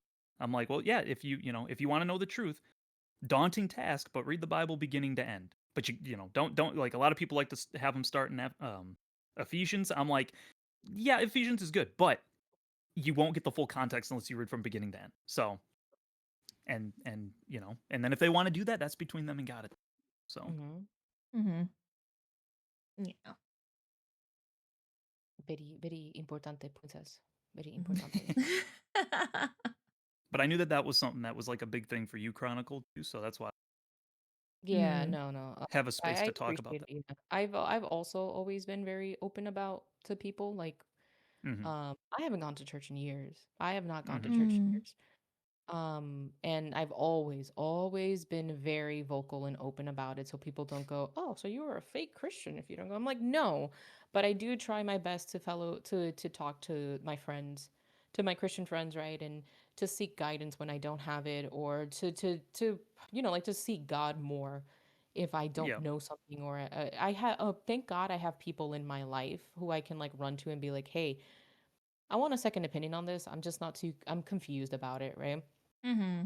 Um, I think I remember at the end of the day, the author of our lives is God. It is Jesus, right? Um, Mm-hmm. but if like I personally will always try to encourage people to do their own reading, to not at the end of the day, I'm just a lady on the internet who's cosplaying as an anime character. Like, Who has a um, rat army? Mm-hmm. with the rat army, yeah, and it's like I know I'm like a track like falling off track here multiple times, but You're good. it's yeah, it's important, like, again, be honest, not so honest that you tell the details, every detail to your Yeah. community, but in terms of your walk with God, always be honest Mm-hmm. with people about it, right? Like, don't hide the fact. You can be like, hey, yeah, I struggle with some stuff, right? And that's okay. You don't have to be perfect to go to God, because God will work through you. Is it gonna suck? Heck yeah, it's gonna suck. It's gonna suck a lot. Is it gonna get Mm-hmm. better? Yeah. No. Um, but I can personally attest that, again, be honest about your faith and your walk with people. Don't try to be like sneaky about it and be like, so do you believe in Jesus? 10 out of 10, 10 out of 10 times people are gonna get like really turned off by that. But yeah, read your stuff. Make sure that you're reading in the Bible. Thank God we live in a time in a time where the internet is readily available, where you can look up multiple different sources. Mm-hmm. Also, if you can, the library is your best friend. And Yes. there are very many places that may have like archives that are open and available for people on certain times or certain dates or by appointment. Use that to your knowledge, right? Like, use that to deepen your faith, or even like to better teach people or better have answers, and never do that from a place of pride or haughtiness, which I Mm-hmm. think a lot of unfortunately street pastors that you see that are very popular, they forget the humility, they forget that they're talking to Mm. people. Yeah. Even if Yeah. you're just doing it through Twitch, people are more than the names on their screen, right? Mm-hmm. These never get to meet these people in real life, but these are still people at the end of the day, right? Do so with humility, kindness. Even if they disagree with you, don't bark back or bite back the same exact way unless it's warranted and necessary to defend yourself. Mm-hmm. Those are very few times. It's wisdom is important. Ask God for it, okay? Mm-hmm. Ask God for wisdom and discernment, especially if you're going to do Yep. something as a Yep. Christian online. It is very important, because the way that you talk to people, the way that you communicate with people, and the way that you deliver your message is gonna be it's gonna be really, really, really important if you're trying to do this in the long run. Mm-hmm. Yep. Mm-hmm. Yeah. Amen. Amen. And again, just for anyone listening, like, if you can't tell, if you don't have discernment, like, I can easily tell. Like, Chronicle just said, I haven't been to church in a while, and I've had people say that, like, if you're not in church, then how can you really be like strong with God and stuff? But if you can't hear from the fruits that Chronicle is talking about, like, what's coming out of her mouth, then you don't really know what it means to know the Father, as far as I'm concerned. Then, Mm. because that's usually, it's like when people want to say, like, you're not a Christian unless, it's like, okay, Hmm. but why are you not looking at the fruits of the person? Like, out of the abundance of the heart the mouth speaks, right? So if what's coming out of their heart is love and truth, then what does it matter if they're not looking the exact way that you want them to, because they're still following the way. They're just not doing it the way you do it, or the way you think that they should do it. And that's kind of, I think, the crux of the argument is it's like Mhm. that, I really like the fact too that you brought up Chronicle, that it's like, I'm known for like RPGs and stuff. And so, that's something I know a lot about. It's something I enjoy. So people come for that and then they find out, oh, I'm a Christian along the way. But it's like that way, it's like, oh, you're not just like a grifter in this space being like trying to find an opportunity to convert somebody. It's Mhm. like you genuinely are interested in this and like it. And so that again, that just makes you feel like, oh, that's a real person. Oh, and that Mm. real person, by the way, also has struggles and has been through crap, and but this is the way that they dealt with it, and they're coming by it honestly and coming at it from a loving perspective. So it's like Mhm. that to me is the important element, is what is the fruits of a person showing? Because I don't give a crap what you do if you fall sucks, then I'm like, well, you don't know who the father is. Like that's just plain Mhm. and simple. So you can Mhm. read the Bible 40 times. I don't care. You it isn't stuck apparently because your heart sucks. So, Mhm. It's like also don't allow the way that somebody looks to stop you from preaching the good word or like spreading the gospel or stop talking. Let's say for example, or hold on, let me collect my thoughts. Don't allow the way that you look or the way that somebody else looks stop you from like preaching about the Bible or teaching it or talking about Mhm. it or talking about it. I think it is important that we have um people who look different. For example, I think um, Kat Von D is a stellar example of somebody who came to Christ. I don't know where she is in her walk, but she did say that she gave her life to Christ, right? Mm. You, you as a regular person, look at her and go, "Oh, she's not a Christian because she dresses in a very gothic fashion." mm, Then Mhm. you are essentially you're not trying to talk to this person. You're looking for a certain look so that that way people that this certain look is what gets you into heaven. And that's not the case. Mhm. Um, we need more people like that. We need people of varying backgrounds, of varying appearances, because it is important. There are people who are goth Christians who truly believe in God and lead those Bible Mhm. studies. And guess what? Like what Hood was saying, because I can talk my talk about my JRPGs, I'm able to, when like that conversation pops up, I'm able to talk about it because why? Again, I'm not a grifter, right? I'm not a grifter. I genuinely enjoy what I do. Mhm. Same thing that is able to talk about her travel experiences. Oh shoot, somebody's gonna be like, oh, I was in Japan or in Korea in such and such time. Do you remember that? And she's able to talk about it. Don't allow the way that you look or your disabilities or whatever it is stop you from talking about God or stop you from coming to God, right? It is a process. It's gonna suck. Maybe you're gonna have to let things go, and maybe you're able to still be able to dress the same and do a couple of extra things because now you're walking with the Lord. But don't ever let that stop you from talking to someone or you spreading the gospel to somebody. Remember that what was it that you said, Hood, that the from the lips the fruit what? yeah, it's something that Christ says. I think it's in Matthew, but it's from the abundance of the heart the mouth speaks. Mhm. Mhm. Yeah. Mhm.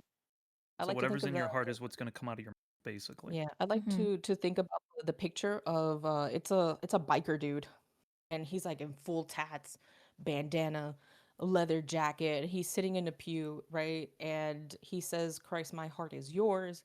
And the people around him are are saying he's not a true Christian because he looks that way. But Mhm. what if he is? Yeah. What if Yeah. he Oh, I've been what to a what if he biker is? church before. They Yeah. are the What if nicest people he's I've ever met. yeah. What if God is using that man to talk to Christ about the people in his group? Mhm. What if he's the only connection these people may have to talk about God freely and not feel like they're getting judged for what they do by that man. Like you could be that person, but also know that your job is not to save people. That is God's job. Your job Mhm. is to the gospel, plant the seed, and let God provide the fertilizer, the water, and everything else, right? Mhm. And even he's giving you the seed to plant, right? He's giving you the seed to give the seed to the other person, but he's telling you, I got the rest. And a lot of people have that twisted where they think I have to go and save this person. That's not your job. Mhm. That's God's job. That's why Yeah. he died for us on the cross. That is not our job. If it were, we wouldn't have a lot of the stuff that happened in the Bible happen if that was the case. If it was up to us, if we Mhm. could do it, Mhm. that's not the case. Mm-hmm. Yeah. Amen. Yep. Amen. And unfortunately, people are going to negate your fruit or the Lord speaking through you simply because of how you look. Yeah. I have a family member who we went to this family camp for the weekend, and there was a phenomenal speaker. Like, I loved his passion and his kindness and his love, and it was very evident through everything he said and did. And when we got back, all this family member could talk about was how overweight that man was. And it made me so sad. So don't take it personally, don't take it to heart. Just brush it off and keep doing what you're doing, because you're doing it for the Lord. You're not doing it for man, you're doing it for the Lord. And if you're honoring the Lord in what you say and do, keep going. He's proud of you, and he's going to bless you for that. Yep. It's just to have the ability to recognize that God, even in scripture, you see it all the time where it's like not everyone looks the same way, and even when God says one thing, sometimes he'll do something that looks like it's completely contradictory to what he said before. And so what I was something my mom had said, and it stuck with me ever since, was that God is consistently inconsistent with everything that he does. So it's like you can't like pinpoint exactly like this is how it is all the time forever. That's why it's like it's always just good to ask the Holy Spirit about whatever the thing is that you're doing or what you're saying, and rather than assuming, because there might be times where it like makes you're like, this is the perfect opportunity, I don't know, let's say to witness to somebody, and God might tell you, nope, not right now. Wait, they're not ready for it yet. You got to give them a little. And someone else, you might be like, oh, I can't go.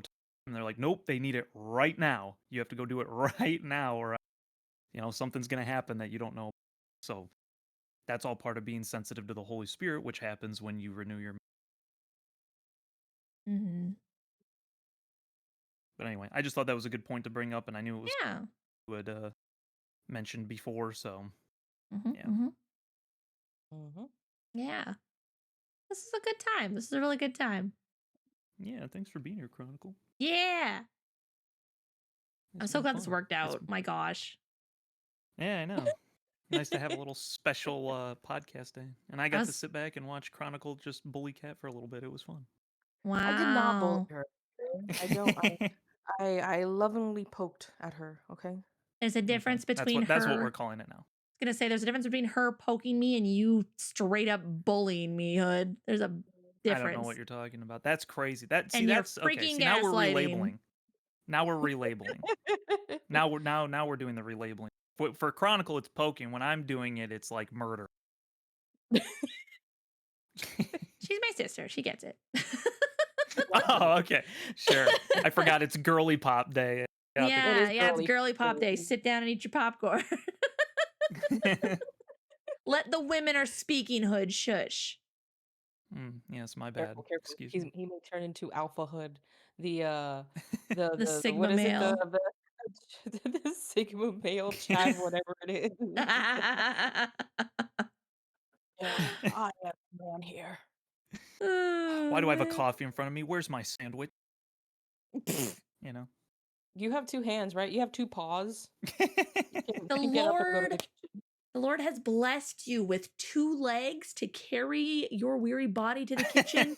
And he's blessed you even better, stay with me, with two hands that you might use them to get the items, and a brain. He has blessed you with a wrinkly old brain to process how to put together your sandwich, as well as the motor functions to lift that sandwich and put it into your mouth.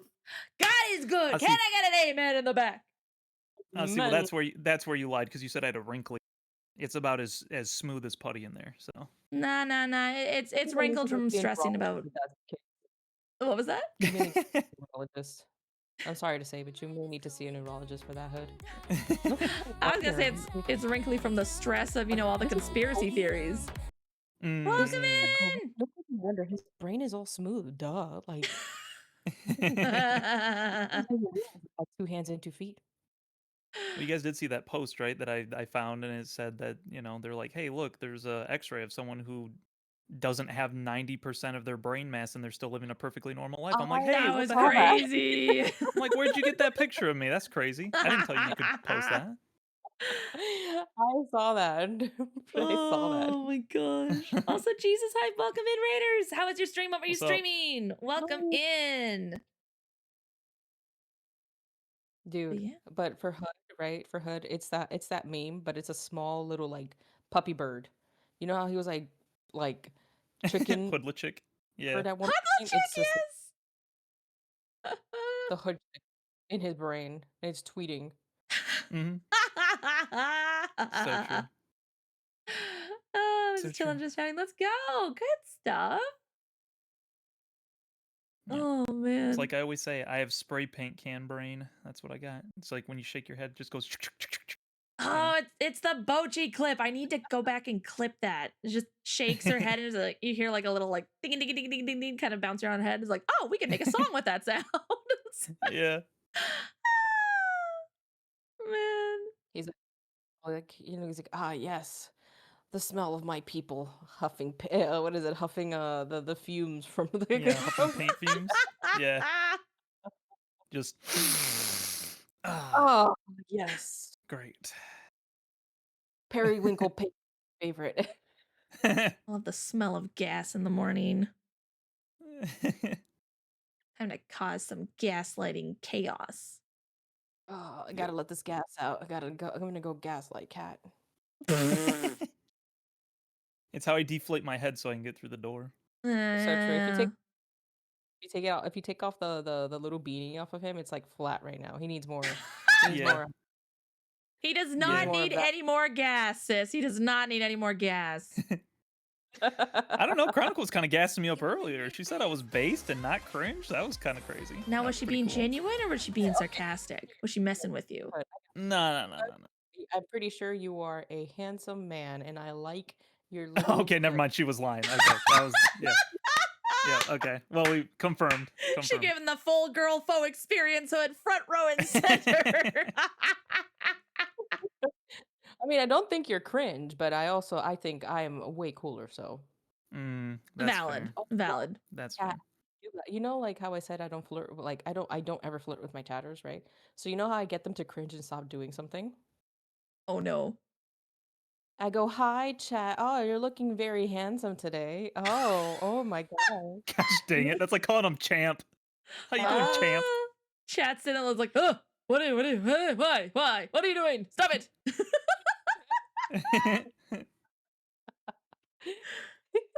And her view shit drops.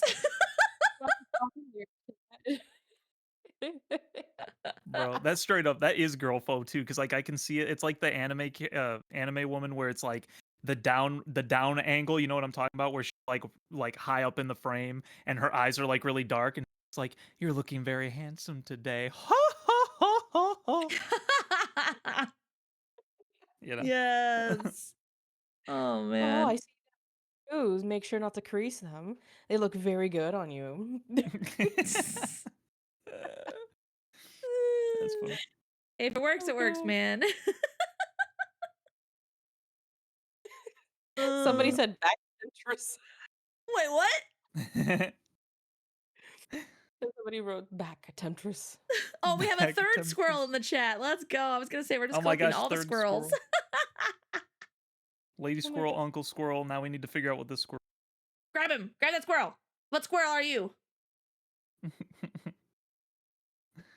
Oh my gosh. Me and the squirrel is actually one of my chatters, right? And he does really good pixel art. Like I'm actually impressed. Nice. I keep telling him, I was like, sell it, and he's like, no. And I'm like, okay. Pixel art is sick. Tails. Yeah. Nice. Never mind. They're not. We don't have the rat army has invaded our chat now. I'm telling you. If I try and quote unquote like flirt with them, like, just to make them stop and do something, I'm like, all right, okay, I see what it is. Wow, you're looking mighty handsome today, chat. And I'll do it and I'll like zoom into the model to make it even worse. Yes. Wow, You're looking very handsome today. Did you get new shoes, new shirt? Mm-hmm. Looking mighty fine. Your hair's looking Looking mighty fine. great. Hand holding. And then See, then I try and flirt with my chat because it's a very 50-50 blend of boys and goyles. They just flirt back. I'm like, well, shucks, here we are. there's always to be fair though, there's always that one dude who's like, joke's on you, I'm into that. Yeah. It just I mean, okay. I yell at chat and they laugh. There is a certain someone who we both know who likes being yelled at in chat. It's like, little stinker. Oh my god, joke's on you, I'm into that. Exactly.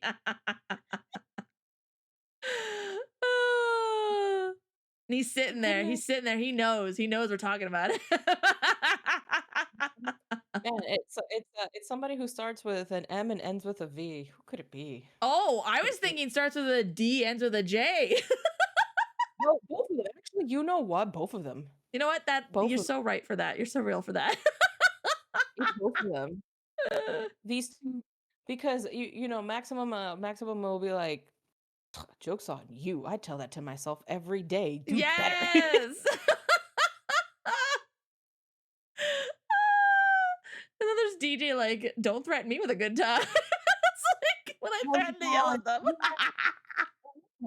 Okay, so when I was being carried around on the tablet by my wonderful friend Stealth, right? Yeah. I met DJ and I was like, yo, we still need to fight. And he looked at me and he's just like, oh my gosh. I was like, yeah, we throw hands. Throw hands. Oh man. Also, Oh my I know it's off topic, but girl, I was so happy to see. Like, I know you weren't like there physically, but when I saw Stealth with the tablet with you on, I was like, oh, my sister. Girl, I was so surprised because Stealth was holding me and I'm like, yo, she's tall. You're tall. I am everyone's giant guild mistress, so gotta be lore accurate. Okay, so Hood was like not Hood, not Maximum. Gosh dang it, Stealth was walking, and I was like, "Hey, where's Catherine? Right? Like, is Catherine there?" And he goes, "Yeah." So we found her, and I'm like, "Catherine, it's me," and I'm like, "Oh my gosh, woman, you are tall." I'm not even that tall, just compared to all the goilies, yeah. Yeah, see, even Max is like, nah, she's not that tall. Like, yeah. Yeah, well, for me, she's tall. I'm like 5'2". Ah. Oh, 5'8", 5'9" over here. By Marshall. And then I got the full experience of being at like 6'3". It was ridiculous. I was like, oh my gosh. Yeah. Anytime somebody's like 6 foot something, you feel like dwarfed by comparison. So I was like, holy smokes. It's like my poor neck like trying to look up at them. Yeah, Oh, yeah. I'm like in the presence of the Nephilim, you know. What do you mean I'm slightly below average? What do you mean? Girly wise, I'm tall. Boy wise, yeah, slightly below average for men. But guess what? I'm a goyle. I think that's fine. I'm a goyle. Get it right. I'm goyling here. Kat is a 7-foot tall Amazon woman. Yes, it's true. I thought it was 8, guys. I thought it was an 8-foot tall Amazon woman. Come on. My gosh. She's an Amazonian goddess. Please. One at a time, please. we'll read your letters one at a time. Oh my god. Give her some wristbands and an invisible jet and call. Change my name to Diane. Not 6'5". 6'5". Dang. People taller than I was, and I was like, no, I've always been very honest. I am 5'2".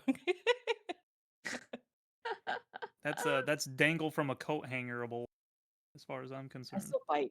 I still bite. All right, your ankles.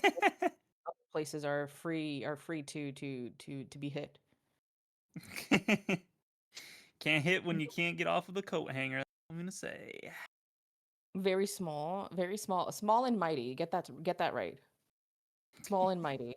We're gonna put you on a coat hanger hood. Lying about your height over there.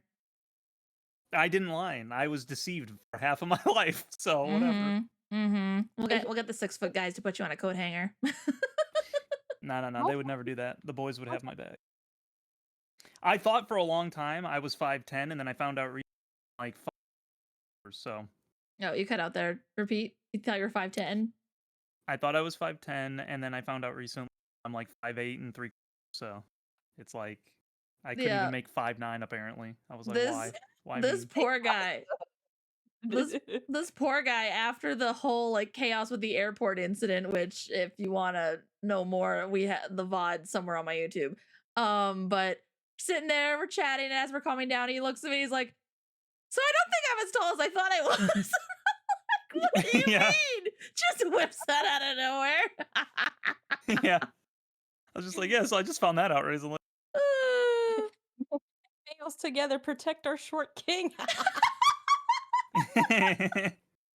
Yes. I wouldn't say that's short. Is that technically short?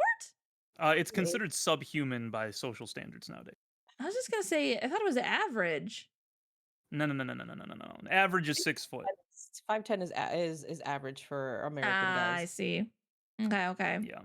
It used to be like the average height for men like a good century ago was like 5'6", and it just people got taller. So That's fair. Yep. Second class citizen in the council. Yeah. What the heck, man? Yeah. What the heck? Yeah. I have to fight for my right, dude. I'm like the little chihuahua, dude. I have a big bark, that I have to make up for my size. Men can't be average, not allowed. Not very Sigma of you if you're trying to be average. Oh my gosh. I am not tall. All I care about is that I'm taller than both of you. That's all I care about. Are you actually taller than me? We didn't actually measure. We tested it. We did. We tested it. No, we did not. We did not. Yes, we did not measure. Nope. We said we were gonna measure. We never did. So next time I get down there. No. What was that? The poor man alone. I was seeing the crown of your head. I don't know. Oh my gosh. Leave the poor man alone. He's now had to come to the terms that he's an actual short king. I just think it's funny. He teases me about anything and everything. I finally have something to tease him about, so I'm gonna go ham on it. I'm still waiting for someone to finally say like, so I can do the moist critical thing. I'm still waiting for someone to be like, "You're only 5'8" and like 3," and I'll be like, "Did you say only?" Is that what I heard? What was that? Only? What? I'm at a staggering 5'8". I tower over my opponents. And 3/4. You forgot the 3/4. And 3/4, yeah. And 3/4. Yeah. I want to make a comment, but I'm not gonna do it. Sorry, what was that, sis? No, do it. No. Sorry, Chronicle. You have to wait a second. What was it? No. Let her say. Let her say what she wanted to say first. I was reading one of the comments. Poet was like, "Is this where we learn hood is in high heel?" No platformers. Hey, let's go, DJ! Yeah.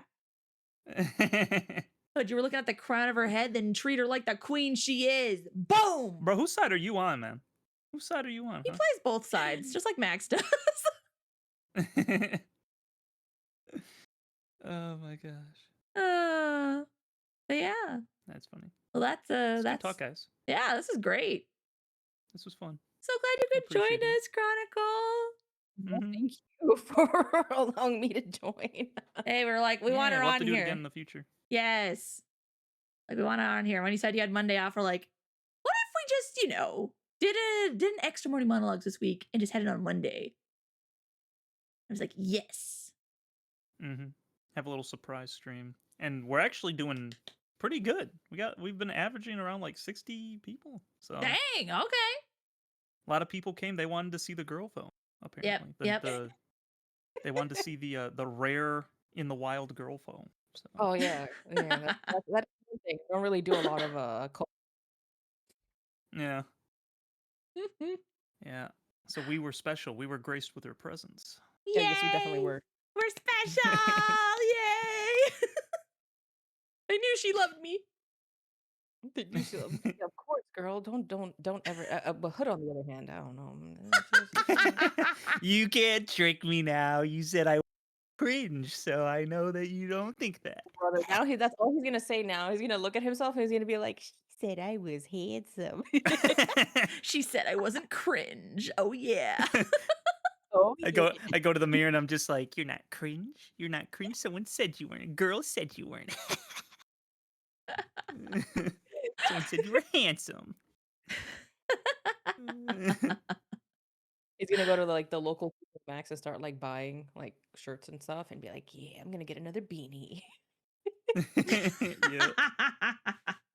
Wait, hold up. This is me because Chronicle's not in on it as much as we are. Hold on. This is me.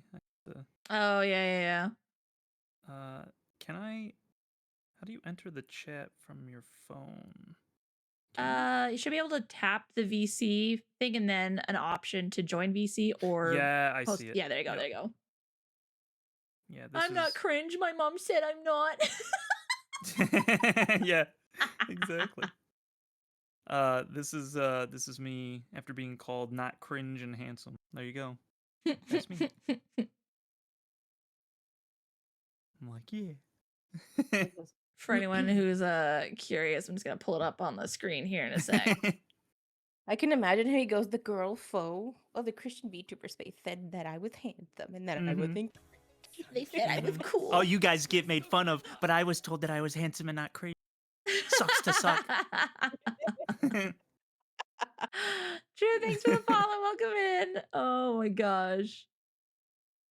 Yep. Good times, guys. Yeah. Oh, it is that time though. We must decide. It is. Where we're dropping all you crazies off.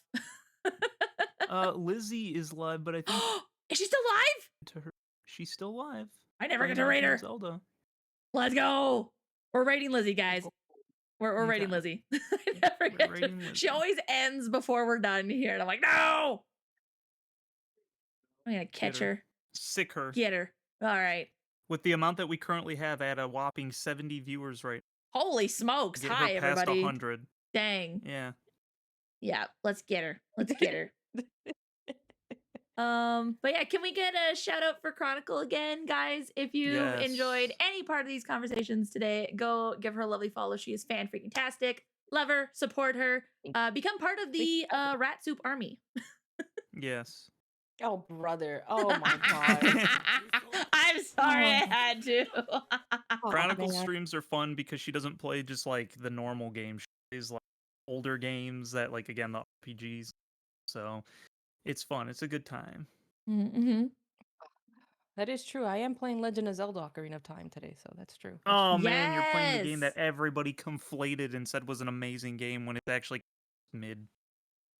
That's crazy. Well, I'm enjoying it. I mean, it's my first playthrough. I've been enjoying it. But then again, I've been enjoying it because chat has told me, hey, go get this sword before everything else. So I'm just dicing through everything. That's fair. True. Yeah. Mechanics were a little clunky for me when I first played it a couple of years ago. To be fair, if you play it, I've been playing it through the NSO, and it's been pretty intuitive. I think they've updated it, from what I've been told. Because when I first played it, it was bad. Okay, because I played it on 3DS, and it was basically the same control scheme as it would be on the 64 in terms of like how stuff works and stuff. So. Oh heck no, yeah, it's on NSO. That's how I've been playing it. Interesting. Okay. Everyone keeps telling me I need to play Zelda one of these days. Girl, I did like the story. I will say the story's good. Girl, I'm gonna be quite honest with you. Mm-hmm. You're gonna get frustrated. You're gonna get frustrated. You're gonna get frustrated. Yeah. I as your friend, I don't think you should. Oh, okay. Thank you. I appreciate it. You can do, if you do Ocarina of Time, I know a couple of things that are very frustrating, like that I didn't have the privilege of knowing that I could tell you to help not be as frustrated. How far are you in Chronicle, by the way? How far am I? Are you at one of the temples? Oh, thank you. I'm at the Forest Temple. Oh, okay, you're still way early on. Okay, there's something that happens in the Shadow Temple that made me quite literally crash out playing that game, because the stupidest thing that they did in the game. Because anyway, I'm not going to spoil it for you. You'll see it when you get there. But anyway, more than likely they're gonna make my chat has been like hopping in and helping Mhm. when I ask, because I'm like, girl, it's frustrating. It's frustrating. Yeah. Even for me. It's frustrating, okay? That's It's very old fair. school. I'm just gonna rope Hood into helping me then. I feel like I haven't played it. You're showing up. Okay. Be there. Yes. I will tell you one thing, because your chat's already probably going to tell you anyway. There is a wooden wall that you will get to in the Shadow Temple, and you will try to use your fire arrows on it from your bow and arrow, and it will not burn it. And you'll say, how do I get this thing to move? And you will not remember that you have to use the Dia's stone, which is the stone that the fairy gives you that does this big fiery explosion thingy. Serious? The one time you can actually, oh my gosh. It's the only time you need it in the entire game, and you get it way early on. You never brother. Oh my gosh. It's the worst thing ever. I was so frustrated finding that out. I was crashing out for so long, because I'm like, literally no reason, literally no way to get through it without stone. You have to use the stone. You cannot use fire arrow. Hate that. Dang. Okay. So, Kat, just to give you some context, you get this stone very early on, right? Like you do. Right. And I think I've only used it like maybe once in order to activate like a passageway, and that's about it.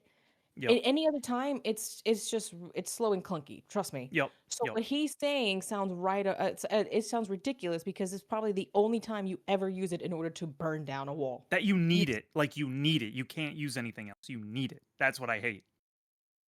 It's the worst. And it's called Din's Fire. Yeah, Dan said, not Dia's Stone. I thought it was Dia's Stone. It's Din's Fire. Yeah, that sucks. So just a little trick for you there, so you don't hate life like I did. That freaking triggered me when I was playing through that. I don't doubt it. That sounds awful. Wait till she sees the bosses. What's that? Wait till she sees the bosses. Oh man, yeah. Some of them. Bubble's belly. I've seen some of the ones you fought. I'm like, interesting. Yeah, it's mostly the lock-on system I'm not a big fan of, but lock-on system's kind of trash, but fair. Again, story's great though. I actually really like the story. I think the story's it's a nice traditional little adventure story. It's great. I like it. So But everybody always was telling me the water temple sucks. It's not the Shadow Temple. The Shadow Temple is triggering. The water temple is only triggering in that it's like just confusing a little bit, but it wasn't that bad personally. So all right, Pookies. I need to skedaddle. We've no been yapping worries. for we gotta go almost 3 hours. It's been almost 4 hours now. Yes, it's been over 4 hours. But thanks again for joining us, Chronicle. This was lovely. We're definitely gonna get you on again sometime. This was just lovely. Thank you. I appreciate you guys. I will skedaddle now. I will scurry away, because your girl still has to do a couple of things here at home. Oh, yes. Please do. Thanks for coming. Bye, you guys. God bless. Bye. Thank you for having me. Bye. God bless. Bye. Oh, just like that, she gone. But look, guys, there's a Lizzie. There's a Lizzie we can raid, though. I think she's still gonna be live. We're gonna get her. Get her. Freaking get her, bro. Let's get her. All right, before we do that, Hood, any updates, announcements, anything coming in the near future this week? Any videos? Any more D&D? Question mark? Yeah, I need to still edit more of that. I haven't really been trying to get through my debut. So true. Now that has happened, I have a handful of videos I need to edit that I did with my model that will be coming up soon. I wanted to test a new mic that I got for this little sound booth kind of thing that I got, and so I did a David and Goliath narration. You can be looking out for that. It's basically just 1 Samuel, what is that, 12, I think? All of 1 Samuel 12, something like that. Wherever David and Goliath is. So you can be looking out for that audio. And then I'm trying to think of if I want to try to schedule doing streams. I definitely want, because I want to keep playing more Kingdom Hearts because I love that game and I want to show everybody that game. I was even thinking, I was like considering streaming tonight, but I don't know if I will have time or not. So I'll have to see. But I might go back to my schedule of Monday, Wednesday, Friday like I used to, which was Moe Mondays, whatever Wednesdays, and Fear Fridays. That was technically what I called it back then. But we'll see. I'm not sure yet. It might be a little more sporadic than that and less scheduled, but I know schedules are usually better for people to like know when things are going to happen. So, so yeah, and then to work on the next episode of the World of Aloris. I still have to like do stuff for the actual campaign for like the next session, so I'm like kind of all over the place right now. And then dealing with real world stuff as well has been another thing. So yeah, but you can look forward to some of that. Yeah. It'll work out eventually. I wasn't sure if you had any videos coming up and stuff, so no pressure. Just want to promote life. I do. I have a couple. I have the Classrooms. I played the Classrooms, which was actually pretty fun for like a little kind of indie horror. I didn't complete it yet, but I did. I have an episode of that. I have the demo for Maitreya, if you guys have seen that, which is one of the people that made Devil May Cry made that, and it's a anime girl superhero beat 'em up basically. Well, it's not even a beat 'em up. It's like it works like Devil May Cry where you're going around doing a bunch of combos on enemies and stuff like that. And then I played a little that Captain Joseph got me called That Which Gave Chase, which was a trip and a half. So, dang. Yeah, be looking out for some of those. Those are some of the ones that I've done recently. Nice. Good stuff. We've got a whole week of. Hello. Hi. Oh my gosh. Error. Hi. Error. Error. Error. No. Hey guys, what's a DJ's favorite sauce? Marinara. Marinara. There you go. And what is his son's name? Eric.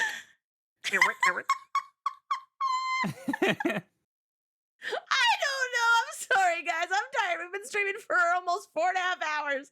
Hi, Gusty. Welcome in, Raiders. Hello. How was your stream? What were you streaming? Blue said you were good people. You mean Grandpa Blues? Oh, we love Grandpa Blues. Let's go. Sorry, you had to witness that. We're doing great. It is Grandpa Blues. Let's go. Well, hello, friends. Guys. Welcome. You've reached us at the very end of our Morning Monologues podcast, but hey. Yeah. So we're passing on the baton to Lizzie now. Yes. We are going to join us for the raid train. We're going to pass it on to another good bean, another good person. Surprise karaoke stream. Oh, I love that. They're not going to regret it, Grace. You know, if I jumped into someone's stream and they had, the raid message error and, error. Just error. It's funny. Oh my gosh. Yes, I am Kat. This is Hood.